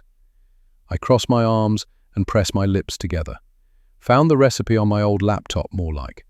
I had it saved in my recipes folder to make one day. She's been snooping around in all my data and found it. When I still don't speak, Lily ventures timidly, "We wanted to cheer you up because you must be so upset about your best friend." She trails off as I glower at her some more. Her cheeks colour. Seth jumps in. It was all Lily's idea. That's very thoughtful, Todd says. Right, let's dig in, Seth says, and lunges for the cakes. But I put out my hand to stop him. The cook should get the first taste, I say, looking pointedly at Lily. If she's done anything to these cakes, then I want to watch her eat one. She smiles sweetly. I hope they're okay. She reaches out to pick one up, but I pull the plate towards me. Oh, let me pick, I say. Todd gives me a look as if to say, that was a bit rude. Seth's eyes scrunch as he says, his voice etched with annoyance. I'm sure they all taste the same. But I ignore them both. I'm doing this for their own good as well as mine. I pick one at random and pop it on a small plate and hand it to her. With everyone watching, she pulls down the wrapper and takes a bite, her pretty little mouth opening wide to fit the cake and icing in. Well? Seth asks eagerly. She makes a little sound, her mouth still full, and beams at him. Pass us one, Mum, he says, beckoning to me. I pause for a few more seconds, watching as Lily swallows. When she doesn't keel over or choke, I pass one to Seth and one to Todd and take one for myself. Todd and Seth both devour theirs, and Seth scoops up a second. I pretend to nibble at mine and put it down. This woman puts Simon behind bars. Enjoying her baked goods does not sit right. It leaves a sour taste in my mouth. Lily notices me put the untouched cake back on the table. Her shoulders droop, and the corners of her mouth turn down. Are you not eating that? Todd asks me. I shake my head. Absolutely stuffed from dinner. I'll have one later, or tomorrow. Well, I think I'll have a second too. Todd takes my plate and eats my rejected cupcake. These are incredible. Well done, Lily. She perks up at the compliment. Pleased you like them. Are you doing another charity challenge next year? I am. I booked it this morning. We'll be trekking up Mount Kilimanjaro, but with a twist. He rubs his hands together animatedly, because we plan to run it.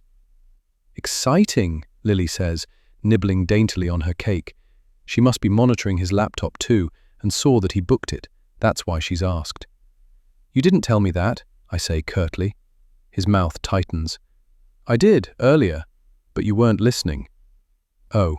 The atmosphere thickens unpleasantly. Lily cuts through it with a swift and adept change of topic. Seth was top of his class today for his latest assignment. She rubs his leg and gazes at him proudly. He nods. I think that calls for a third cupcake. He picks up another cake and holds it in the air like a celebratory glass of bubbles. Congrats, son, Todd says. Seth looks to me expecting praise, but all the words have been sucked out of my mouth. Why didn't he tell me that himself? Why wasn't I the first to know? He always tells me everything. I feel overwhelmingly off balance. Seth's jubilant mood falls when I don't say anything. He takes Lily's hand. We're off to the telly room. Need to beat this one at Call of Duty. He goes to stand, but I find my voice. No, I think we should have a family movie night. We've not had one in a while. And you can tell me more about this assignment while we decide which one and get it lined up. Seth looks at Lily. He's checking with her. She dips her chin in agreement. My son tells me all about the essay and lab experiment he set up to test for different variables in seawater, while Todd switches the telly to the streaming services page. I'm not really paying Seth the attention he deserves because I'm so focused on Lily. She finishes off her cake and quietly puts the plate on the coffee table, watching what's happening on the telly. Seth stops talking, and there's a pause of a second or two before I realize he's not just taking a breath, he's finished. I rip my focus straight back to him. That's wonderful. Well done. But it sounds hollow. He hears the insincerity loud and clear, sniffs, folds his arms and leans back on the sofa next to Lily. What shall we watch? Todd asks, poised with the remote. I've got an idea, Lily pipes up. Seth's face immediately brightens. Oh yeah? What? It's an action comedy with The Rock. Meant to be very funny. She tells Todd the name of the movie and the streaming service. He finds it and reads the short description. This looks perfect, he says. Lily beams. Spot on choice, Seth says. This is exactly the kind of movie we love to watch. It's like you've been a part of this family for years. You love this kind of thing, don't you, Mum? I reply indifferently. Part of the family? Pah. Lily's no doubt looked through our browsing history to see what we watch. I don't believe that was a lucky guess. Todd presses play on the movie, and everyone settles in and turns their eyes to the screen. Except I don't. I face the telly, but I watch Lily out of the corner of my eye. Seth puts his arm around her, and she snuggles into him. Todd puts his arm on the back of the sofa, an invitation to me to lean into his armpit like I usually do, but I ignore it. He leaves it there for a while, but when I don't move, he puts it down again and looks a little hurt. Instead, I put my legs up under me, lean away from my husband and into the side of the sofa to get a better view of her. I pick up a cushion and hug it into myself as if it can provide some kind of protection. The three of them laugh at some opening joke, but I don't even hear it. Seth glances at me, looks away. Then Lily glances at me and catches me looking at her. Her entire body tenses, and she swiftly looks back to the telly. Todd and Seth laugh at something else, but Lily doesn't. She squirms, knowing full well that I'm still watching her. Seth picks up on Lily's unease, and worry tinges his features. He barely smirks at any more jokes, obviously concerned about his girlfriend. Eventually, Todd picks up on the prickly undercurrent. I attempt not to watch Lily, to watch The Rock in what is probably an excellent film, but I can't stop myself.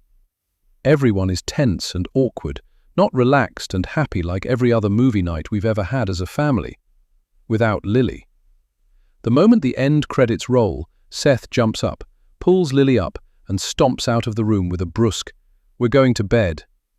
"Shouldn't we put the cupcakes away?" Lily says. "I'll do it." "You head up." Lily hurries across the kitchen and up the stairs as Seth comes back into the room to pick up the plate with the remaining cupcakes and the smaller plates. He doesn't look at me. He's angry with me, I can tell. It's not a situation I'm used to. Then he straightens. "You made that really weird, Mum. You need to chill out. Lily is cool. You're being a dick." He storms out with the plates and sorts them in the kitchen. I look at Todd. He shrugs. "It's true. You barely even looked at the telly. You were fixated on that poor girl." "Fixated?" "Something has really got you rattled, hasn't it? You've been acting weird for days." He sighs. "I'm going to bed. Coming?" I follow him up, noting the kitchen is tidy and that Seth and Lily cleaned up after themselves. Todd and I get ready for bed in silence. I'm pleased he's decided to sleep here rather than in his office again. But he gets in the bed and immediately turns his back to me, giving me the cold shoulder. I want to discuss my suspicions about Lily, but the last time I tried, he told me to book in with a therapist. So I keep stum. It feels unnatural, unpleasant. We're usually so open with one another. Well, apart from those secrets from my past. But they're dead and buried. I don't know why I keep thinking about them recently. I have to open the void in my soul and throw them down there once again. I need to focus on the present danger. Lily has pulled the wool over Todd and Seth's eyes. I have to make them see. Chapter 20. "You're up early," Todd says cheerily as he enters the kitchen the next morning. "That's one thing I love about this family. We don't hold grudges." Todd comes immediately over to where I'm sitting at the kitchen island to hug and kiss me on the cheek. He smells freshly washed. I take in his scent, which always elicits such tender emotions in me. But today they're stunted, shoved aside by far more pressing matters. There's someone in my house who doesn't belong, who I need to get out. It's a sunny, crisp, delightful Saturday in October, and I know precisely what Todd is going to say any minute now, and I know exactly how I'm going to reply. He glances out of the window, and as expected, he says, "It's such a glorious day. Shall we go out on the boat, zip across the Solent to the Isle of Wight for some lunch? Have some quality time, just me and you. It'll be wonderful. We might not get too many more days like this until next spring."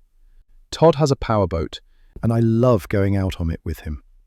I love watching him being so passionate about his hobby. He probably feels the same about watching me get so passionate about my bees, and that's why he always offers to help. We've had many a happy family sailing holiday over the years.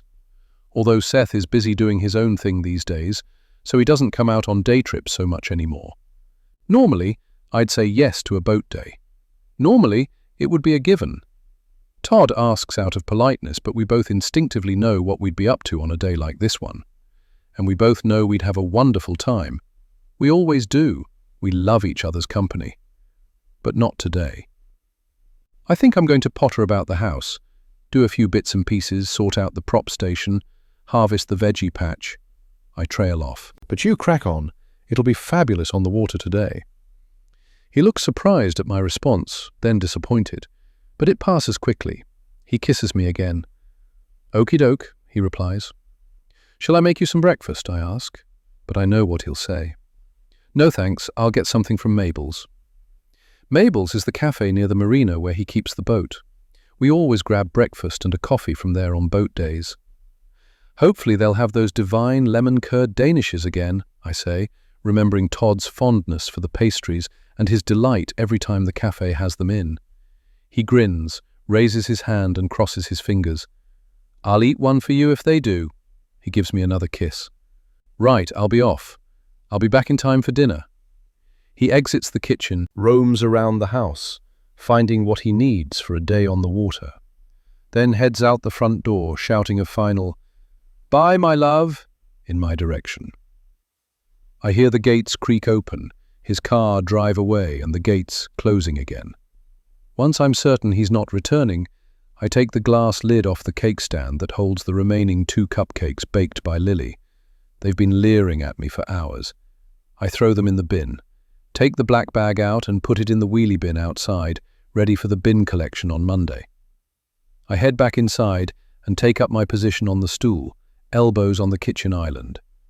It's still only 8 a.m., so now I wait and listen.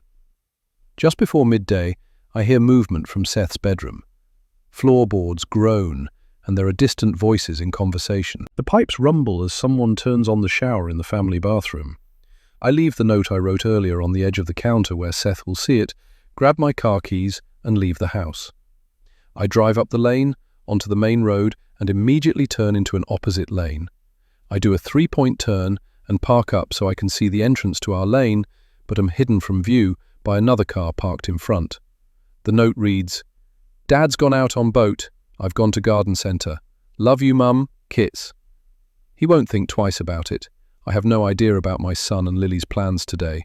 But if they leave the house, they have to come out of this lane, either on foot or in Seth's car. And I'll see. And I'll follow. I'm determined to discover what Lily is up to. This is the only way. About an hour later, Seth's white car comes up the lane and stops at the junction. he looks either way for traffic and pulls out. Lily is with him. They don't see me. I follow them. It's not so hard. It's a busy day in the city, and they take a route that thankfully doesn't involve many traffic lights. I try to keep 1 or 2 cars between us at all times. I wonder where they're off to. But Seth's indicating tells me. The McDonald's drive-through. I follow them in, but park in the car park and slouch down low. They don't even look my way. They appear to be in animated conversation. Lily is laughing. It looks as if Seth is singing. They go behind the back of the building in the drive-through queue to order. But they have to drive past me again to exit. McDonald's must be a Lily thing. Seth has never been bothered about fast food. Even as a kid, he never begged us to take him there or considered it a treat. He was always happy when I made his favorite honey cake or honey-roasted nuts. And, as he grew up, he'd rather always pick food that hadn't traveled far or had been grown sustainably and locally. We get the majority of our meat and veg delivered from local free-range and organic farms. And I grow a lot too. Seth would always want to help me harvest crops, but not so much lately. What other things has Lily influenced Seth on? I hunch down even further in my seat as Seth's car comes around the corner. To my dismay, they park up in the car park a few spaces away from me. But luckily, there are 2 cars between us. I watch surreptitiously as they polish off their food. The waft of fried food and old cooking oil through my window makes me nauseous and hungry in equal parts. I haven't eaten anything today, and now I'm regretting it. It doesn't take long for them to finish their burgers. Lily jumps out of the car to put the rubbish in a nearby bin, and they set off again. I follow behind. They head out of the city, and I wonder where they're off to next. It soon becomes clear as Seth heads towards the New Forest National Park and turns into the car park of his most favorite place in the forest. When he was a child, we used to come here a lot. There's a natural pond and boggy area which Seth delighted in exploring. I drive past the turning, pull over in a lay-by, count to 10, do a U-turn and head back. I drive in behind another car and park a little way away from Seth's car. They're already out and at the start of the path. Seth has his backpack on and Lily is carrying his tripod. They're off to film at the pond. Seth will be making his latest Pond Guy video. My heart breaks ever so slightly. I used to help him carry his tripod to film at this spot, at other places too, but now he relies on Lily. I jump out the car and follow behind them. I don't need to get too close. I know exactly which route they'll take and where they'll end up. The national park is busy today with walkers, cyclists and horse riders, so I doubt they'll notice there's someone behind them. I take in a long, deep breath. The earthy forest smell, such a welcome contrast to the fast food restaurant odor earlier. I observe them from a distance. I have to admit they're a cute couple. They laugh and look at each other often. Seth points things out, and Lily looks at where he's indicating and back up at him. He puts his hand around her shoulders and on her neck often. I'm certain if she wasn't clutching the tripod, they'd be holding hands. Their behavior reminds me of Todd and me. They appear truly in love. Lily looks utterly smitten. I want to be happy for Seth. My baby boy all grown up and in love. But I'm worried. Lily got Simon arrested. She faked all that dark web stuff. She's shut down the incredible charity that I work for. She's not sweet and loved up. She's dangerous and unpredictable. But still, guilt suddenly eats me up, and my palms go sweaty. I feel bad for invading Seth's privacy, for lying to both him and Todd about what I was up to today. That's not something I've ever done before. Seth and Lily turn down a path that isn't well used. It's uneven, overgrown, and can be very muddy. But it's the way to Seth's favourite spot near the pond. Most people do the loop on the gravel path, so I'm going to have to be careful not to get spotted because it's likely to be just us using this path, and maybe a new forest pony or two. I slow my pace, pause for a moment as if I'm debating which way to go, and allow a dog walker with two bouncy visualers to pass me. "George!" the dog walker shouts as one jumps up at me and licks my face. "Sorry." I indicate it's fine, wipe the drool off my cheek, and turn down the path.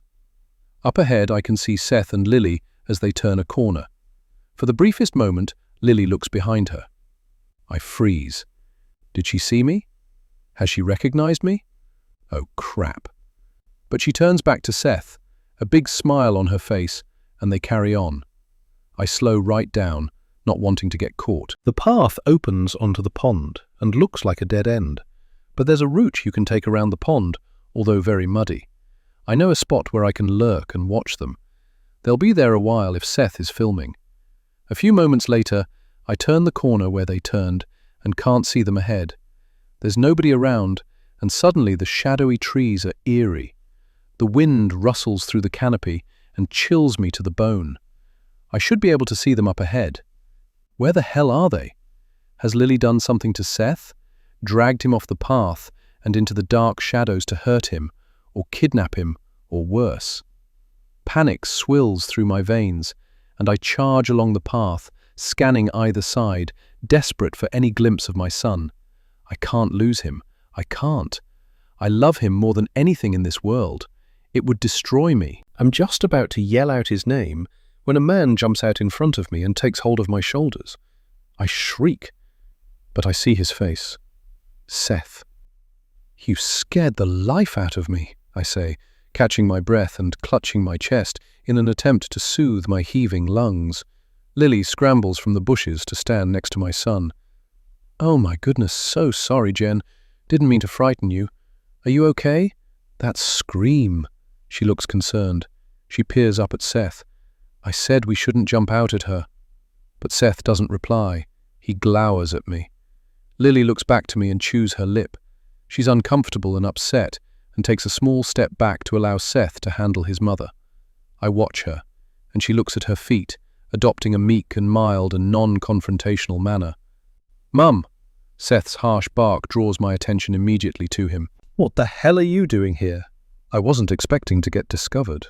Lily must have seen me when she looked back and told him. I say light-heartedly, "Fancy seeing you here. Just wanted a little fresh air." but the look on his face tells me he's not buying it, not one little bit. And I'm not surprised. Apart from a few whopping great lies that are well and truly buried, I don't tell my son little white lies. We're a very honest family with one another. I glance at Lily and back to him, and he knows why I'm here. He explodes. This is very, very fucking weird, Mum. It's like you're stalking Lily now, like you're obsessed with her. You need to sort out whatever this fucked up crazy shit is. You need to back off. I've never seen him so angry.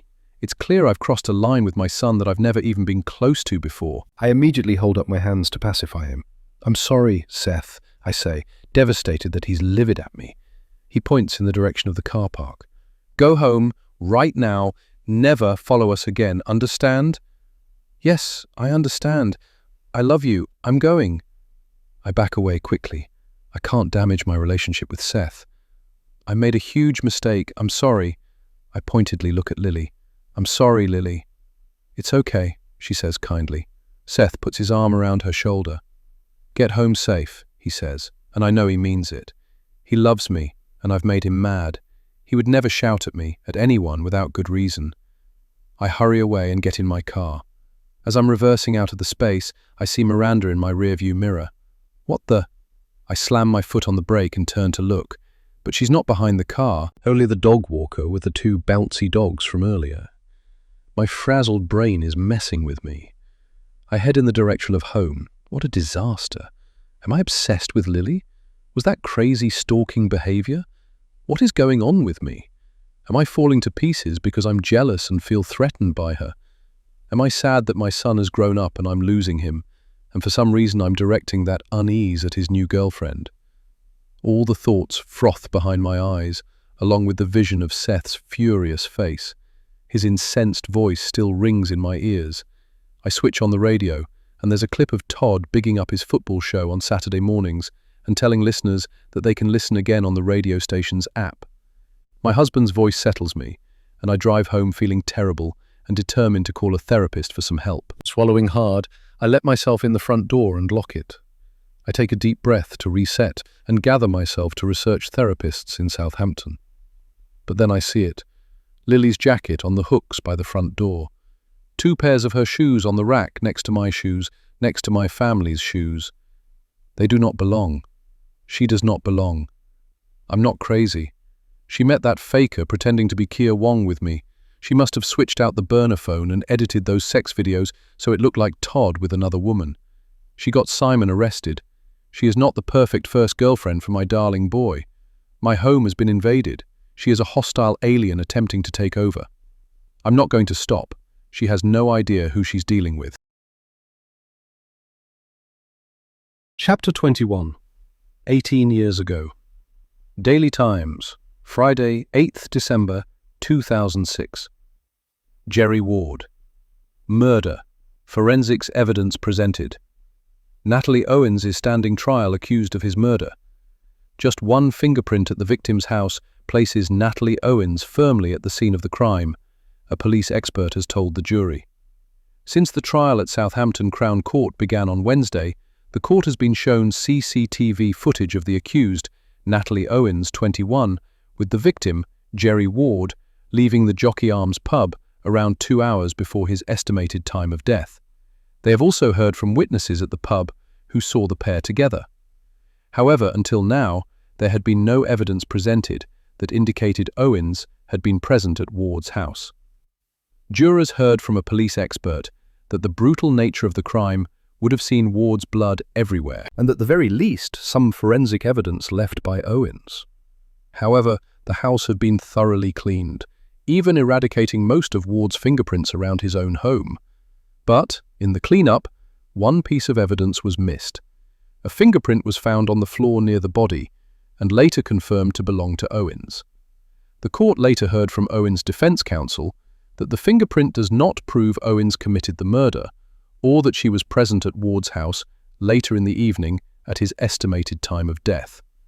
The fingerprint only proves that she, at some point, and not necessarily on the night of the murder, had been in his house. The prosecution has closed its case.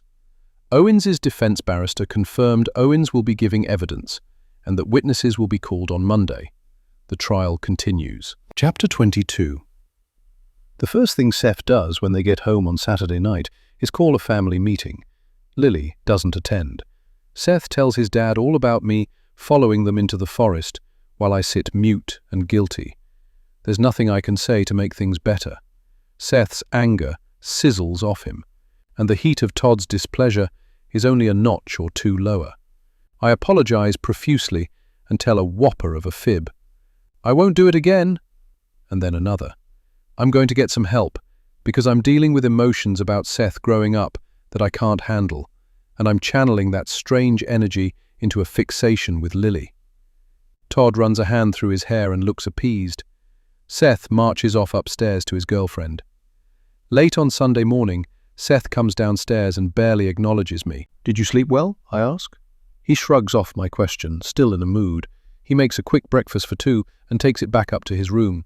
It's a drizzly, miserable day. I'm going to clean the house from top to bottom, I announce to Todd across the dining table. He flicks down a corner of the newspaper he's holding. He only ever reads the Sunday papers, mostly to feast on all the in-depth football sections, and peers at me over the top. Can I help? He's a thorough cleaner, and we always help each other with chores. Usually I'd say yes. It's just another way we gel. We're a team when it comes to things like that. But not today. No thanks, I want to do it. He nods, slightly rejected, and gathers up the pile of papers. Going to finish these in the office and get cracking on the rest of those model trees. I smile as he passes me, wait until he's out of the door, then jump up and grab the cleaning things.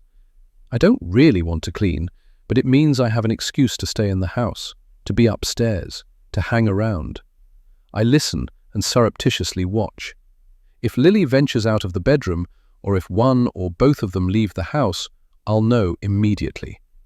Seth comes down at lunch and fixes them food to take back upstairs.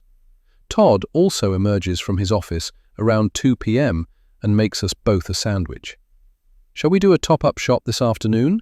He asks as he peers in the kitchen cupboards, making a list of nearly empty items and anything we're missing. Need some more bread flour? You go. I've got my mind set on finishing the cleaning. Not too much to do now, I reply, attempting to not make a big deal of declining something that I'd normally do with him. The slightly rejected look from earlier amplifies, and Todd's shoulders sag. He shrugs, says, fine, in a way that he tries to make sound like he's not bothered. But he's undoubtedly extremely bothered after learning about my following Seth and Lily into the forest escapade. And now, I don't want to do stuff with him that I usually do with him, even if it is just going to the supermarket. He heads out. I keep cleaning and spying from afar. When he gets back, he makes bread and a roast dinner. Seth comes down to make up 2 plates. Why don't you and Lily come and eat dinner with us? I ask lightly, pretending I don't care either way. She's not left your room all day. Seth glares at me. Because you properly freaked her out yesterday, and she feels uncomfortable now around you. She doesn't like conflict or drama. I'm completely over it, I say. He sighs. She just needs a few days. Guilt at lying to Seth plucks at my heartstrings all evening, but I know it's for the best. He doesn't need to know that I won't stop until I confirm my suspicions that she's not to be trusted. First thing on Monday morning, Todd leaves for a breakfast meeting with a producer for a Football in the Noughties documentary, and I call my boss, Sarita. I usually work on Mondays, but after Friday's events, I don't know if I have a job to go to. She doesn't answer. I call Penny. Hey, Pen. Sorry to call so early, but I tried Sarita and she didn't pick up. Just wondering if I should go in today. No point, Sugarplum. Penny's voice hitches with sadness. Sarita was taken in for questioning. All the computers were seized and the police are still going through them. Going to take a long time, apparently, because there's a lot of data to sift through. She sobs, and I soothe her. We're jobless, she wails, and all those poor women turfed out of the shelters and on the streets with nowhere to stay. It's so awful. She sobs some more. It is, I reply, and I'm going to sort it out, I add silently. I know who is responsible and am working on taking her down. Any news on Simon? Still in prison. They kept him for longer while going through his computer. They charged him yesterday. I can't believe it. I can't either, I reply. I know he didn't do it. Penny snuffles. The evidence is damning. I hear noise from upstairs. I'll speak to you soon. Gotta go. We ring off and I sprint out of the house. About an hour and a half later, Lily appears at the end of the lane on foot, turns left and walks in the direction of the university, her rucksack on her back. I'm parked up in the road opposite again, waiting for her. I know she has lectures on a Monday morning and that Seth doesn't, so she walks in. She could get a bus, but she told us she prefers the fresh air. I jump out the car, lock it, and follow her at a distance. It's about a 50-minute walk into the main uni campus, and thankfully, mostly down two long and straight roads, making it easy to follow her from a long way behind. Once we turn onto the main road into Southampton city centre, she pulls her hood up. It's a drizzly day again, but not raining. But as soon as I hit the road too, I understand. It's busy and not a particularly pleasant walk. Cars whiz past, the roar almost deafening, and the fumes burn my nose and get stuck at the back of my throat. I pull my hood up too. It's also a great way to hide. I don't want anyone I know to see me walking down this road. It would be noticed and innocently reported back to Todd or Seth. It's not the kind of road you take a leisurely stroll down if you can help it. Lily keeps up a steady pace, turns off the main road and heads towards the university's main campus. I'm not entirely sure what I plan to do while she's in lectures. Maybe I'll just head home. On reflection, this probably wasn't the smartest move, and I need to think of something else. As she gets closer to the university gates, I hang back. I'm just about to turn around and head home when she does something unexpected. She walks straight past the gates and keeps going past the campus. There's probably another entrance to her building. I keep following. She walks further away from the university buildings and in the direction of the city. Not a nice part of the city, and not a part where there are any university buildings. Where is she going? She takes a turn, and I hurry to get nearer to her. This is not a long, straight road, unfortunately, and she's making lots of turns. Sweat beads and dampens my clothes unpleasantly. She looks back over her shoulder to cross the road, and I duck behind a bus shelter. Oh, bollocks, did she see me? She'll immediately tell Seth, and he'll be furious. He's still angry with me about Saturday, and he's never been angry like that with me before. If he discovered I was following Lily again, what would he do? Never talk to me again? I shudder at the thought. That would destroy me. I chance a quick glance from behind the shelter. Lily hasn't seen me and continues on. I count to 5 and trail her. She enters a rough housing estate in an area called Bevois, which I know, from conversations with Todd's best mate, is a part of Southampton that the police will only enter in groups of 3 or more. And yet she strides in, full of confidence, not looking at her phone for directions, knowing precisely where she's going. She passes burnt-out, smashed-up cars, upended supermarket trolleys, overgrown gardens, dumped electrical items, and abandoned mattresses covered in stains. A distinct smell of cannabis permeates the place. What the hell is she doing here? Is she visiting someone? The tall, intimidating apartment blocks tower over me, and my skin prickles as if I'm being watched by many eyes. Lily walks straight up the broken pathway to the door of an apartment block. There's a large man stood in the doorway, arms crossed, hood up, snarl on his face. The muscular dog by his feet lunges at Lily, snapping and barking. But she doesn't flinch. She holds out her hand for the dog to sniff, and it stands down, tail wagging. The man gives her a nod and shifts out of her way so she can get to the door. She pulls out keys from her bag and lets herself in. He goes back to his position, blocking the door. They know each other. The man notices me and stares. I'm exposed on the other side of the road, dawdling, an unknown. The dog barks as I rotate and hurry back the way I came in. There's no way I'm going deeper into this estate. It's no doubt a rabbit warren, and I'd need my phone to find the way out. A sure sign of an outsider, an easy target. I take note of the name of the road and, as soon as I'm back on a main road, jump on the next bus heading towards the university. I sit and open my Google Maps app, putting in the name of the road and using Google Earth to find the apartment block. It's Bevois Mansions, Block 3. Although the building is as far from a mansion as any building could get, and as far from the glamorous place the French-looking name implies, it's pronounced Bevis, And, as Todd told me when I first moved to the city, anyone saying "bevoir" would likely get the piss ripped out of them and possibly a smack in the face. That man in the doorway knew her. Who else does she know? There are all kinds of shady people living in this part of town. She let herself in with her own keys. Is she going to her own flat? Does she have a relative that she's not told us about who lives there and so has a set of keys to come and go? Has she been going there instead of lectures this entire time? Is she even a student? My mind boggles. I get off the bus at the main university campus and head straight in the main doors to the reception desk. I know the way from attending an open day with Seth before he started here. There's a big, echoey foyer with a busy stream of students coming and going. I shrink into myself. I can't let anyone see me who might tell Seth. I hurry to the reception desk and lean into it in an odd way, turning my back to the main flow of students in an attempt to hide my face. A very smiley receptionist says, "Hi, can I help you?" I glance either side of me and whisper, "I need to talk to someone privately about the welfare of a student. It's urgent." The receptionist's eyes widen and she nods. She makes a call, saying quietly, "Somebody needs to talk about student welfare, urgently, privately." She puts down the handset and says to me, "Danny will be with you soon." She points to a little waiting area beside the desk and out of view of the main route into the building. "Please take a seat."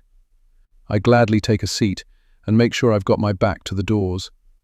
Danny appears moments later and holds out his hand to me, introducing himself as a student welfare support officer who should be able to help. He has a laptop under one arm. He asks my name. "I'd rather go somewhere private, please," I reply. "Of course." He directs me down a corridor off the entrance foyer and into a poky, stuffy, windowless room with a table and 4 chairs in the middle. There are framed photos of way too happy-looking students, large posters of famous artworks, as well as a shelf full of fake plants in colourful pots. They've tried to make the room feel homely, but it's claustrophobic. I take a seat, and Danny takes one opposite, putting his laptop on the table. "My name is Mrs. Jennifer James. My son is Seth James. He's a student here. His girlfriend is also a student here, and I'm very concerned about her. She's currently living with us, and I'd like to speak with her lead tutor about a few things, please." Danny smiles. "You can talk to me, and I will pass on the message." He opens his laptop. "No, thank you. I want to speak to them myself." His smile tightens. "I'm being difficult." I continue. "I'm certain you would be very discreet, but this is private and important, and I know dear Lily wouldn't want everyone to know her business. This is a delicate situation as it is." I stress the word delicate. Danny nods. He taps a few things on his laptop. "Please, can I see some ID, Mrs. James?" I pull out my driving license. He looks at it carefully and hands it back. "And your son is Seth James, correct?" "Yes, that's it." He taps some more and reads the screen. "What is Seth studying and what year is he in?" "First year, studying zoology." Danny nods, satisfied. "Right, what is the name of the student you are concerned about?" "Lily Hailstone." He taps a few more things. "Here we are." My heart sinks. She is a student. Perhaps a uni friend lives in Bevoy's mansions, and Lily went to hers to study this morning. Perhaps it's a regular Monday morning thing, which is why that man and his dog know her. Maybe she has a set of keys, because the buzzer doesn't work, and her friend lives on the top floor and there's no lift, so doesn't want to walk down to let Lily in. 1,000 innocent scenarios whiz through my mind. Danny frowns. "No, wait. I typed the wrong thing. Lily Hailstone, you say, not Horston?" "Hailstone, like the weather event." His frown deepens. "We don't have a student with that name registered." "Could she be registered under a different name?" He shrugs. "It's possible." "Could you just try Hailstone?" He types and shakes his head. "There are no Hailstones. It's an unusual surname." I continue, more urgently. "Try Lily?" He looks up from the screen to scrutinize me. Heat rises to my cheeks, and I suddenly feel all flustered. He's doubting me. I struggle in the small space to take off my large winter coat. "Mrs. James, There will be hundreds, if not thousands, of Lilies attending the university. If you don't have the student's name, then for privacy reasons, I cannot help you any further. Could you look up Lilies in the first year studying computer science with modules in artificial intelligence and cybersecurity? I ask. No, he says immediately, closing his laptop lid and folding his arms. I fan my hot face. I have to get him to check. I have to know for sure whether or not Lily, or whatever her name is, attends this university. I swallow back the guilt for being pushy and lean across the table. I'm very concerned for Lily's welfare. She's possibly registered under another name and hasn't told it to us. If she harms herself or something worse happens, then I will personally blame the university and you for not helping at this point. Danny's face pales. I continue. And I will let the Daily Times know that this university does not care about the welfare of its students and could have prevented an incident and chose not to, even after I visited them to bring it to their attention. He balks at my threat and opens his laptop up again. He types a few things. 3 Lilies in first year doing computer science. He turns his laptop so we can both see it. I look at the screen. It's a database. He clicks on a few things, so 3 photos of smiling students come up. None of them are my Lily. There's an awkward pause. I continue. She might be using a different first name. Can I see all the students in first year computer science, please? He shakes his head. No. That's an absolute breach of privacy. If you want to talk to the newspaper, then do, but I'm not showing you the faces of every student on that course. I pull out my phone and find Seth's WhatsApp profile picture. I show it to Danny. That's my son, and that's her, blonde, female. You look through the photos. There are 200-odd students on that course. I blink at him, as if to say, so? He blinks back, as if to say, not a chance. You will be helping a student in need. Please, just look, I say, softer now. He sighs resignedly and pulls his laptop towards him. He gestures for me to show him the photo again. He peers at it and then at his screen. He types a few things and clicks regularly. I assume he's looking through photos. After about 5 minutes, he says, no one who looks like the girl in that photo is on this course. Lily isn't studying computer science. She doesn't go to university. She's lied to Seth, to all of us. Could your system have been hacked? I blurt. What? Absolutely not. We have the highest level of security across all our technology and some of the world's leading lecturers in cybersecurity here. He appears affronted that I even asked. As I think it through, it makes no sense for Lily to wipe herself off the system. She would have added herself to the database if she thought anyone would be looking into her. It would support her lies. But perhaps this is a network she's not been able to hack into. Abruptly, I stand. Thank you for your help, Danny. I make for the door. Mrs. James, Danny says sternly behind me. What is going on? I made a mistake, sorry. It's Bournemouth University she goes to. Forget I was even here. I fake laugh and scarper down the corridor, leaving Danny exasperated behind me. I wrestle my coat on and burst through into the main entrance foyer, swinging past the reception desk and flying down the stairs, and straight into Seth. He's just come through the doors and is chatting animatedly to a friend. I swerve, missing my son by inches, tug up my hood and sprint to exit the building. I brace myself for his voice, his shout, to hear the word mum flung at my back, but it doesn't come. I risk a glance back. Through the glass doors, I can see him still chatting with his friend, disappearing into the belly of the building.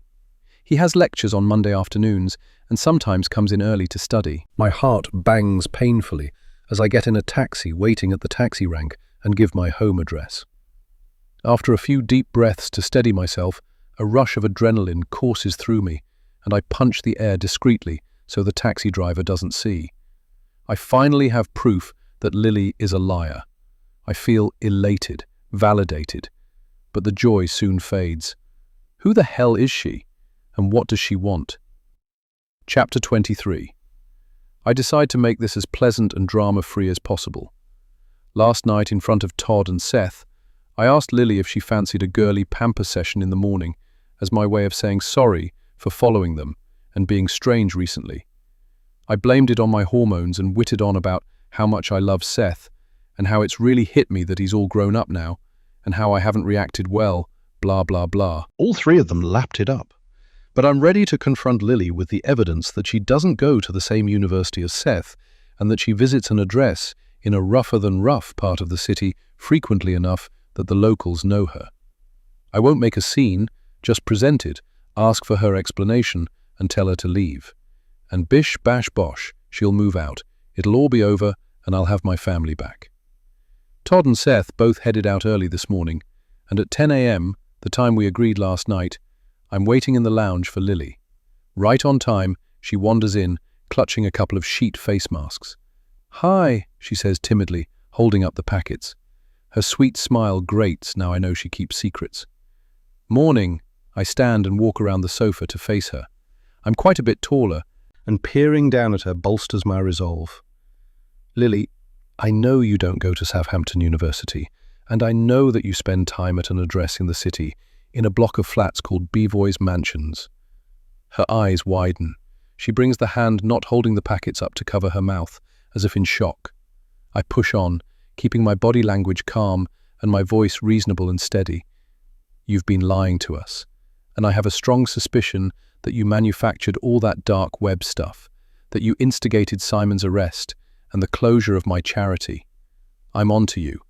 What do you have to say for yourself?" Lily shakes her head, eyes bulging, hands still covering her mouth. "I have no idea what you're talking about," she mumbles from behind her hand. "Oh, come on," I insist, not falling again for her cute girl act. "Why are you lying?" "What are you doing here?" Her hand slowly falls away from her mouth. She looks horrified, but the facade slides off. Her eyes narrow and her mouth twists into a smug smirk. "You want to know why I'm here?" she asks, her voice sharp and glare steely. "I'll tell you. I'm here to make you suffer." Her face screws up in disgust as she points at my chest. I knew there was something not right with her, but this complete U-turn from angel to demon throws me off guard. I feel unsteady, as if blasted by a 50-mile-per-hour gust of wind. She snorts. "I knew you were following me yesterday. I was wondering how long it would take you to work it out." "Why are you doing this?" I say, a little less sure of myself than moments earlier.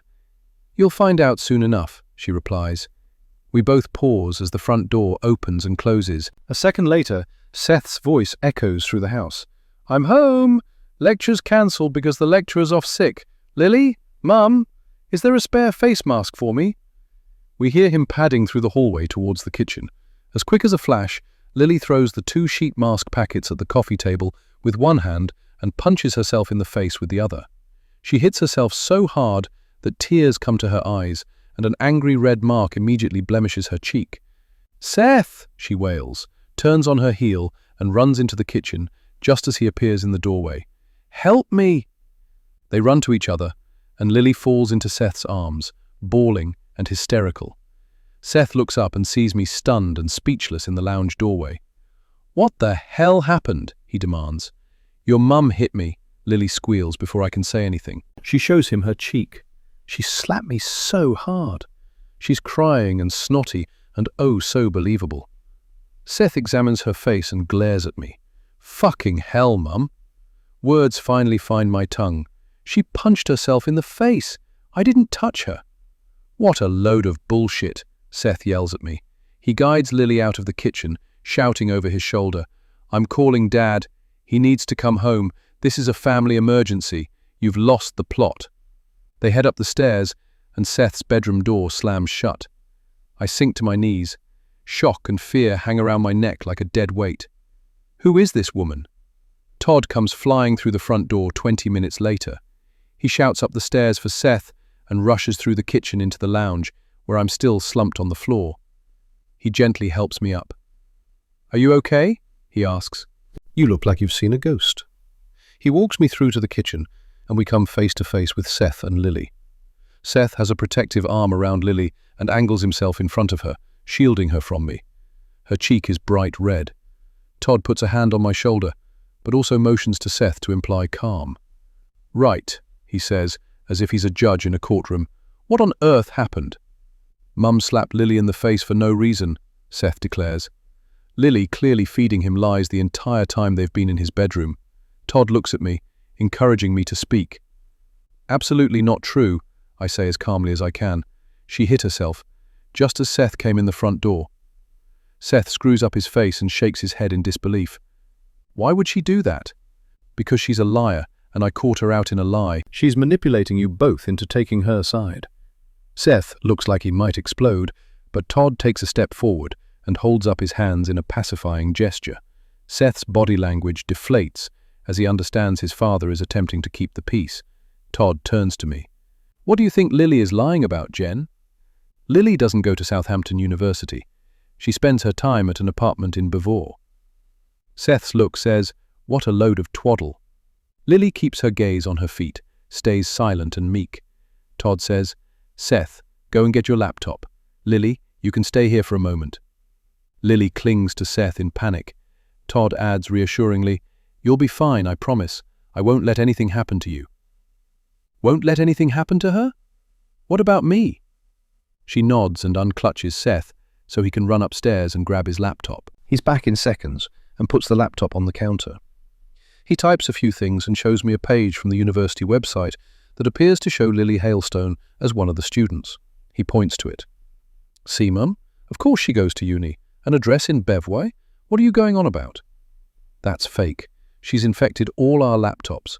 She's planted that page on the university's site so you'll see it. I debate momentarily whether to go and get my secret new laptop, but I don't. I don't want Lily to know I have that and infect it like she has all the others in this household. Don't be ridiculous, Seth replies. I don't think that's right, Todd says, frowning at me. Neither of them believes me. Desperately, I say, I went into the uni yesterday and asked them to find her details on their system. And guess what? They couldn't. Lily Hailstone is not a student. She's up to something. And she's in our house. She needs to leave. Up to something. Like what exactly? Todd says, edging closer to Seth and Lily, 3 against 1. She told me she wants to make me suffer. She wants to do me harm. Seth exhales noisily. Todd asks, why does Lily want to do you harm? I don't know, I shout back, frustrated. Todd comes over and puts his arm around me. It's not in a supportive way. It feels as if he's doing it out of pity. Lily, he says, can you explain what happened, please? Seth moves to one side so we can all see sweet and innocent Lily. I can see right through her act, but Seth and Todd are entranced. She clears her throat. It all happened so fast. I really didn't see it coming and wasn't expecting it. 1 minute we were laughing and the next, bam, she slapped me. Lies, I shout. Lily shrinks into herself. I continue. I'm terrified of what she might do next, of being in the house with her. Lily is terrified of being anywhere near you, Seth counters. Let's all just calm it down a notch or two, Todd says. I'm so sorry I've caused all this upset, Lily says. I'll move out as soon as I can find somewhere. She looks sad. No, you can stay here for as long as you like, Lily, Todd says gently, as if talking to a toddler. Jen is just having a funny turn. It'll pass soon. He turns to me. Won't it, darling? He says it in such a way that it's an order and not a question. It grinds my gears.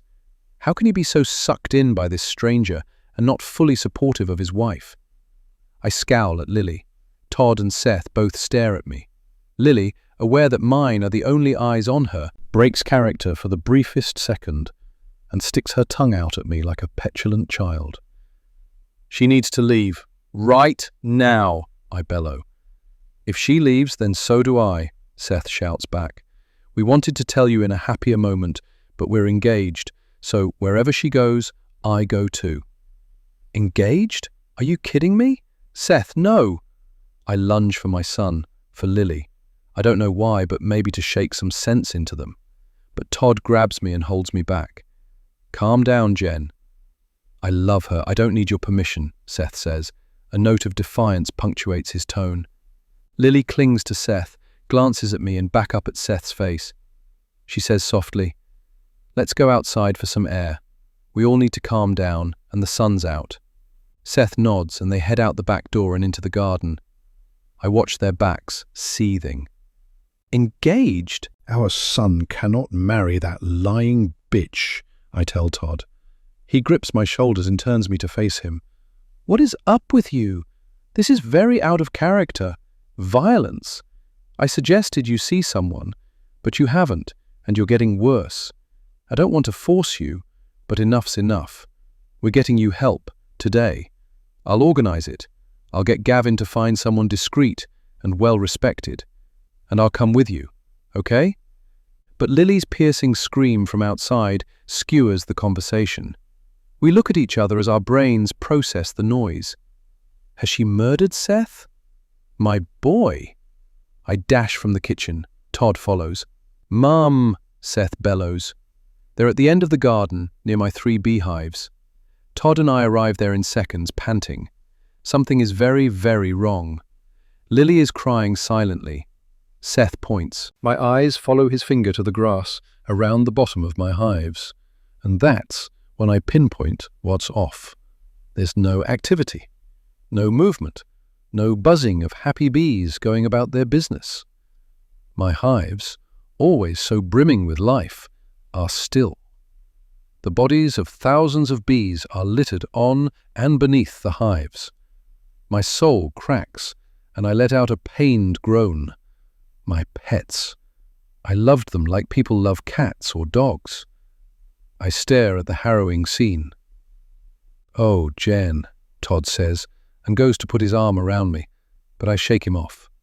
Lily is grizzling, saying something about how sad it is because the world needs more bees and not less. Lily wanted to look at the bees, Seth says quietly, respectfully.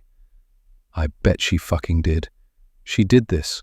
I know it, but I don't say it.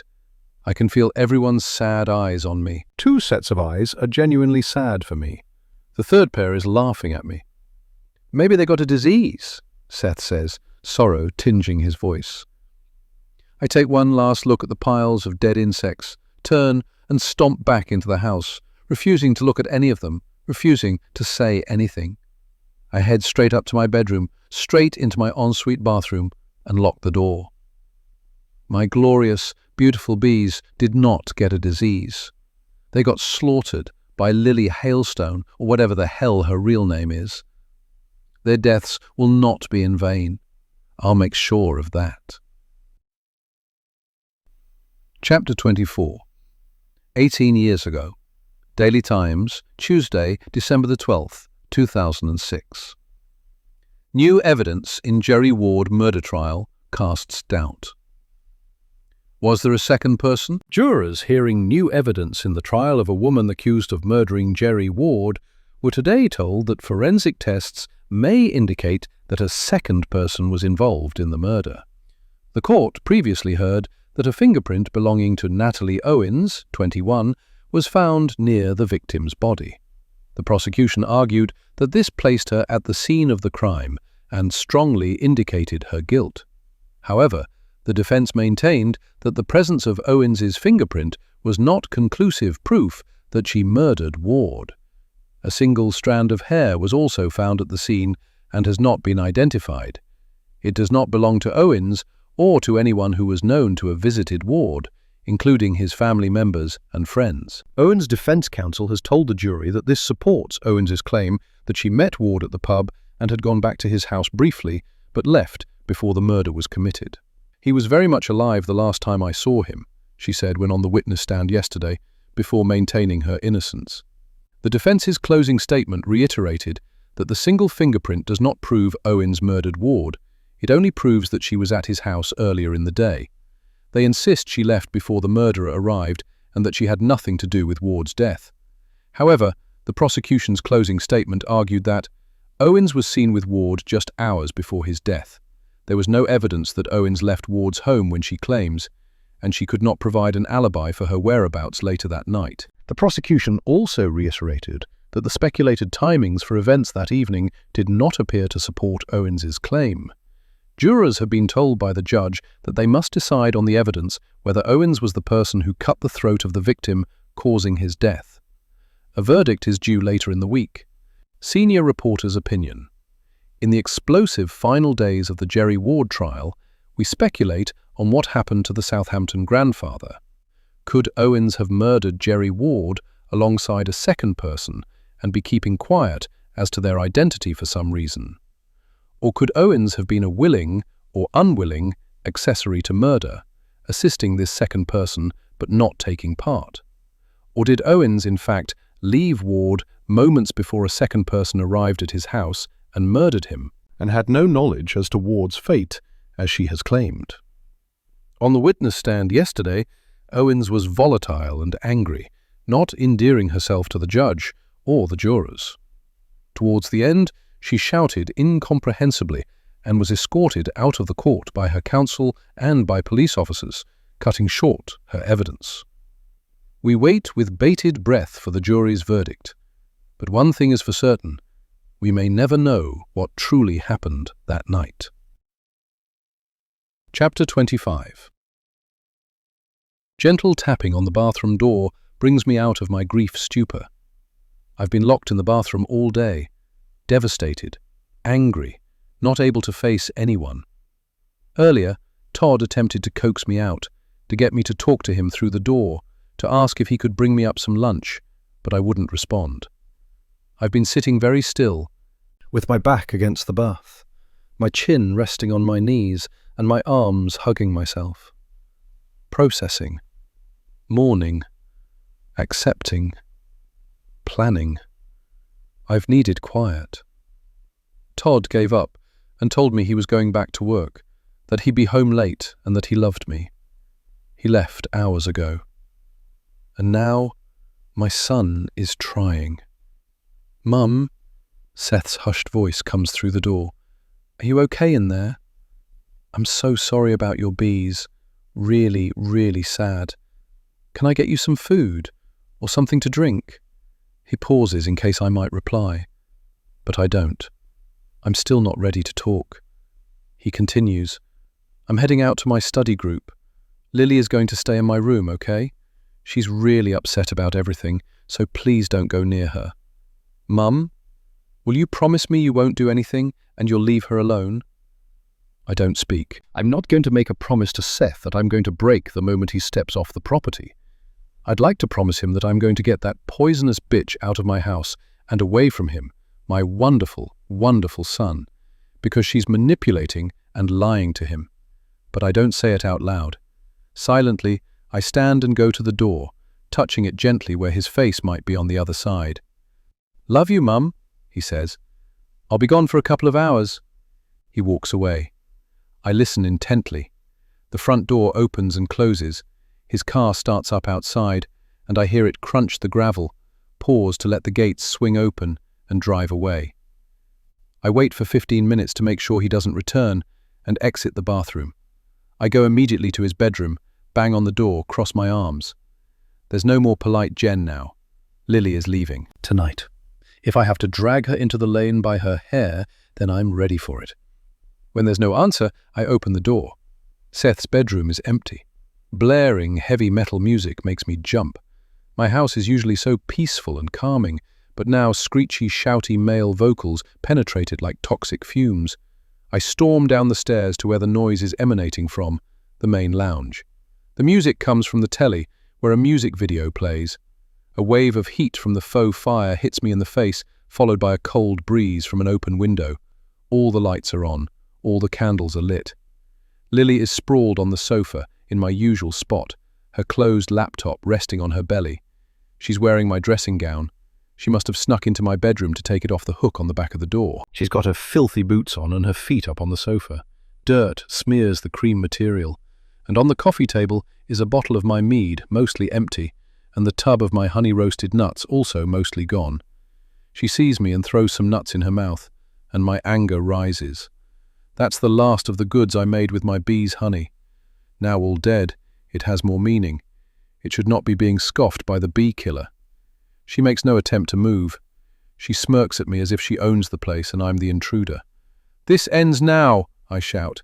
"Get the fuck out of my house." Lily presses the remote control, and the volume increases until it's deafening.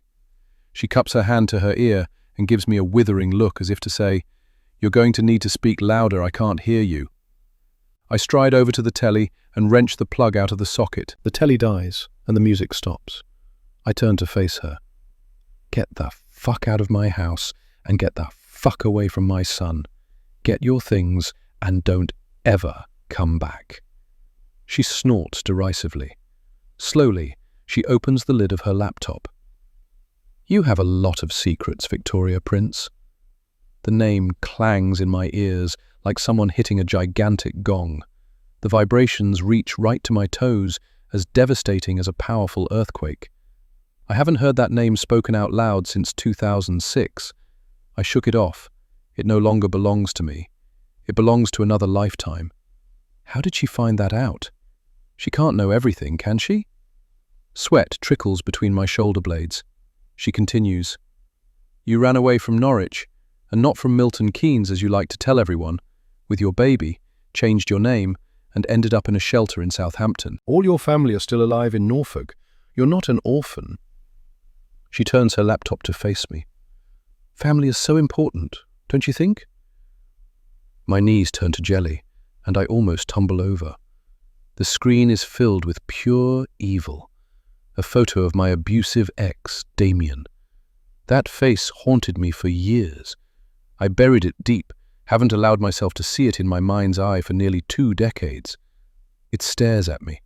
I want to look away, but I can't. She taps the screen. And this here is Damien Butcher, Seth's biological father. I swallow heavily. I've always maintained to Todd that Damien had thrown us out, that he hadn't wanted Seth. But that's not quite true. Does she know the whole story? I have to pray she doesn't. She continues, I think Mr. Butcher would like to know where his son ended up. He posted a lot on social media about your disappearance with his son. There were missing persons campaigns and all sorts, but you hid well. I shake my head. No, you can't tell Damien about Seth's whereabouts. She cuts me off. Or maybe I should tell Seth about Damien and where he lives so they can reconnect. I take a step backwards from her. No, you can't, please. She sits upright on the sofa and takes a swig of mead right from the bottle. She spits it out with a spray all over the carpet. This tastes like crap. She throws the bottle on the floor. Precious golden liquid seeps out, and I know it'll leave a stain, just like all my lies have left a stain on my soul. But I had to lie. It was my only option, the only way I could save Seth. Lily wipes her mouth on my dressing gown sleeve. What did you say to me earlier? I don't reply. All my bravado has scarpered. She continues, Didn't you tell me to get the fuck out of your house? To get the fuck away from your son? Ha! As if. I'm not going anywhere. I'm perfectly comfortable right here, thank you. She sprawls back on the sofa. Tomorrow, you'll tell Seth that Todd isn't his father. No, it'll break his heart. We should have told Seth long ago. There was just never a right moment. That's not strictly true. Todd was waiting for me to take the lead, would have supported me no matter what and no matter when. But I never pushed, because it saved me from having to tell Seth about his real father, or, perish the thought, Seth ever wanting to seek that man out. I simply couldn't ever let that happen. If you don't tell him tomorrow, then I will. She stuffs her hand in the tub of nuts and shoves as many as possible in her mouth, spilling some on the sofa. She chews and talks with her mouth full. And I'll help him to find his real daddy's contact details and encourage him to reconnect. If I do this, will you stop? Will all this be over? You'll break off the engagement and leave my family alone. She munches the nuts noisily and swallows slowly. You'll just have to find out, won't you? Why are you doing this? Lily erupts into a cackle and taps the side of her nose like it's one big, hilarious secret. I hurry from the room. Her evil laughter follows me all the way back to the ensuite. I lock myself in again. I stand very still, stunned for a few moments, and then I pace. She can't know what I did to get away from Damien, can she? Chapter 26. The following day we drive home in silence. Usually I'd be working on a Wednesday, but my work is still closed pending the outcome of the investigation. Penny filled me in this morning. My boss, Sarita, has been released, but is still a person of interest. Simon has been remanded in custody and not granted bail. Lily went to uni this morning and is out all day in lectures, keeping up her farce. She's obviously avoiding me, playing up how scared of me she is following the slap. It's all for Todd and Seth's benefit. Yesterday, Todd's PA found a therapist in the city who had availability for a short notice appointment this afternoon. Todd booked it and told me. He said he'd drive me there, wait for me, and bring me home. I went along with it. I can't have him turn against me any more than he already has. But I didn't tell the therapist anything about Lily or about me. She knew I was holding back and could tell I wasn't being completely truthful. But I wasn't about to blab about my past. She'd go straight to the police, horrified by her patient. "We'll have dinner, and then I can drive you to choir practice if you like," Todd says as we wait at a red light. He's being overly clingy, worried about me, wanting me to get better, to go back to the Jen I was before that bitch arrived in my home. He keeps glancing sideways at me, checking I haven't completely caved in on myself and further away from him. Usually we'd be chatting away in the car, telling each other about our days, something funny, what we fancy doing at the weekend. But the only thing on my mind is Lily. And I've tried discussing that with him and met a brick wall, so he's being met with silence. I have to handle this on my own. "I'm not going to choir practice tonight," I reply. "Really? You didn't go last week either. The only time you miss it is if we're on holiday." When I don't elaborate, he continues, "I'm so worried about you, Jen. I wish you'd tell me what's going on." I grit my teeth and stare out the window. I want to yell, "I have told you what's going on. Lily is out to get me. But you've told me it's all in my head." He glances at me again as we pull into our driveway. "I'm going to make lasagna and homemade garlic bread for dinner.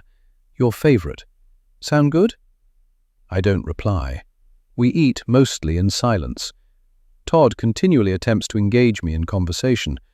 I shun his every attempt. About an hour after we've finished dinner and cleaned up, the front door opens, and Seth and Lily come in. "Seth, Lily, I'd like to have a family meeting, please," I call out. Todd frowns at me. Then he comes over all relieved. He must think my silence has something to do with the therapy session. Perhaps he thinks I'm about to apologize for my violent behavior and make amends. I head over to my spot at the dining table, and he joins me, putting his hand over mine and giving it a supportive squeeze. Seth comes in, followed by Lily, doing her Oscar-worthy shy girl performance. They take their seats opposite us. My son looks at Todd and at me. Lily keeps her eyes down and leans into Seth as if she can't support herself without him. I clear my throat. "Thank you, everyone, for being here. I've something very important that I want to say." "Your mum went to see a therapist today," Todd adds. "There's no easy way to say this," I say, looking at Seth and at Todd and completely excluding Lily. "I love you both very much, and it might not feel like it now, but what I'm about to say is for the good of this family. I have to believe that once it's done, then Lily will have her fill of whatever sick game she's playing and leave us alone." I continue. "I should have done this a long time ago. I regret that. But you have to know that I'm the one to blame here, and not Todd." Seth's eyes narrow, unsure as to what is coming. Todd's firm hand pressing down on top of mine wavers, the pressure lightening. "Seth, your biological father isn't Todd. You were a few months old when Todd first met you. He adopted you when you were a baby." Lily gasps. Todd swiftly removes his hand, absolutely shocked. Seth stares at me. I wait a moment for that news to sink in, to see if Seth might say anything. But he doesn't, he just stares. I'm terrified of what this news might do to him, his entire identity shattered in an instant. But I know him. He's a sensitive soul, but is also resilient and open-minded and doesn't hold grudges. He'll get through this. I have to believe he will. He swallows, and his face crumples. He blinks rapidly, looking from me to Todd. "Who is my biological father?" he asks eventually, as I knew he would. He's too curious. "Not a man you want to know, Seth. He kicked us out when you were a tiny baby. He didn't want anything to do with us. This will be painful to hear, but he didn't want to know you. I don't mention he was violent, that we escaped from him. I don't want any questions about what happened. It's simpler for Todd and Seth to believe Damien booted us out." Seth nods. Silent tears roll down his face. "But his loss was our gain, because we met Todd. And Todd absolutely did want to know you and love you and bring you up and be your dad. Todd loves you more than that man ever could. Todd is your father in every way apart from blood. Todd instantly reaches out across the table with both hands to Seth. Seth takes them, and they share eye contact for a few beats. It's a tender moment that fills my heart with so much joy. They love each other so much. But Seth's eyes turn to me. They narrow and his face screws up. Seth's beautiful features register shock, confusion, despair, and come to a stop on anger. "Why didn't you tell me sooner? Why did you keep this from me?" "We never really felt the moment was right," Todd begins, but I cut him off. "It's all my fault," I say insistently. Todd eyes me strangely. "It was a joint effort. We both know this. But I don't want Seth's relationship with Todd crumbling because of this." "What was his name?" Seth asks. "I have never told Todd that, and I will never tell you. It's better that way. If you sought him out, he would reject you all over again." "You don't know that," Seth says. "I'm trying to protect you, Seth. That man wanted nothing to do with you then, and won't want anything to do with you now. I'm sorry, I know that's hard to hear, but your father is here and he loves you and wants you." I indicate Todd. Seth blinks at me. I continue. "I really don't want you." I swallow the bile that rises. "Or Lily to move out. You live here. We want you here. This is your home for a long while yet, okay?" I don't want Lily to persuade Seth to leave. I want him, and that means her, under my roof. I can attempt to keep an eye on her, to try to keep Seth safe because he's not completely alone with her.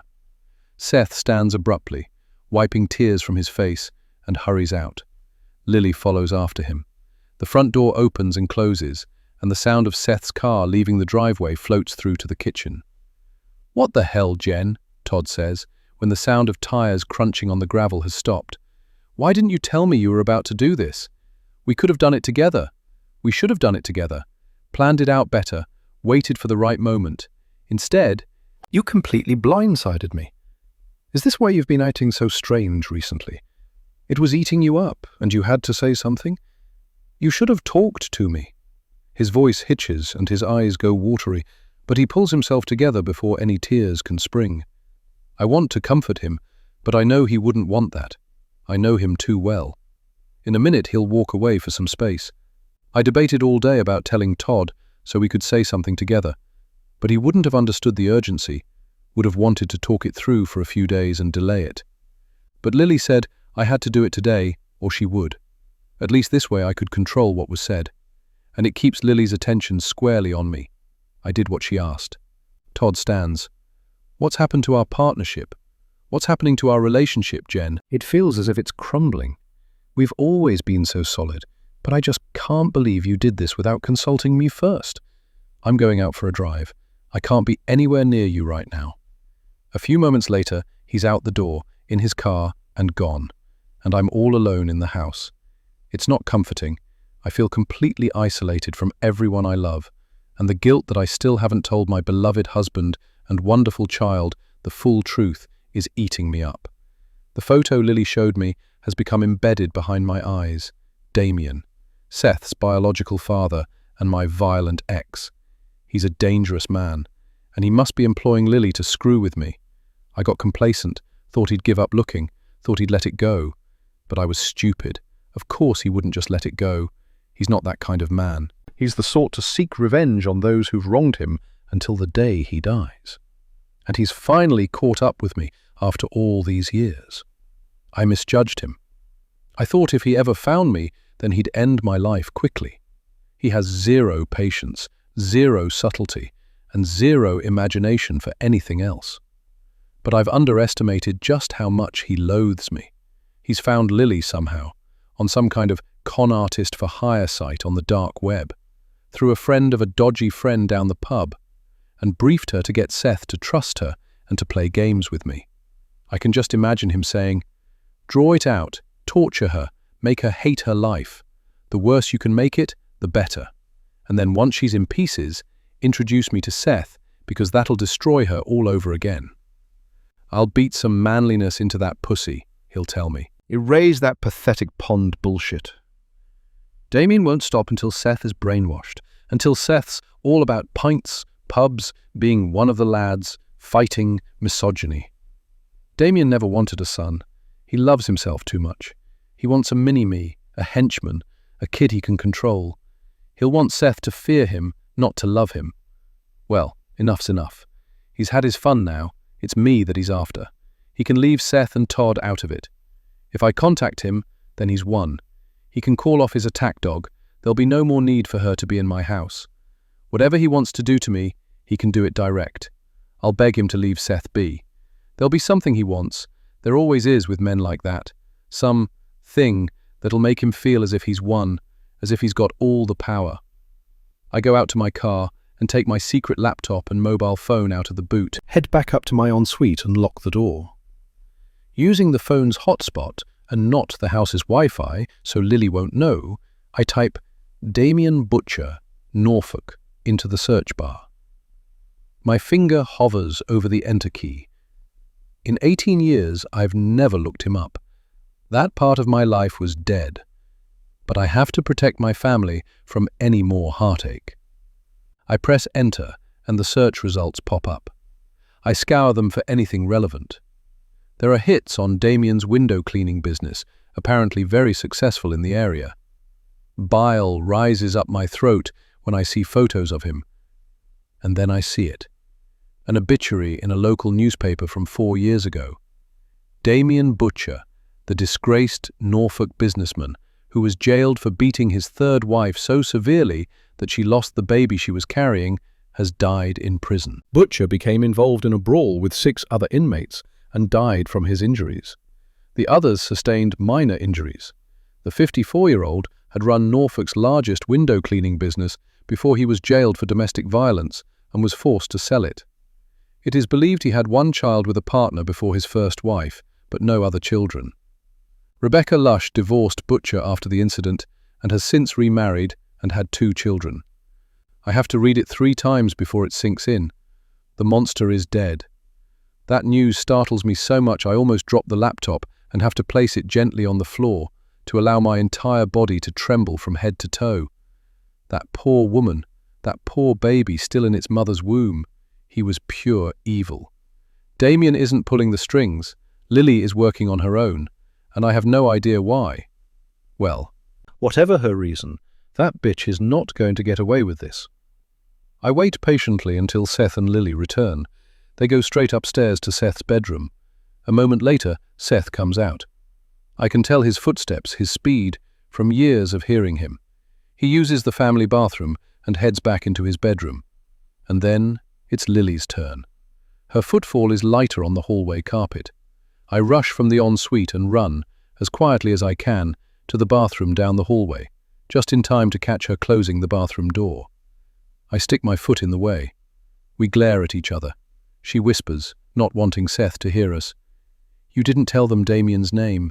You failed your task. I'm going to tell Seth who his biological father is and where to find him. Damien's dead. She smirks. She knows. I continue. You are evil. I'm going to find a way to get rid of you. Don't you worry. Ha! Well, go on then. You're going cuckoo, remember? No one will believe a word you say. She moves her hand, and it's then I notice it's in her pocket. She draws it out slowly. Does she have a weapon? Is she about to stab me? She'd concoct some story about me coming to knife her, and my attack going wrong when she fought back. She'd play it all innocent, and claim that I accidentally got stabbed when she was defending herself. I can see all the lies she'd spin so distinctly. Her hand comes out, but there's no weapon. She waves it in front of my face and wriggles her fingers. A huge, sparkling engagement ring catches all my attention. We went to the shops today on our lunch break. Seth spent all his saved-up pocket money on it, bless him. She pouts in an over-the-top way. I'm mesmerized by the ring. She slowly and deliberately draws a finger across her throat and points it at me. A clear and explicit threat on my life. Malice laces her tone, so vicious it sends shivers down my spine. Watch your back. You never know when I'll jump out at you. Speechless, I edge back. She lunges forward. Boo, she says, then laughs. It makes me jump and I stumble. She slams the bathroom door in my face. My heart pounds. An icy chill licks at my skin. She doesn't just want to toy with me, she wants me dead. Chapter 27. 18 years ago. Daily Times, Friday, December 15th, 2006. Woman found guilty of Jerry Ward murder. Natalie Owens sentenced to life in prison. Today, a woman was sentenced at Southampton Crown Court to life in prison for the murder of 69-year-old Jerry Ward. Natalie Owens, 21, was sentenced to life with a minimum term of 18 years in prison. Jerry Ward was brutally murdered at his Fremantle house at around 9 p.m. on Saturday, 1st July, 2006. His body was found the following day by his daughter. Detective Chief Inspector Rowan Bhatia said, "Our thoughts remain with Jerry's family, who have lost a beloved father and grandfather in the most violent and cruel circumstances. This sentencing won't bring Jerry back, but I hope it brings them some comfort knowing justice has been done. It's clear from events that Owens is a highly aggressive and unpredictable individual. A random meeting at a pub led to Ward losing his life. I am pleased this woman is now safely behind bars and hope she will use her time in prison to think on the pain and heartbreak she has brought to a loving family." The jury submitted a unanimous verdict of guilty, and Judge Nicholas Riley sentenced Owens today. Miss Sanderson, Ward's eldest daughter and the person who discovered his body, said outside the court, "Justice has been served. Our family can now fully focus on the grieving process and trying to heal the trauma." Senior reporter's opinion. The sentencing of Natalie Owens has sent shockwaves through the nation. The jury took just 2 hours to come back with the guilty verdict, a pronouncement that led to a ripple of gasps throughout the courtroom.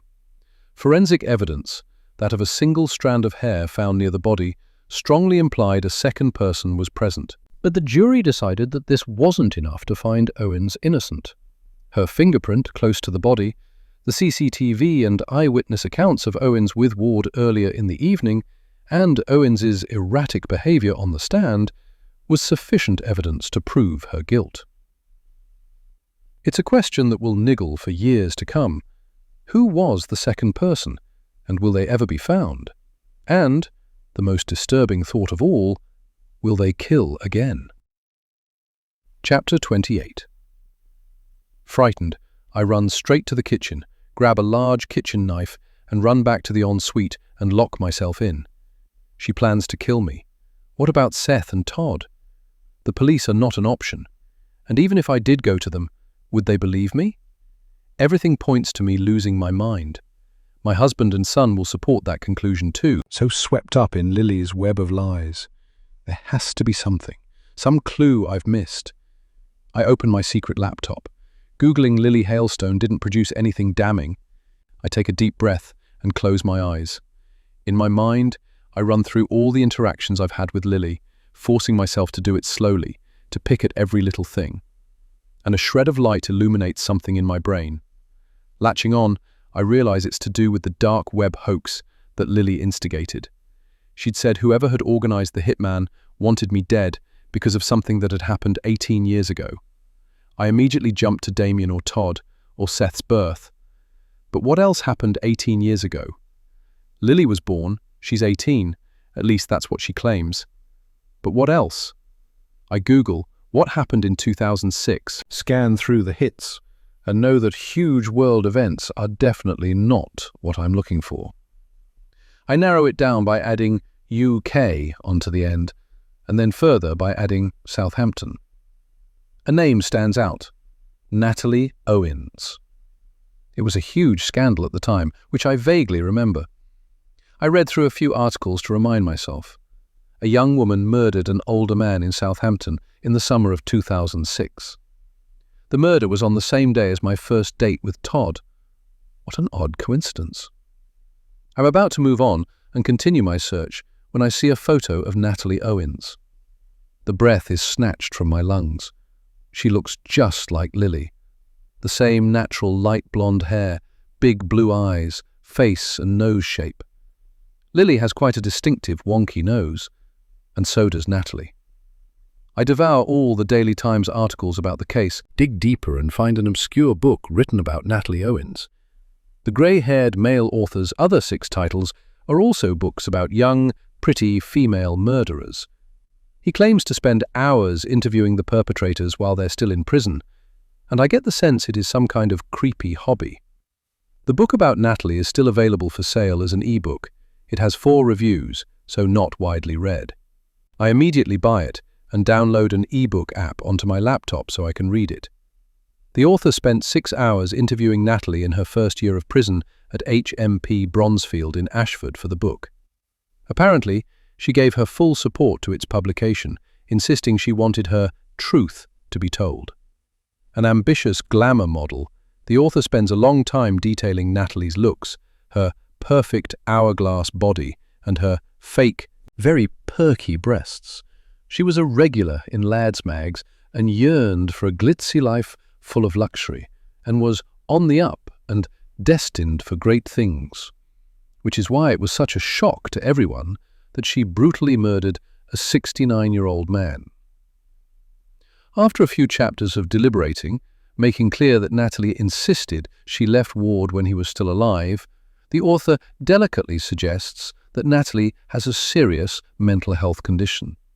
He concludes, even though Natalie vehemently denies it, that the unhinged Natalie snapped, randomly picked Jerry Ward and murdered him, and that the poor old man was simply in the wrong place at the wrong time. A little-known fact: Natalie was in the early stages of pregnancy when Ward died. She didn't know. She gave birth in prison soon after she was convicted, and the baby was immediately taken off her. Is Lily the baby? A memory tickles, then jumps squarely into my head. Lily told us she'd been born in Ashford, Surrey, the location of Natalie's prison. I delve deeper into the book. There are a few photos that Natalie supplied to the author. The quality isn't great, and they are in black and white. I flick through them and stop. I screenshot a photo so I can zoom in on it. It's Todd. The photo caption reads, "Natalie with friends in 2006, shortly before Jerry Ward died." It shows Natalie, Todd, and a couple of others in a group photo. Todd is standing next to her. He has his arm around Natalie's shoulders, but he has his other arm around another woman's shoulders on the other side.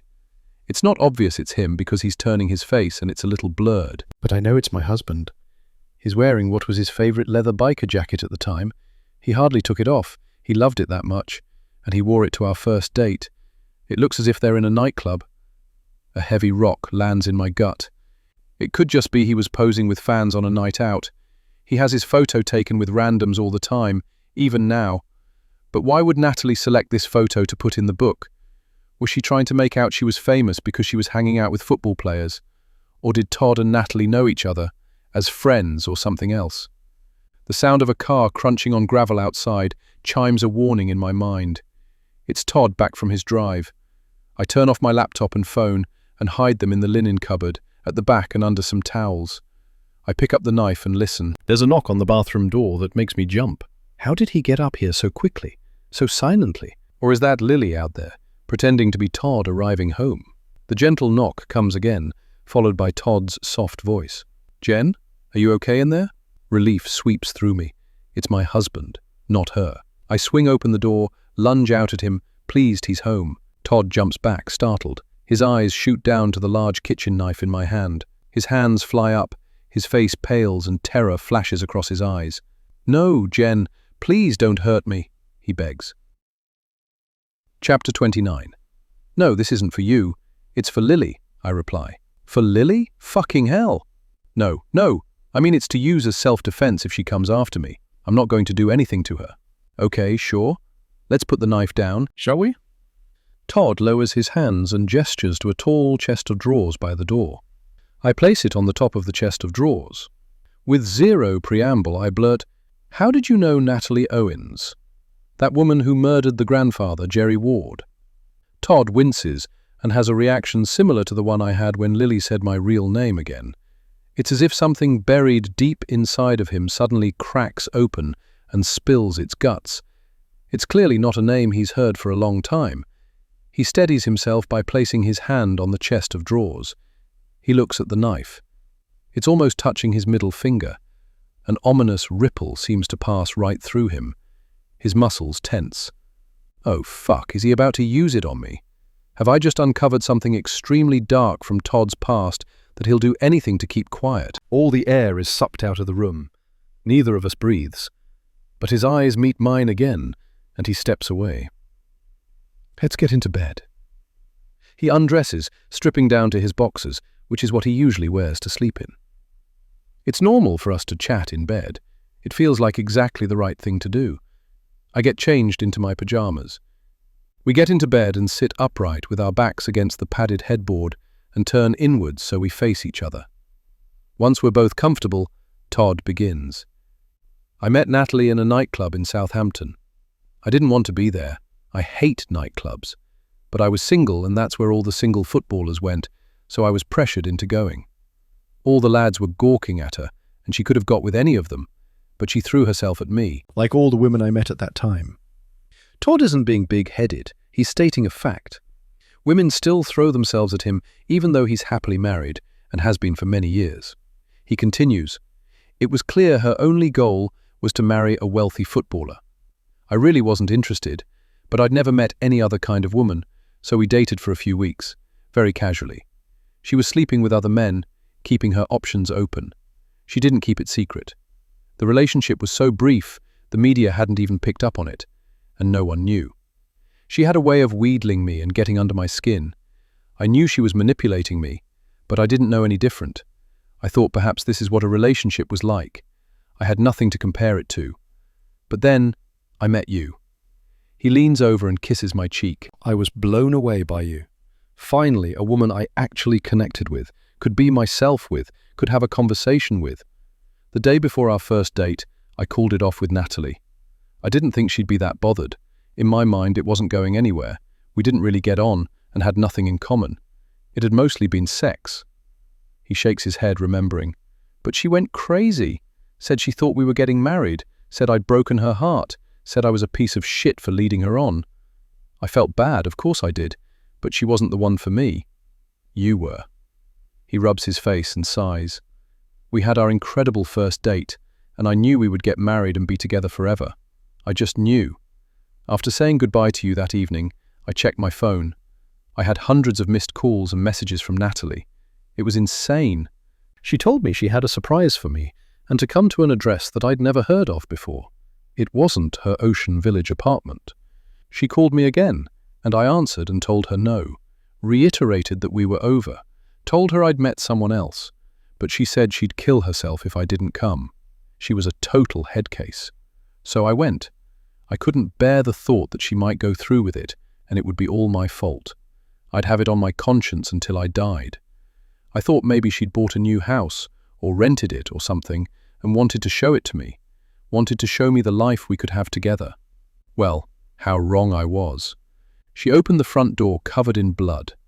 I was so shocked that I let her hug me, so the blood soaked me too. I thought she'd slit her wrists. I thought it was her blood.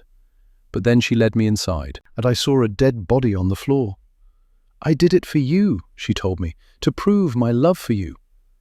"Who the hell is that?" I said. "Jerry Ward. I tracked him down. It wasn't hard." And then I took a proper look at the old man, and I knew him. In a moment of absolute drunken madness, I told Natalie about my childhood.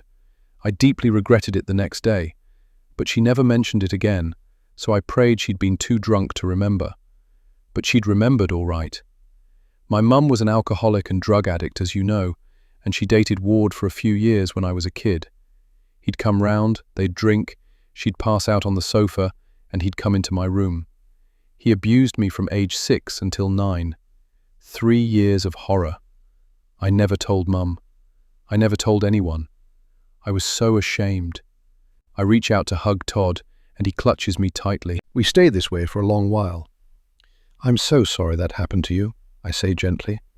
He pulls away and takes a deep breath. "I've dealt with it in my own way, but in that moment, I had no idea what to do. Natalie was off the rails. She kept babbling that she'd done it for me, that she'd killed the paedophile bastard who had ruined my childhood, that it was proof of her love. I should have gone straight to the police, I know that now, and told them the truth.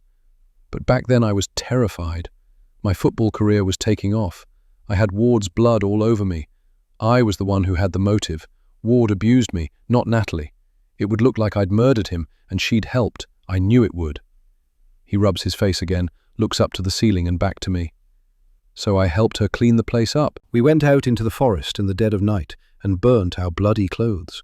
How was I supposed to know that we'd missed one fucking fingerprint? That the police had her fingerprint on file from a shoplifting incident years before that she'd never told me about? I ask, and the single strand of hair that was found. That was yours, wasn't it? Todd nods. The police arrested her. Rohan, my best mate, led the investigation. I kept waiting to get arrested, for Natalie to say something, for Rohan to say something. But the police never came. No, I've never been in trouble with the police, so they don't have my information on file to match that hair. And no one remembered her from the nightclub. No one linked her to me. After she was jailed, Natalie sent me letters telling me how much she loved me, how we'd be together again when she was out, that she'd understand if I didn't come and see her in prison, that she knew I loved her deeply and always would.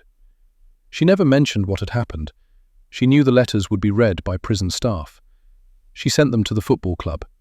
I'd moved in here by that point, and she didn't have my new address. I told Jeannie, the lady who sorted post at the club, to bin all that came from her, because she was an obsessed fan. Jeannie told me when she retired recently that the letters went on for years. There were thousands of them. Then one day, they just stopped coming. I've waited for Natalie to say something, to implicate me, but she never has.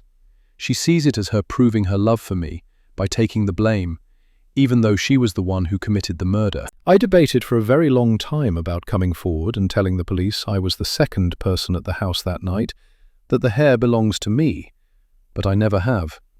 I guess I'm a coward. He holds his head in his hands. It eats me up, he says, and sobs. I thought I'd done enough to keep her out of prison, but she's a psychopath and prison is the best place for her, and I'm glad. She's in there because she's not been able to hurt anyone else. But fuck, I feel so guilty about it. I hold him tightly while he cries on my shoulder. Oh, Todd, you were tricked into going to Ward's house. It's not always easy doing the right thing. He sniffs a few times and looks up at me. I continue. It said her jail term was 18 years minimum. Do you think she's out now? No idea. It also said she was pregnant when she murdered Ward. Did you know? What? No. The shock on his face tells me he's telling the truth. I reckon she must have been 2 or 3 months gone when you were seeing her, because she gave birth after the trial. He shakes his head. I had no clue. I draw in strength. I know he won't like what I'm about to say, but I have to say it. I think Lily is her child. They look alike. Maybe Natalie has something to do with why Lily is after me. Maybe Natalie has set her child on me. Todd sighs impatiently.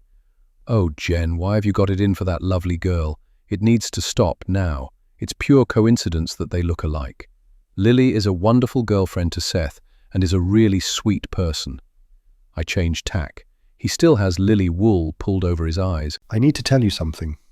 I'm listening, he replies, and looks at me intently. I brace myself with a deep inhale through my nose and drag everything up from the depths. I'm not from Milton Keynes. I'm from Norwich.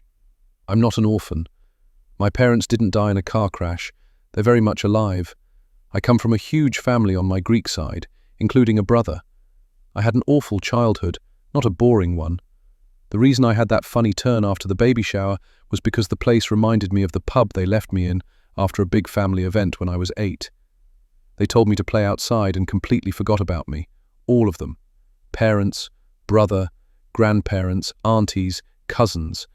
One of the staff found me, terrified, hiding under the table we'd been sitting at. They managed to get in touch with my drunk dad to tell him I was there, and it took them 4 hours to come and get me.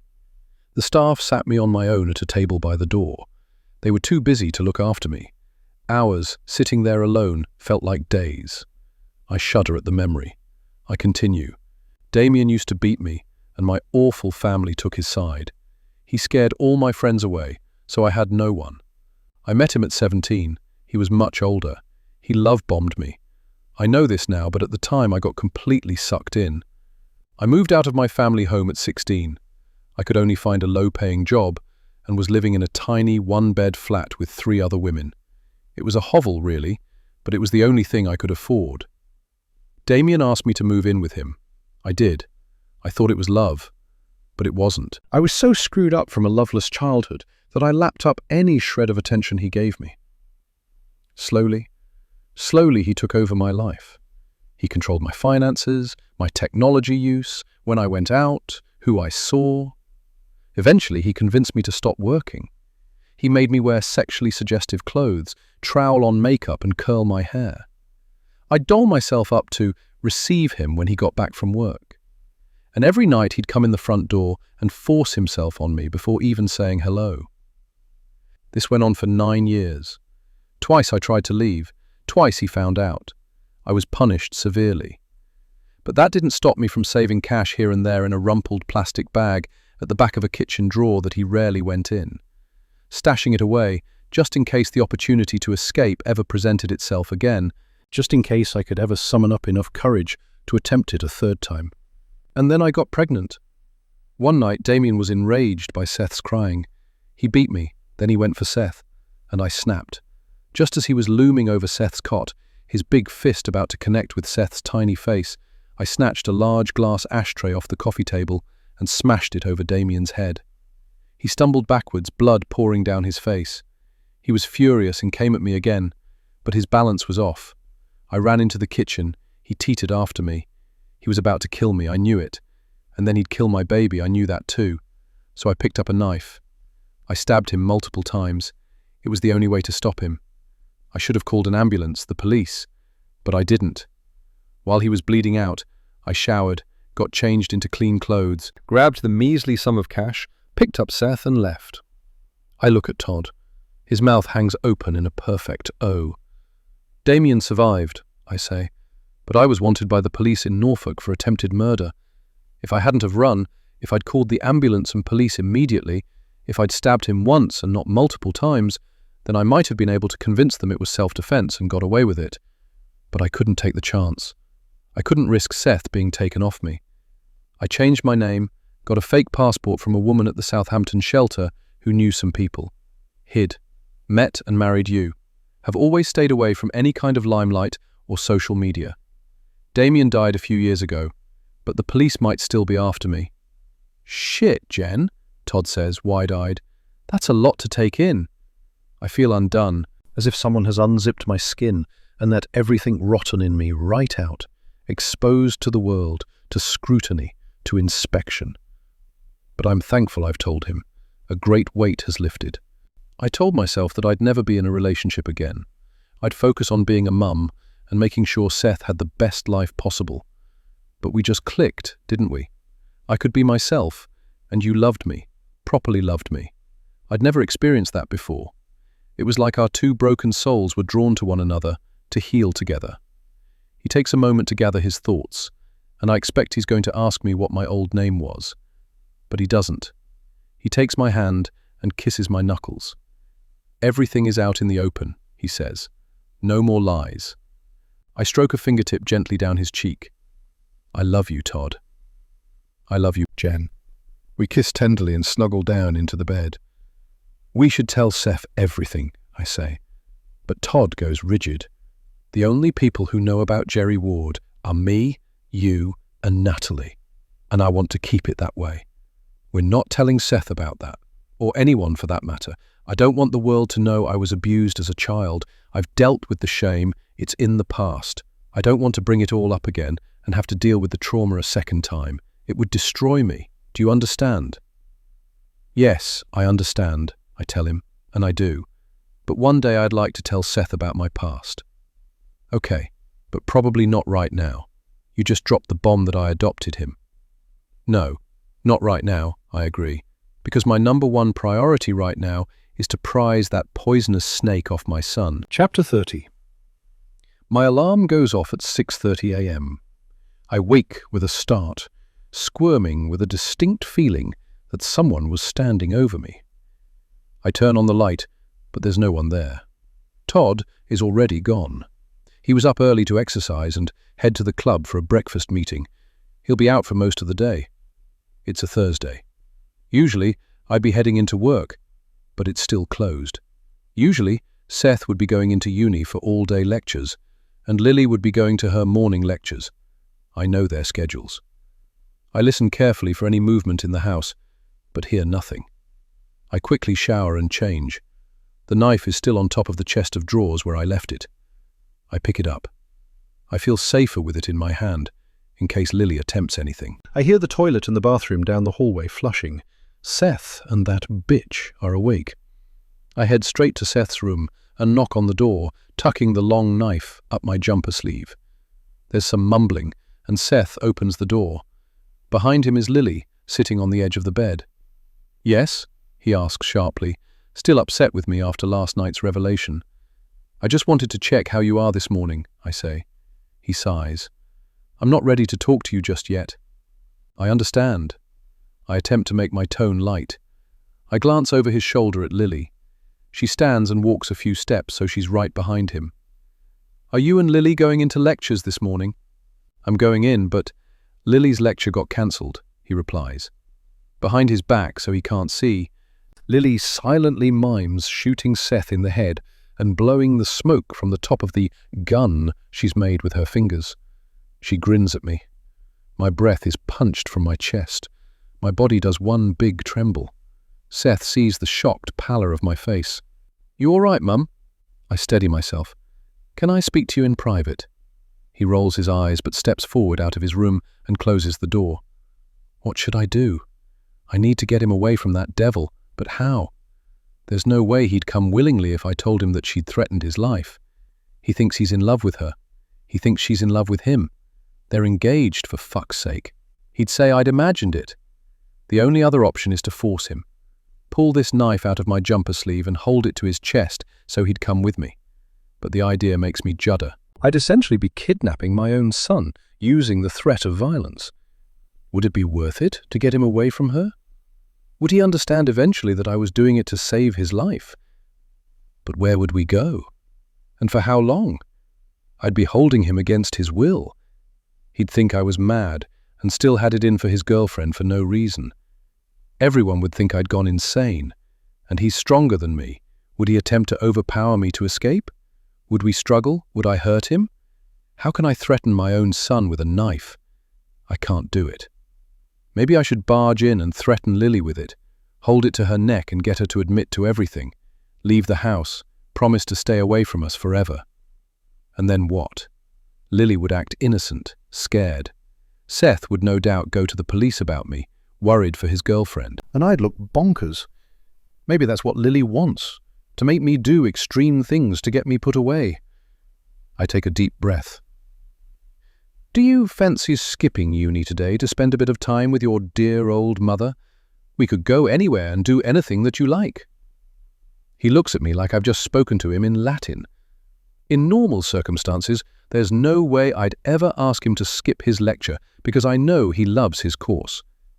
He'll likely be one of the few students at the end of the year who will have a 100% attendance record. It's a desperate attempt to keep him with me and away from her for the day. I continue. "A bit of mother-son bonding time? What do you reckon?" He shakes his head firmly. "No, Mum. Just know I love you very, very much, my darling boy.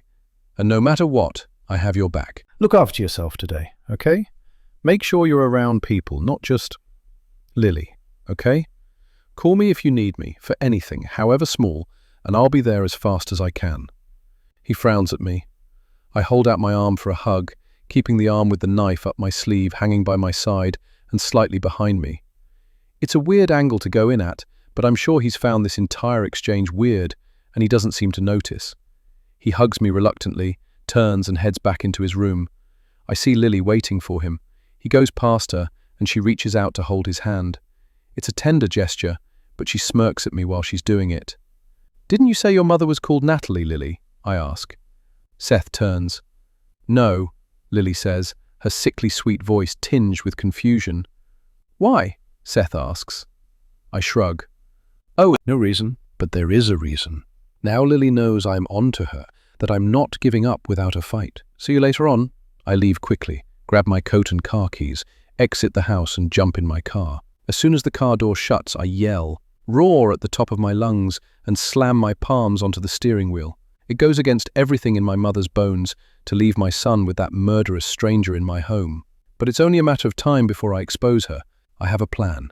Following discreetly in my car, I watch Seth drive on his own to his campus, park up and enter the university building. Then, I drive straight to Bevoy's mansions.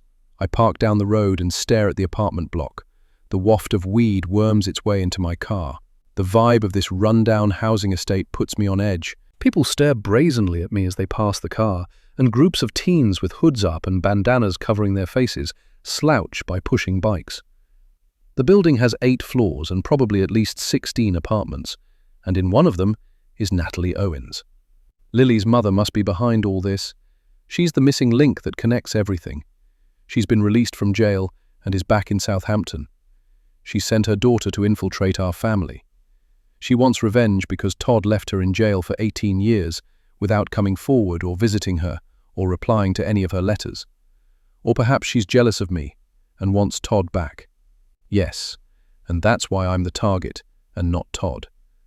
I make sure my car doors are locked and pull out my phone. I Google Natalie, but there's nothing about her release. The media seem to have lost interest in her story, after she was jailed. Apart from that book, there's not been anything reported on her for 10 years. I put my phone away and stare at the building again. I'll knock on every door, break it down, or smash a window. I'm not about to give up now. Not when my son is in the clutches of that fraudster. I'll make Natalie call her child off my child. We can deal with this mother to mother. I still have the knife with me. I get out of the car, lock it, unzip my coat, and hold the knife behind one side. I stride confidently up to the entrance doors of Bevoy's mansions, Block 3. The large dog jumps out at me and snarls. The man follows, stepping out of the shadows and blocking my path. Shit! The way in had looked clear from the car. He folds his arms and glares at me. The dog barks, pulling at the chains that keep it tethered to the railings by the doors. "Hi again," I say with a big smile, hoping to disarm him with politeness. "I'm just going up to see Natalie Owens." He looks me up and down. "No one here by that name?" "Ah, yes, you might know her by a different name. She's blonde, blue eyes, late 30s, very pretty." I take a step forward. I just need to edge past him.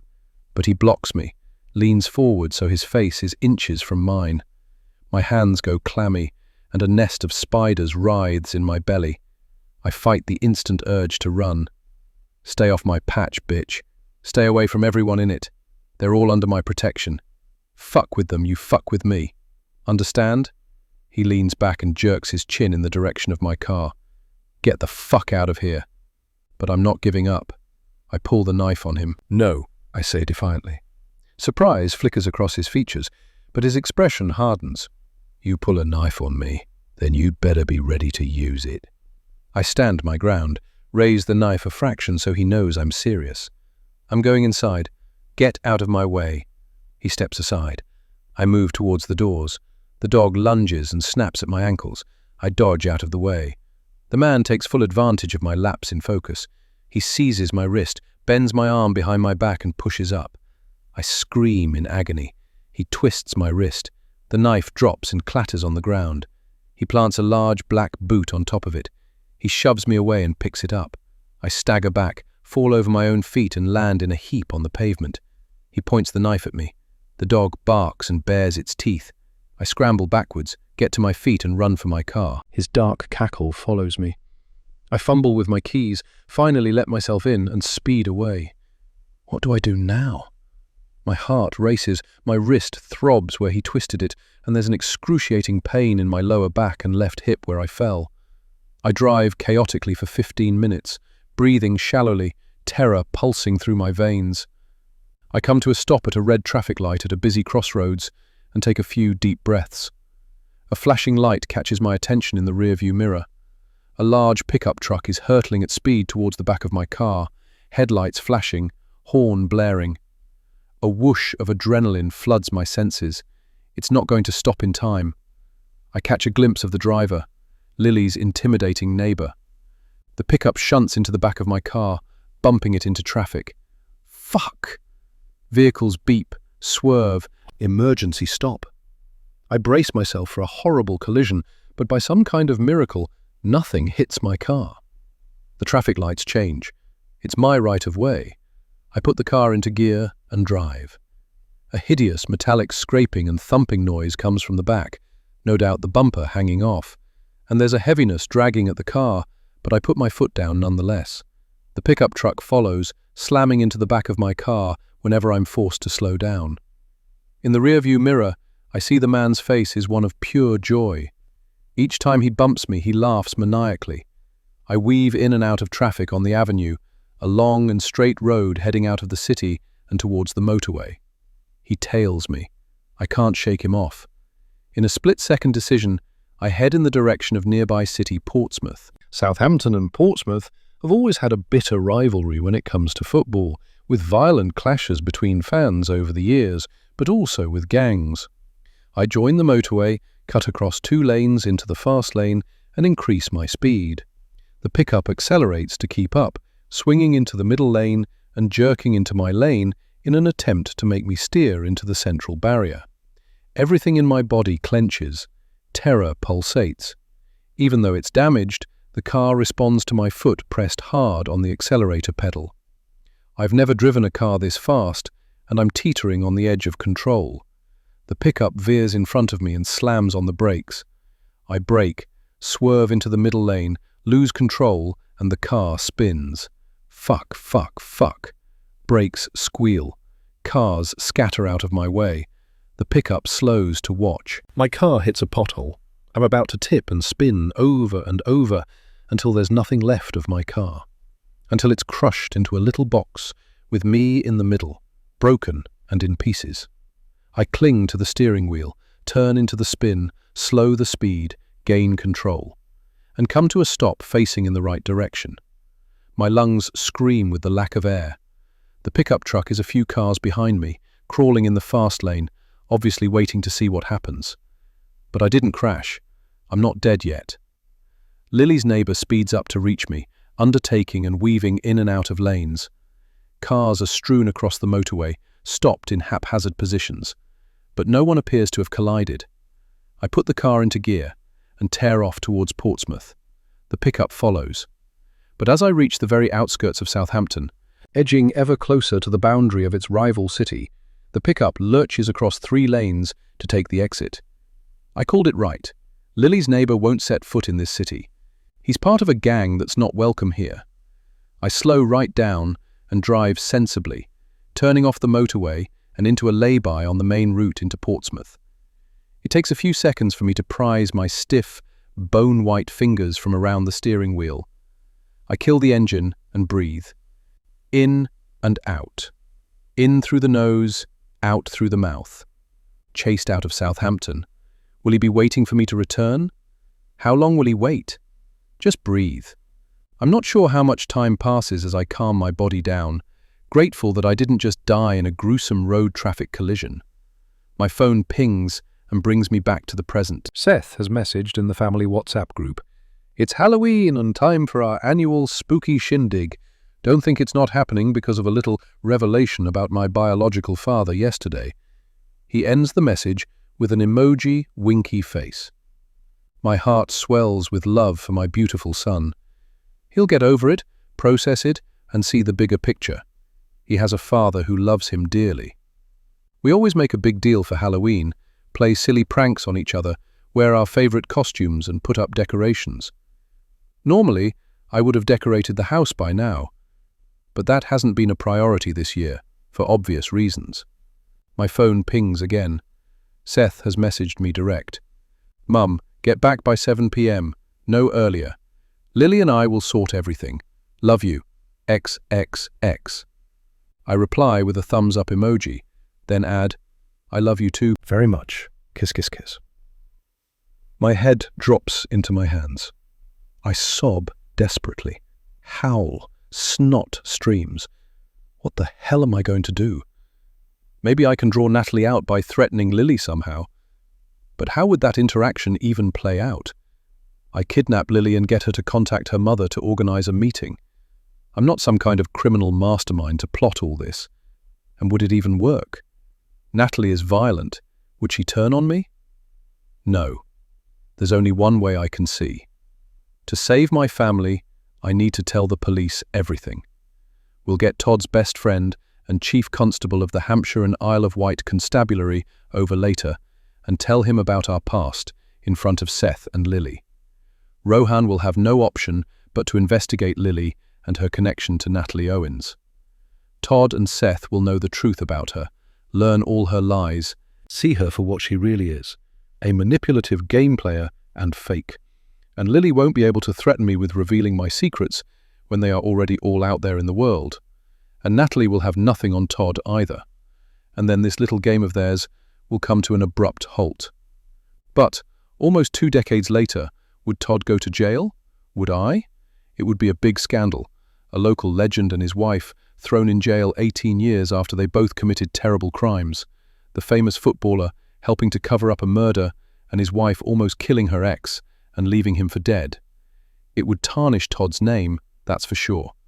I'm not famous, I don't earn a living off my good reputation. But the victim was his abuser, and the murderer was caught and put in jail where she belonged. So would people understand what he did? Would they understand what I did? Saved my life and that of my son by fighting back?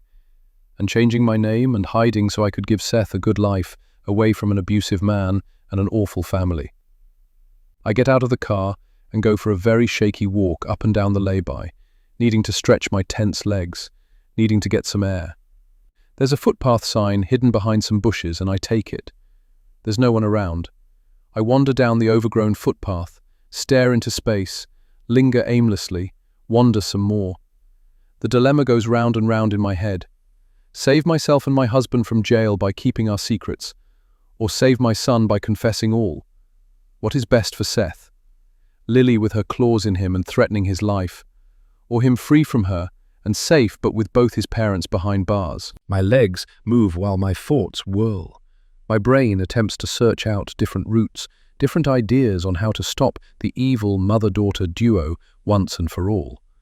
But it always circles back to confessing all to the police. I choose Seth, of course, and I know Todd will too. I've saved Seth once before, and I will again. I'm fully prepared to sacrifice myself and my life to save my family. Todd will understand. He loves Seth more than anything. He doesn't know the full extent of Lily's evil, but he will as soon as Rohan investigates. Jail for us, but freedom and safety for Seth. That's what is important.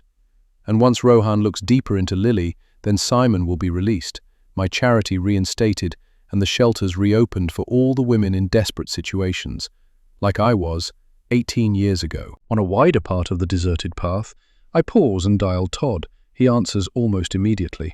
"Hey, where are you?" he asks. "Your reception is patchy." "I'm somewhere near Portsmouth," I reply. "How come?" I debate whether to tell Todd about Lily's neighbour, the terrifying car chase, the almost accident, but I don't. I simply don't have the energy. "Doesn't matter," I mumble vaguely. "I've been thinking, and we need to tell the police about our pasts, admit everything." "No, Jen!" Todd explodes. His vehemence takes me by surprise. He softens his tone. "No, Jen, I do not want to do that. Why would you even say that?" "It's to save Seth from Lily," the fury returns. "You're talking absolute nonsense. The only person Seth needs saving from right now is you." "But, end of discussion." The line goes dead. I sigh. I'll just have to make him understand. A dog barking attracts my attention. I can see the path in front of me for about 10 meters before it goes behind bushes. A man dressed in black with a large dog turns onto the path, heading straight towards me. My chest constricts. It's Lily's neighbor and his huge dog. She must have put some kind of tracking app on my phone. He's tracked me, parked up nearby, and was creeping up on me from the other direction, from wherever this path leads. I turn on my heel and run. I glance over my shoulder. He's running too. He bends and lets the dog off the lead. It charges after me. Chapter 31. I pull the keys out of my bag while barreling my way through the overgrown bushes. I open the car, jump in, and slam the door just as the dog leaps up. It scrapes its claws on the door, barking and leaving drool on the window. The man, with my knife in his hand, thunders towards me.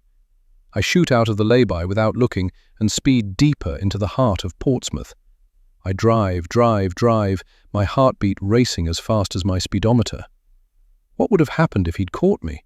Would he have knifed me and left me for dead down that path to be discovered by a dog walker days, weeks, months later? That route is clearly not well used. While driving, I turn off my phone. Hopefully that'll stop the tracking app. I keep glancing in my mirrors, but there's no sign of the pickup. I follow signs into the city centre and park up in the middle of a busy shopping area. I get out of my car, slip in and out of shops, hide in crowds, keep looking around me, check if I'm being followed. As I'm leaving Marks & Spencer, a prickle passes across my shoulders and all the hairs on the back of my neck stand on end. Someone's behind me who shouldn't be. Fuck. I take 2 steps out of the shop and spin around. Watch out, the woman grumbles, head down, as she almost stumbles right into me. Miranda. Her face clocks mine. She freezes. What the hell, she hisses. Why are you following me? I demand loudly, so that everyone around, including the security guard standing just inside the shop doors, can hear. She reels back. I'm not following you, you crazy cow. Bullshit. What are you doing here? Shopping, she spits back. What are you doing here? You're in on this, aren't you? In on what, exactly? Her expression darkens. You've lost the plot. She waves at the security guard. Hey, excuse me. This woman is harassing me. I need help. The security guard comes forward, speaking on his walkie-talkie. I'm not harassing you. You're following me. Ladies, the security guard says, an edge of warning in his tone as if he really doesn't want to deal with this kicking off. There's a crowd gathering, all whispering and pointing at us and blocking the entrance to the shop. Get out of my way. Miranda attempts to barge past me, but I block her. Why are you following me? Tell me. I'm not. You just happen to be in front of me. I want to go to the pharmacy and then head home. How do you know, Lily? I insist. Her face screws up in confusion. Who? Why are you doing this to me? I shout. Leave me alone. She shuffles around the guard and pushes through the crowd. I'm not sure why I do it, why I don't just let her go, but I lunge after her, grab her coat and yank her back. She trips, falls hard on her bum, lets out a little ow. The crowd collectively gasps. Guilt at hurting her cuts through my tunnel vision, and I bend towards her to help her up. But she mistakes my gesture and screams in my face. Get away from me! You're insane! The security guard pulls me back. Miranda shakes her coat out of my grip and scrambles out of my reach. A man in the crowd helps her to her feet. She hurries off, wiping a tear from her face. Ma'am, why don't you come with me for a minute? The guard says. And I do. We sit in his little office out the back of Marks & Spencer, and he gives me a cup of tasteless tea. He talks to me, but I don't really hear. Something about how he won't get the police involved, but I can't be causing a scene like that again. How I seem like a normal, sensible, reasonable woman, and that I'm just having a bad day. It happens to the best of us. Things wind him up too. Perhaps I should consider anger management classes. I let him talk. I slowly sip the tea. I figure if I'm in here, then I'm not out there with the man and his dog going to jump out at me at any moment. My head swirls with thoughts of Miranda. She must have hated me from the start because she sensed Simon had feelings for me. But I acted impulsively just now. She isn't part of this. I'm sure of it. The security guard tells me I can leave. I dilly-dally for as long as possible until he, politely but firmly, orders me to get out of his office. I thank him and tell him he's a very nice man. Hours have passed. I turn my phone back on. It pings with a string of direct messages from Seth.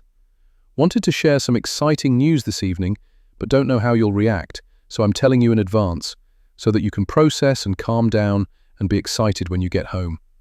You're going to be a grandma. Lily is pregnant. Huge surprise, but we're over the moon. I forgive you for not telling me sooner that Dad adopted me, so I'm hoping you can be cool about this. Love you, Mum. Let's have a wicked Halloween party to celebrate. Pregnant? My heart beat, only just back to normal, soars sky high again. I need to stop this game right now. I messaged Todd. We need to admit everything to the police, and then Lily will have nothing on us. I know you don't understand right now, but you need to trust me on this. We should call Rohan and get him to come over tonight. We will tell him everything in front of Seth and Lily. It's the only way. It's to save our family. It's to save Seth. We need to do this together. The 2 ticks turn blue, and Todd is typing shows on the screen. I'm surprised when I notice the time is 5 p.m. The entire day has raced by in a blur. No return message comes through. He's changed his mind to think about it, rather than a knee-jerk response. I send him another message. I'm heading home now. I'll be back around 6. Are you home already? If you're still at the club, then head home now. And we'll be back around the same time. I know Seth said not to get back until 7, but we need to talk. I wait to see if he'll read the message, but he doesn't. His last seen time is a minute before I sent it. I wait 2 more minutes to see if he comes back online. When he doesn't, I set off home. For the entire journey, I'm hyper-vigilant for the pickup truck. But I don't see it. A carved pumpkin with a flickering candle inside greets me on the porch. I open the front door and step inside the house. There are no lights on, but there are lit candles lining the hallway. All the usual Halloween decorations are up in the usual places. Seth must have done it. Music blares from the kitchen, the Addams Family theme tune. The party is in full swing, but I'm about to burst the party mood. I'm ready to call Rohan. I'm ready for Todd and me to tell all about our pasts to ensure Seth's future. I pause on the threshold of the kitchen. It's lit with candles too, and in the dim light, it takes me a moment to see Todd sitting on a dining chair in the space between the dining table and the kitchen island. An odd place to put the chair. He's wearing his favorite Count Dracula Halloween costume, the one he gets out every year. My eyes adjust. He's tied up, his arms behind him. There's a gag stuffed in his mouth. Next to him on a chair slumps Seth in his beloved frog costume. He doesn't appear to be tied up. He appears to be unconscious. For the briefest moment, I think they're pranking me. But Todd's eyes tell me otherwise. They bulge out of his skull, eyelids drawn right back. He's frightened. He flicks his gaze urgently from me to a space next to the doorway where I'm standing and back again. I understand his message. There's someone dangerous there. I take a small step in and look. Chapter 32. It's her. I'm too late. Lily sneers at me as she strides over to where Seth is slumped on a dining chair. She brandishes a knife and holds the sharp tip to Seth's neck. "Welcome to our hellish Halloween party. Come on in," she says. I take a few steps into the kitchen, not taking my eyes off her. She's wearing a devil costume, red dress, long red gloves, horns on her head, and a pointed spade-shaped tail. A small red trident sits next to a syringe, which still has some liquid in it, on the dining table. She nods towards the syringe, then indicates Seth. "This one will be out for a while yet." She nods towards Todd. That dickhead was so eager to get tied up when I told him it was a prank for Halloween. Seth was still in the shower, and I said it would give him a right fright when he came down. She puts on a mockingly childish voice. How could Todd resist his son's sweet and innocent girlfriend? Todd snorts and jerks in his chair, attempting to shout through his gag and break free of his bindings. But it's no use.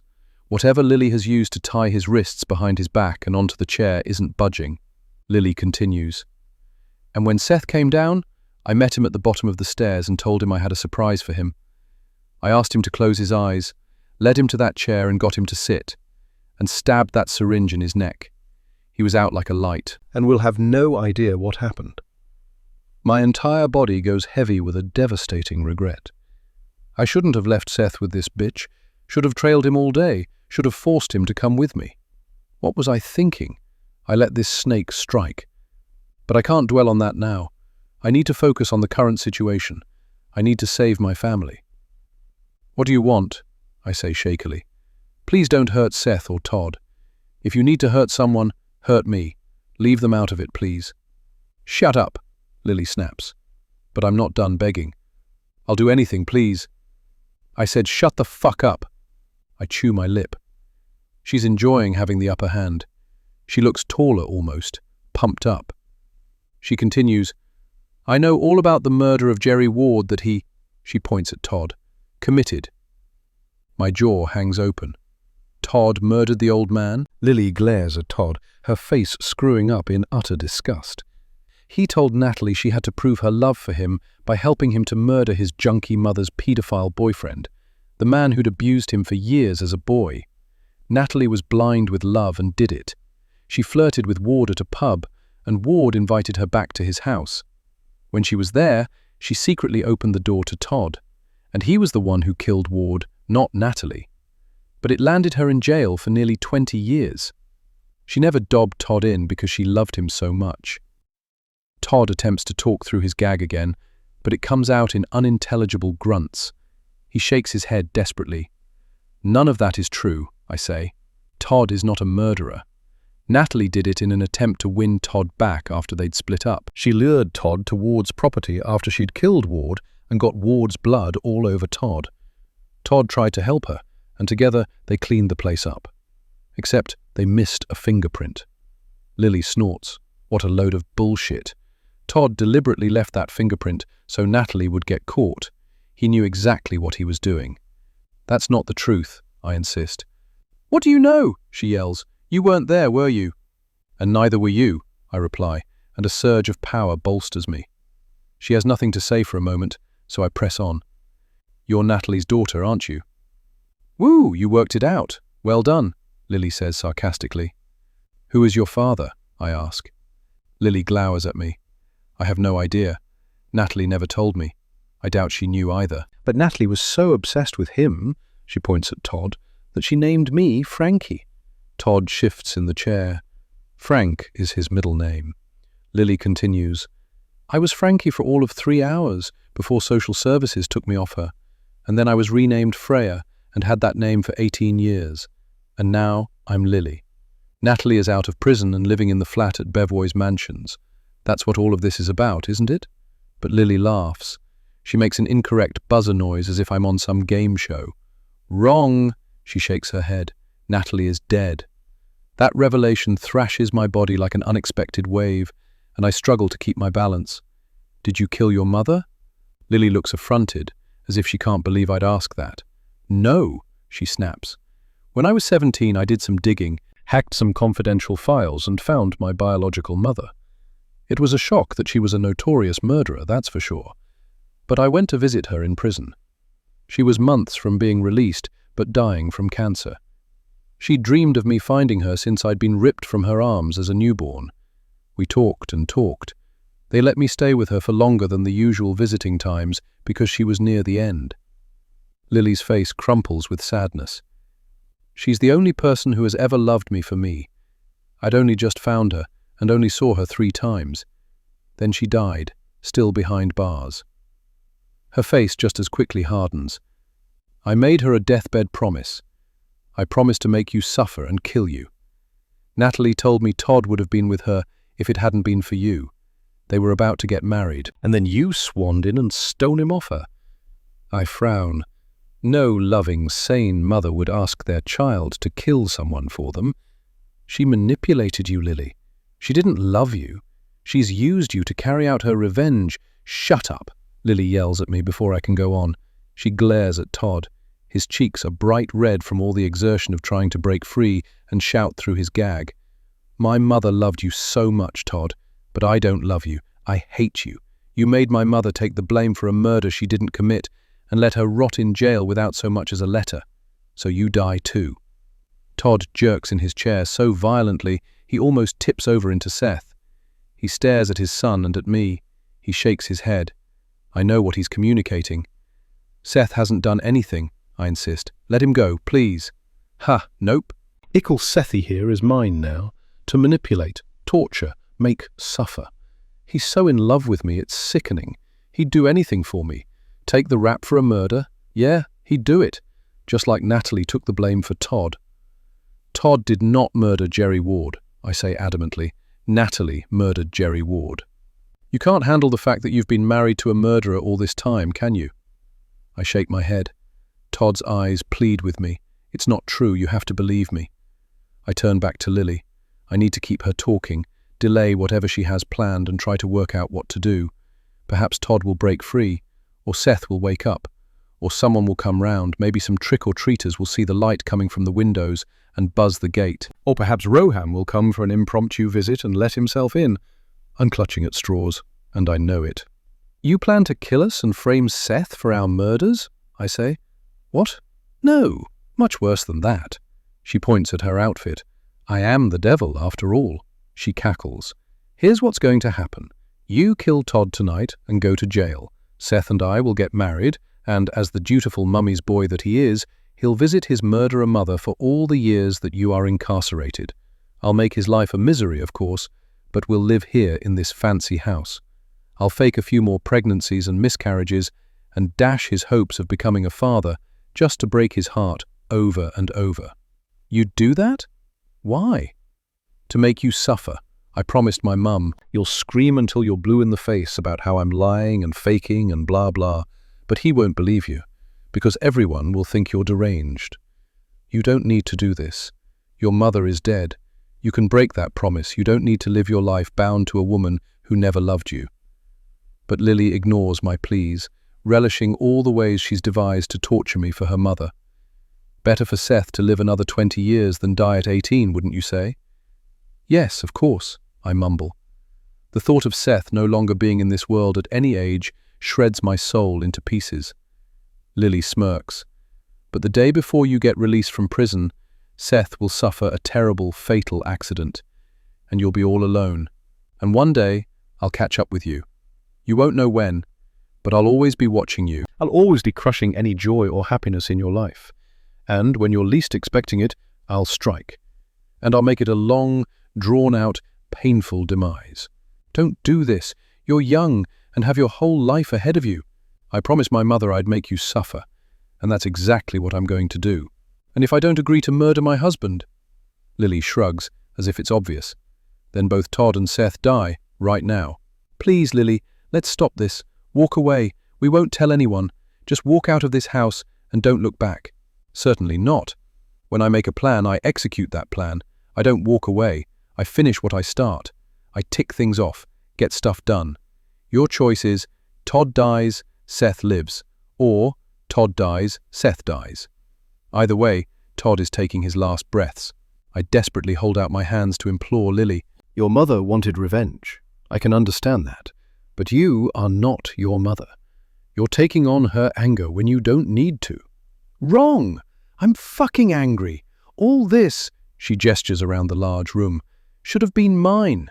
Natalie should have married Todd, and I should have been the golden child adopted by Todd, growing up in this wealth, in this house, with a rich and famous dad, with everything I could ever want. But instead, it was you and your fucking brat. She grabs Seth's hair and yanks back his head.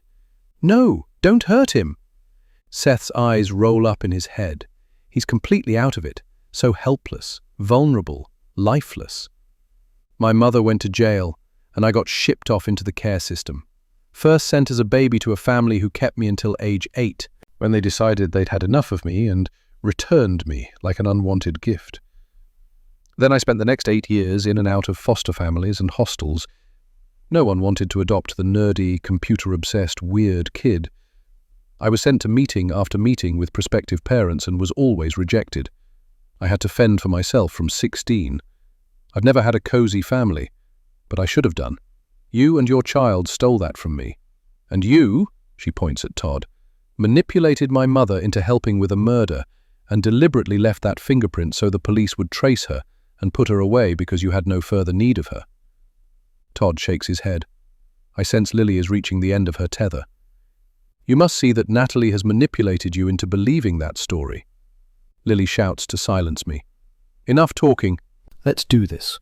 Pick up that knife, Jen. But I don't move. How do you expect to get away with this? Lily's smug face is sickening.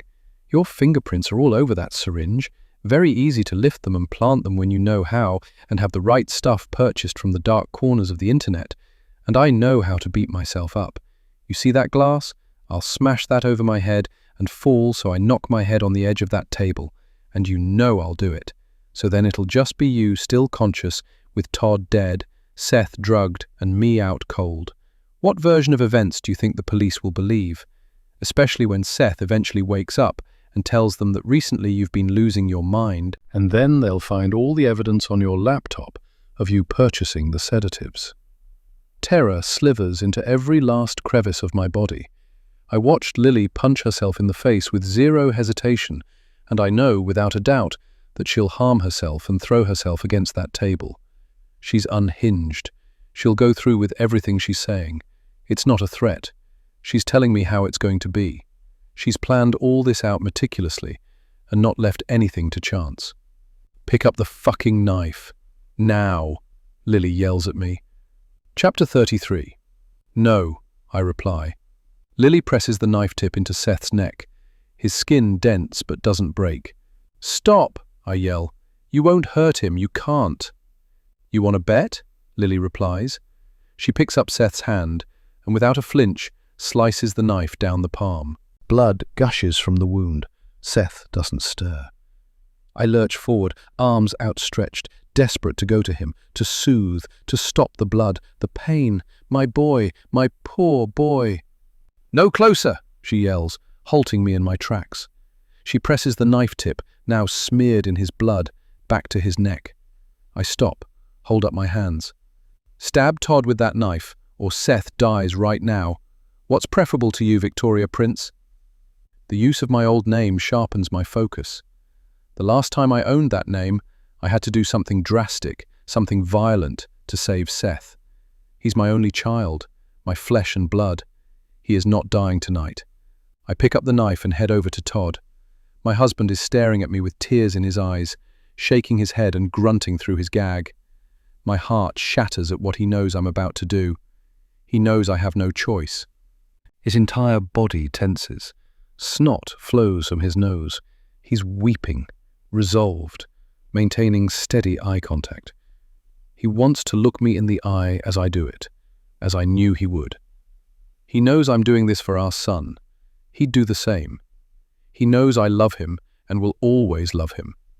I heave, blink back tears, steady myself, and wink. Lily doesn't see. I pray he remembers. He raises his arm ever so slightly to expose his armpit. This was a Halloween prank we did years ago to fool Seth, with a fake knife, of course. I stabbed Todd in his armpit. He squeezed tomato ketchup everywhere. His black Count Dracula cape hid the knife angle, and it looked as if I'd buried the blade deep into his flesh. This has to work. "I'm so sorry," I whisper to him, for Lily's benefit. I stab him. But before my knife can wedge in his armpit, I'm shoved forward so forcefully that I land face down and all the breath is knocked from my lungs. I lose my grip on the knife. Lily gasps behind me. "You're meant to be dead," she stammers. I frantically suck down some oxygen and muster the energy to flip myself over. "Penny?" I say, just as Lily blurts, "Mum!" But the woman ignores us both and kisses Todd on the tip of his nose. "I saved your life," she says to him. "You're mine forever now." If Todd didn't have the gag on, he looks as if he'd be vomiting everywhere. She turns and sits on Todd's knees, wriggling her bottom back into his crotch. Penny looks completely different. Gone is all the black. She has long, naturally blonde hair and blue eyes. Penny sees my confusion. "Wig and contact lenses," she points to her nose. "Nose job, fillers." I got a new name and a new face when I left prison. Daddy helped me. All the rest of the family disowned me and didn't want anything to do with my daughter. But I was always a daddy's girl. He bent over backwards to help me when I got out. I'm frozen on the floor. I can't stop gawping at her. My colleague, who I trusted and whose company I enjoyed, is Natalie Owens. Nausea swirls in my gut and I swallow back bile. Lily makes a mewling, painful noise and Penny's attention flicks towards her. "Of course you recognize me, my weirdo daughter. You were dying of cancer. You died of cancer." The shock turns Lily's face ashen and she sucks in shallow, rapid breaths. I was in remission when you showed up at the prison hospital. You were so desperate for love. You reeked of it. Ugh. So I told you what you wanted to hear. And then, when the prison staff told me you'd asked to book another visiting slot with me, I told them to say I wasn't available anymore, knowing you'd assume the worst. But what about the longer visiting hours? A blowjob for the right person in charge gets you all kinds of perks. You let me believe you were dead. Lily's voice comes out very small. She blinks back tears. Penny, Natalie, laughs. Yes, I couldn't believe I had an insipid little computer nerd as a daughter. I made you make me a promise, but I never thought you'd go through with it. I wanted shot of you. Natalie Owens became Penny Nichols, and I got a job with that man-stealing whore over there, she points at me, and set about learning everything about her. For the past year, I've been molding myself into her to win back my man. Then you showed up and started causing chaos. Fine, I thought. No skin off my nose. I've been watching closely. Natalie's face darkens. But I told you not to hurt Todd. He's mine. He's always been mine and always will be. And here you are getting his whore to stab him. No, you're getting shut down, Frankie. Lily judders at the name. You've been watching me. No, not just you. Natalie sweeps her hand around the room. I've been watching everything. I have my own keys to this place. I copied that whore's keys when she wasn't looking while we were at work, and the stupid idiot uses the same PIN code for her phone as for the gate, typing it in right in front of me. I let myself in and out of this place all the time to listen in, to watch over my toddy here while he's sleeping. All those moments I felt like I was being watched. I was, by Natalie. I do a full body shudder. She points to me again. A number of times I came close to suffocating that one with a pillow so I could cuddle up next to my man. Her nostrils flare in disgust. But I resisted. I knew I had to play the long game, to seduce him and get him to fall in love with me and out of love with her. I wouldn't get him any other way. So, while the whore has been at choir practice for the past few months, Todd and I have been meeting up for a drink in the Jockey Arms pub. The first meeting was a chance encounter. She chuckles. And then it was deliberate. And he was slowly falling for me because I acted so much like her. Todd shakes his head frenziedly. He'd sometimes go to the Jockey Arms when I was at choir practice to meet his ex-coach pal for an orange juice and a catch-up. I didn't think anything of it. But he was meeting her? Natalie twists and puts her arm around his shoulders. Oh, Toddy, my love, you can't deny it. Another few weeks and you would have been mine. A fat tear rolls down his cheek. I catch his gaze, and for once, I can't tell what he's thinking. Natalie licks the tear away and smacks her lips together. You taste just as delicious as I remember. You had no idea I was once Natalie, did you? But I made myself irresistible to you. She points at me. Thanks to you, I learnt all about 80s cartoons and Thundercats. I mean, so boring, but we had a long conversation about that, didn't we, my love? She nuzzles her face into his neck. He recoils. I gulp back the vomit that charges up my throat. I remember telling her the story about how we met.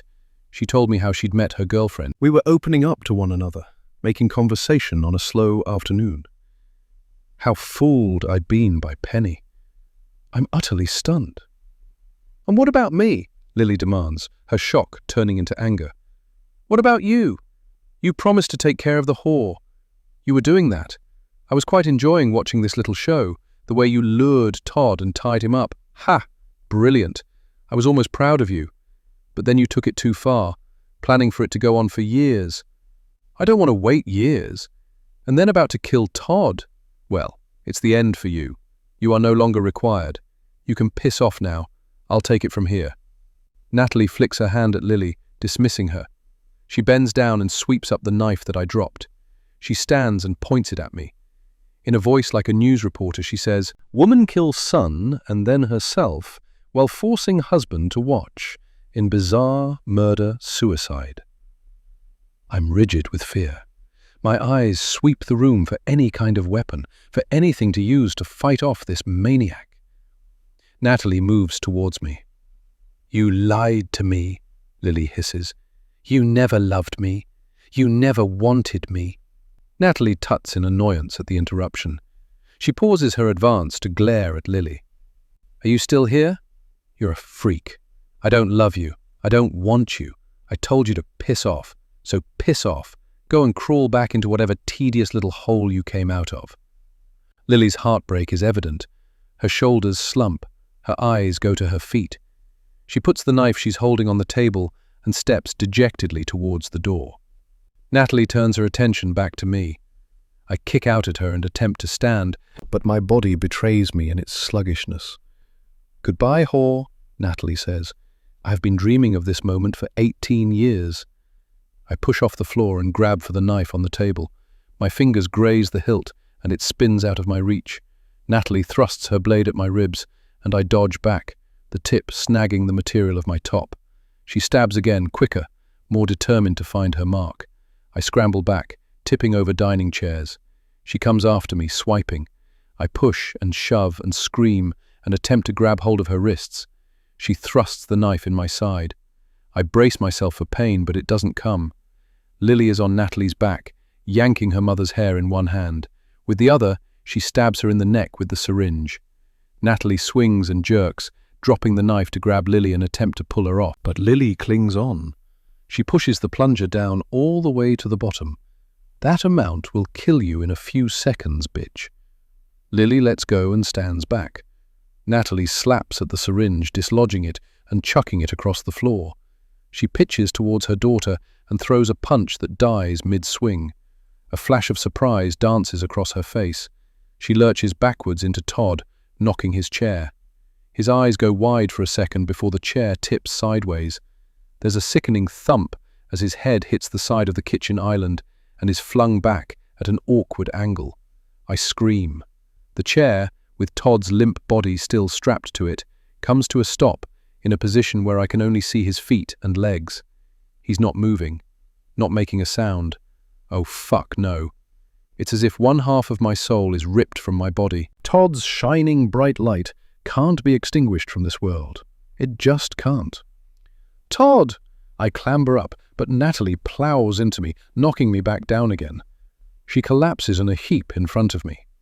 Lily spits on her. Natalie's eyes roll back in her head. She twitches twice and is still. Lily roars.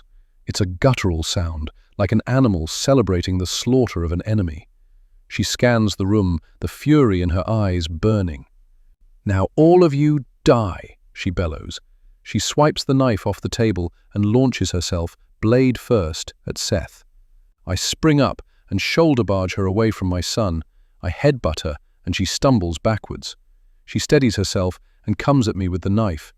But rage bubbles up and explodes.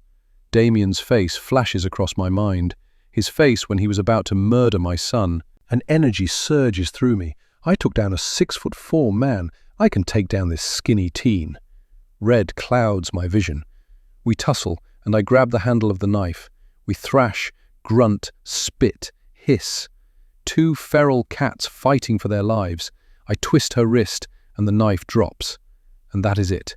I punch her in the face, take out her feet, and throw all my weight onto her. We drop to the floor. She yanks my hair, bites my arm, claws at my skin, but I don't feel any pain. All I know is I have to end this. I punch and elbow and knee and pummel. This bitch is not getting up again. She weakens, slows, grinds to a halt. She flops like a limp rag doll in my arms. But I don't trust her. I pull my arm up for one final hit, to take her out for good, to save my family. I strike, but my arm is wrenched back before it connects, and I'm dragged off Lily. Chapter 34.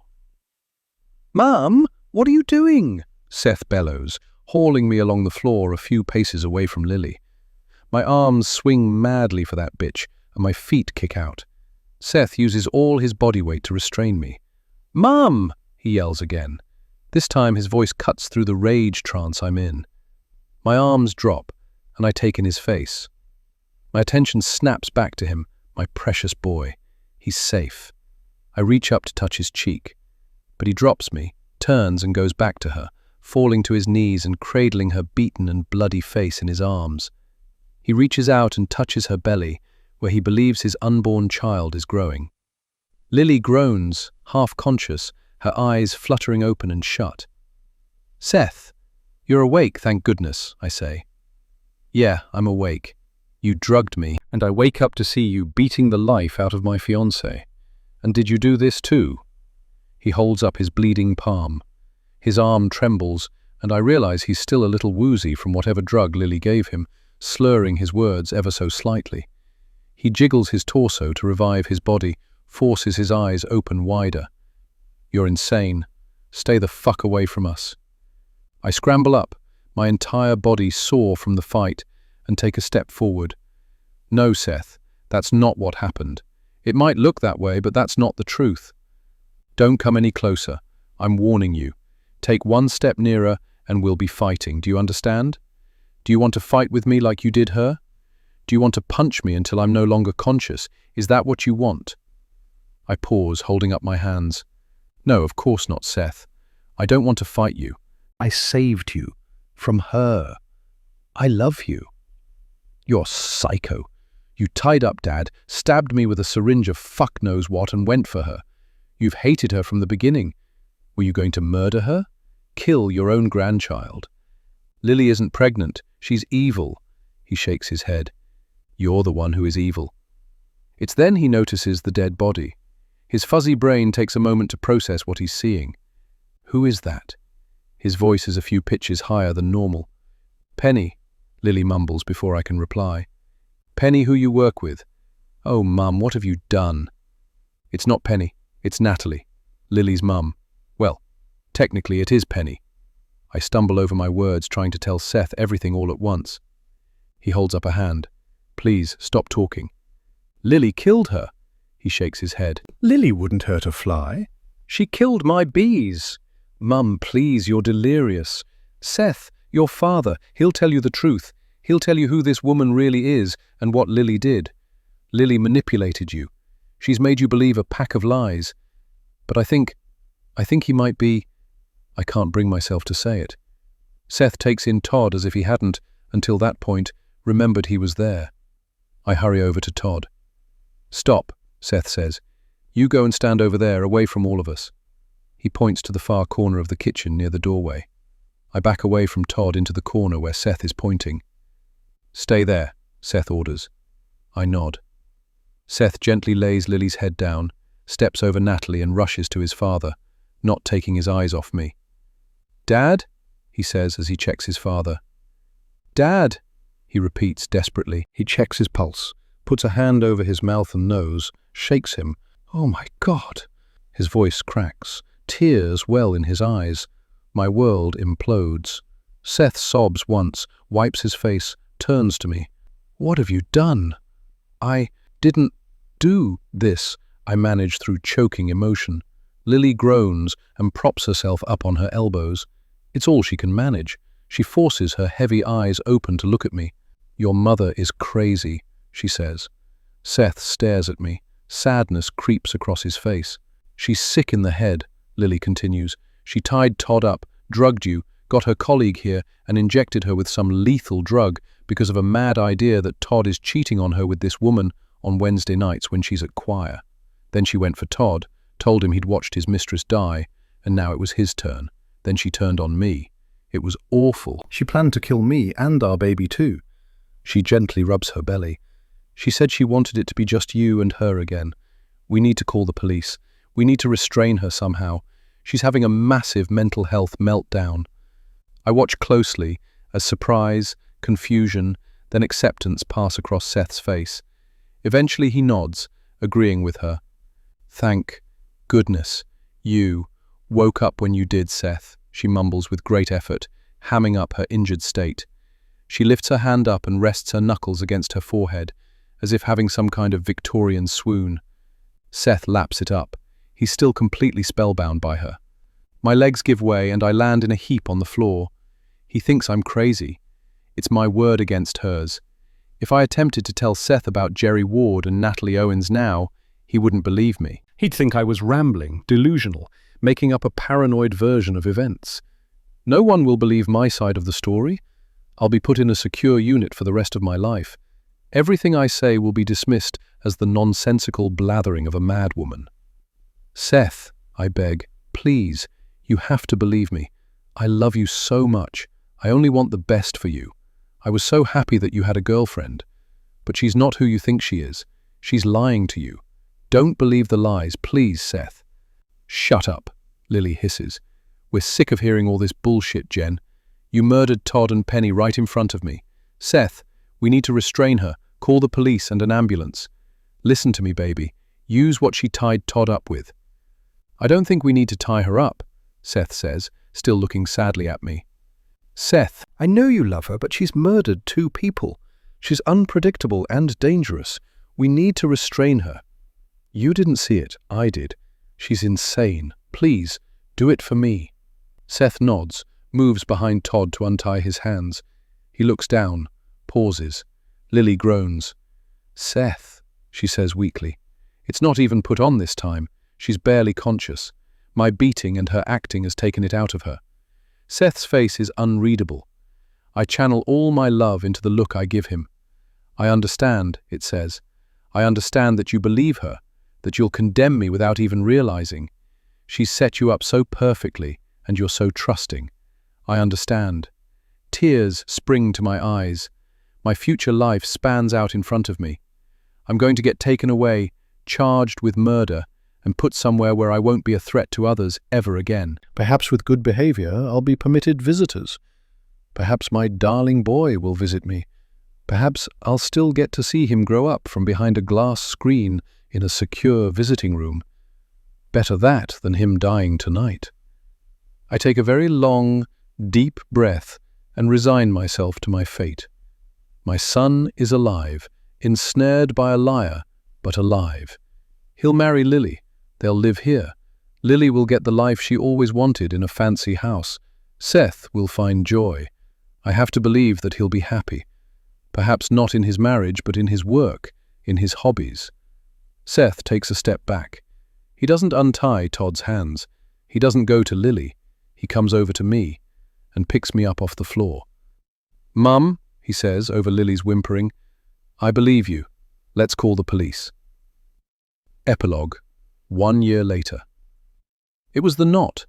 We're a family of sailors, spending time on Todd's powerboat, doing many a sailing lesson on the Solent, and even spending 3 weeks in Croatia on a sailing boat when Seth was still at school. We know knots. And as soon as Seth saw the chaotic way the rope around Todd's wrists had been tied, he knew I hadn't done it. We're sitting next to each other on sun loungers around a large pool at a hotel in Fuerteventura. We needed a holiday after everything that happened. Lily's Beauvoir Mansions flat was searched. It had been full of tech equipment and fast food wrappers. It took the police a while to sift through all her data, but they soon discovered evidence to prove everything I told them. Turned out she was a Bitcoin millionaire from running a ransomware on-demand service. She'd hired out-of-work actors from London to pose as Kaya Wong, Hadley Perry, and the 2 film crew, rented a dilapidated and rat-infested student house, and hired more actors to play her housemates to fool Seth. She'd paid deep-fake specialists to create photos and videos of Todd and Gemma. The police seized as many of her assets as they could find. It was confirmed she wasn't pregnant. Her neighbor was arrested. Lily had made some of his criminal charges disappear, and he was repaying the favor by intimidating me on her orders. He chased me in my car, and was also the person hanging around outside my house on the night I stayed at a hotel, and sitting at the cafe opposite my work, dressed in a black outfit. They looked into Lily's past, and she was telling the truth about Natalie, about her childhood known as Freya, with an adoptive family, and about the conveyor belt of foster homes and hostels. There was no aunt in Inverness. All 3 of her meetings with Natalie had been recorded. They were analysed, and although there was no sound, lip-reading experts confirmed Lily, or Frankie, as Natalie kept calling her, had made a deathbed promise to her mother to make me suffer and kill me for stealing Todd, for taking what should have been their lives in a lovely home. Natalie had completely manipulated Lily. Penny Nichols was confirmed as Natalie Owens. Police found evidence that she'd been in our house many times, including a handprint on my bedside cabinet, strands of her hair in the cupboard under the stairs, and even fingerprints on the steering wheel of my car and in Seth's bedroom. I've not been able to sleep properly since, always jerking awake with the sense someone is standing over me, or having vivid nightmares of Natalie hiding in my wardrobe or under my stairs, about to jump out at me. Todd survived. It was touch and go for days, but he pulled through. He woke up and told the police everything about what happened in 2006. Natalie murdered Jerry Ward and lured him to Ward's house, and he helped her clean up. They reopened the investigation, looked into everything again from a different perspective, did not give him any kind of special treatment as a celebrity, but the estimated time of death was when Todd was with me on our first date. The police tracked down and interviewed people who had been working at the restaurant that night, found old CCTV from a traffic camera that showed Todd's car driving towards Ward's house much later in the evening. Ward had died before Todd had arrived at his house, and there wasn't any evidence to suggest otherwise. But, despite all the lies that Natalie fed Lily, Lily insisted that her mother's story was the correct version. Todd was the murderer, and Natalie had been framed for it. Based on all the evidence, the police decided Todd was telling the truth. Todd was given a short sentence for perverting the course of justice.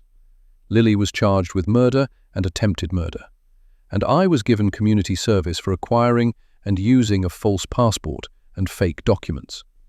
It turned out Norfolk Constabulary had stopped looking for me and closed the case when Damien had died in prison. Todd admitted to me that he'd met with Natalie a few times. "She told me her name was Nicole," he'd said to me while lying in a hospital bed, his head still in bandages. "I had no idea she was your colleague, Penny. I bumped into her at the Jockey Arms and had a bad feeling. Something about her reminded me of Natalie, and I had to know if Nicole was Natalie. I knew that if Natalie was back in Southampton, it meant bad news for us. I had to keep her away from you and Seth. I should have put two and two together quicker. I should have told you. I'm sorry, Jen." It turned out that Todd wasn't the only one who'd thought there was something familiar about Penny. Natalie had followed me into the forest on the day that I'd been caught by Seth and Lily, and Miranda had been following her. Miranda Sanderson, Jerry Ward's daughter. She'd found his body. Miranda had met Penny on reception when she'd come in to meet Simon after work, and the hunch had been so strong that she'd come back to see her a second time when I'd been working. She'd followed Natalie back to my home in the middle of the night, seen her putting in the gate code and letting herself into the house. Miranda had returned, believing that was where Natalie was living, but I'd caught her. Bumping into Miranda in Portsmouth had been a coincidence, though. She had just been shopping on that day. Miranda told police, "You don't forget the face of your father's murderer, nose job or not." She hadn't been informed that Natalie was being released, and as she'd said, "I couldn't believe she'd have the nerve to come back to Southampton after what she did." I had to confirm and then make a complaint. I'd had no idea that Natalie had been following me. I try not to think about it too much. I'd never leave the house otherwise. Todd came clean to the media about his history and that he was a victim of child sexual abuse. He was ashamed and terrified for years to talk about it.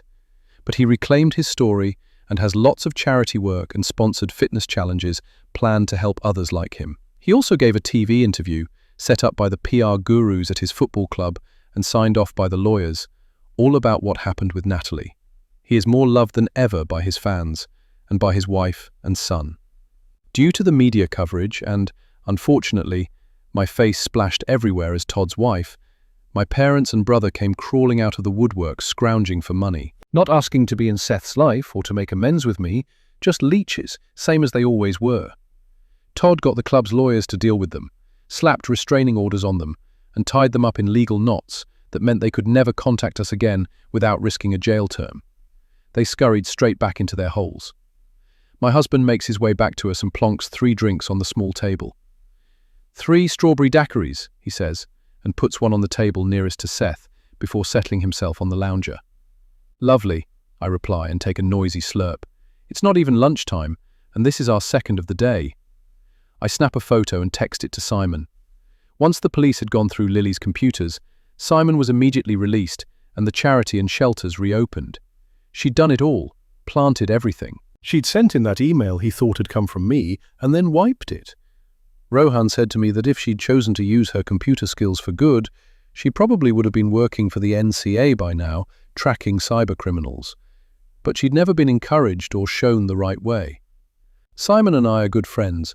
I made it clear I don't want anything more than that. Todd is, and always will be, my everything. Simon is dating his neighbor Everly, who was interviewed when he was arrested. It's going well. I'm pleased for him. I think she could be the perfect woman for him. Next to me, Seth reads a book about peatlands, and the environmental problem with harvesting peat. He's enthralled, turning the pages like I would a gripping thriller. It took him a while to get over Lily, to process how she'd used him. He'd only woken up when he did because she'd made the slightest error in the amount of the drug she'd injected him with. But, Seth being Seth, he's taken it in his stride, opting to immediately go to counseling sessions to help him work through it in a healthy way. He's grateful the truth about everything has come out. Todd and I told him absolutely everything about our past lives. No shame or embarrassment, no more lies. I told him if he wanted to meet his relatives in Norwich and Greece, then I could try to arrange it. But he wasn't interested. "You and Dad are my family, Mum. You guys are all I need," he'd replied. My heart had swelled with pure love, and we're closer than ever. A woman about Seth's age walks past us. Her eyes go down to look at the book Seth is reading. He's oblivious to her presence. "You're kidding me," she says in an American accent. Seth squints up at her. She pulls a book from her bag. "I'm reading the same book." She holds it up to Seth. He grins. She sits immediately on the empty sun lounger next to Seth. He sits up and swings his legs over. They chat animatedly about Pete. I smile. Could this be Seth's new girlfriend? He deserves a good one next. The end.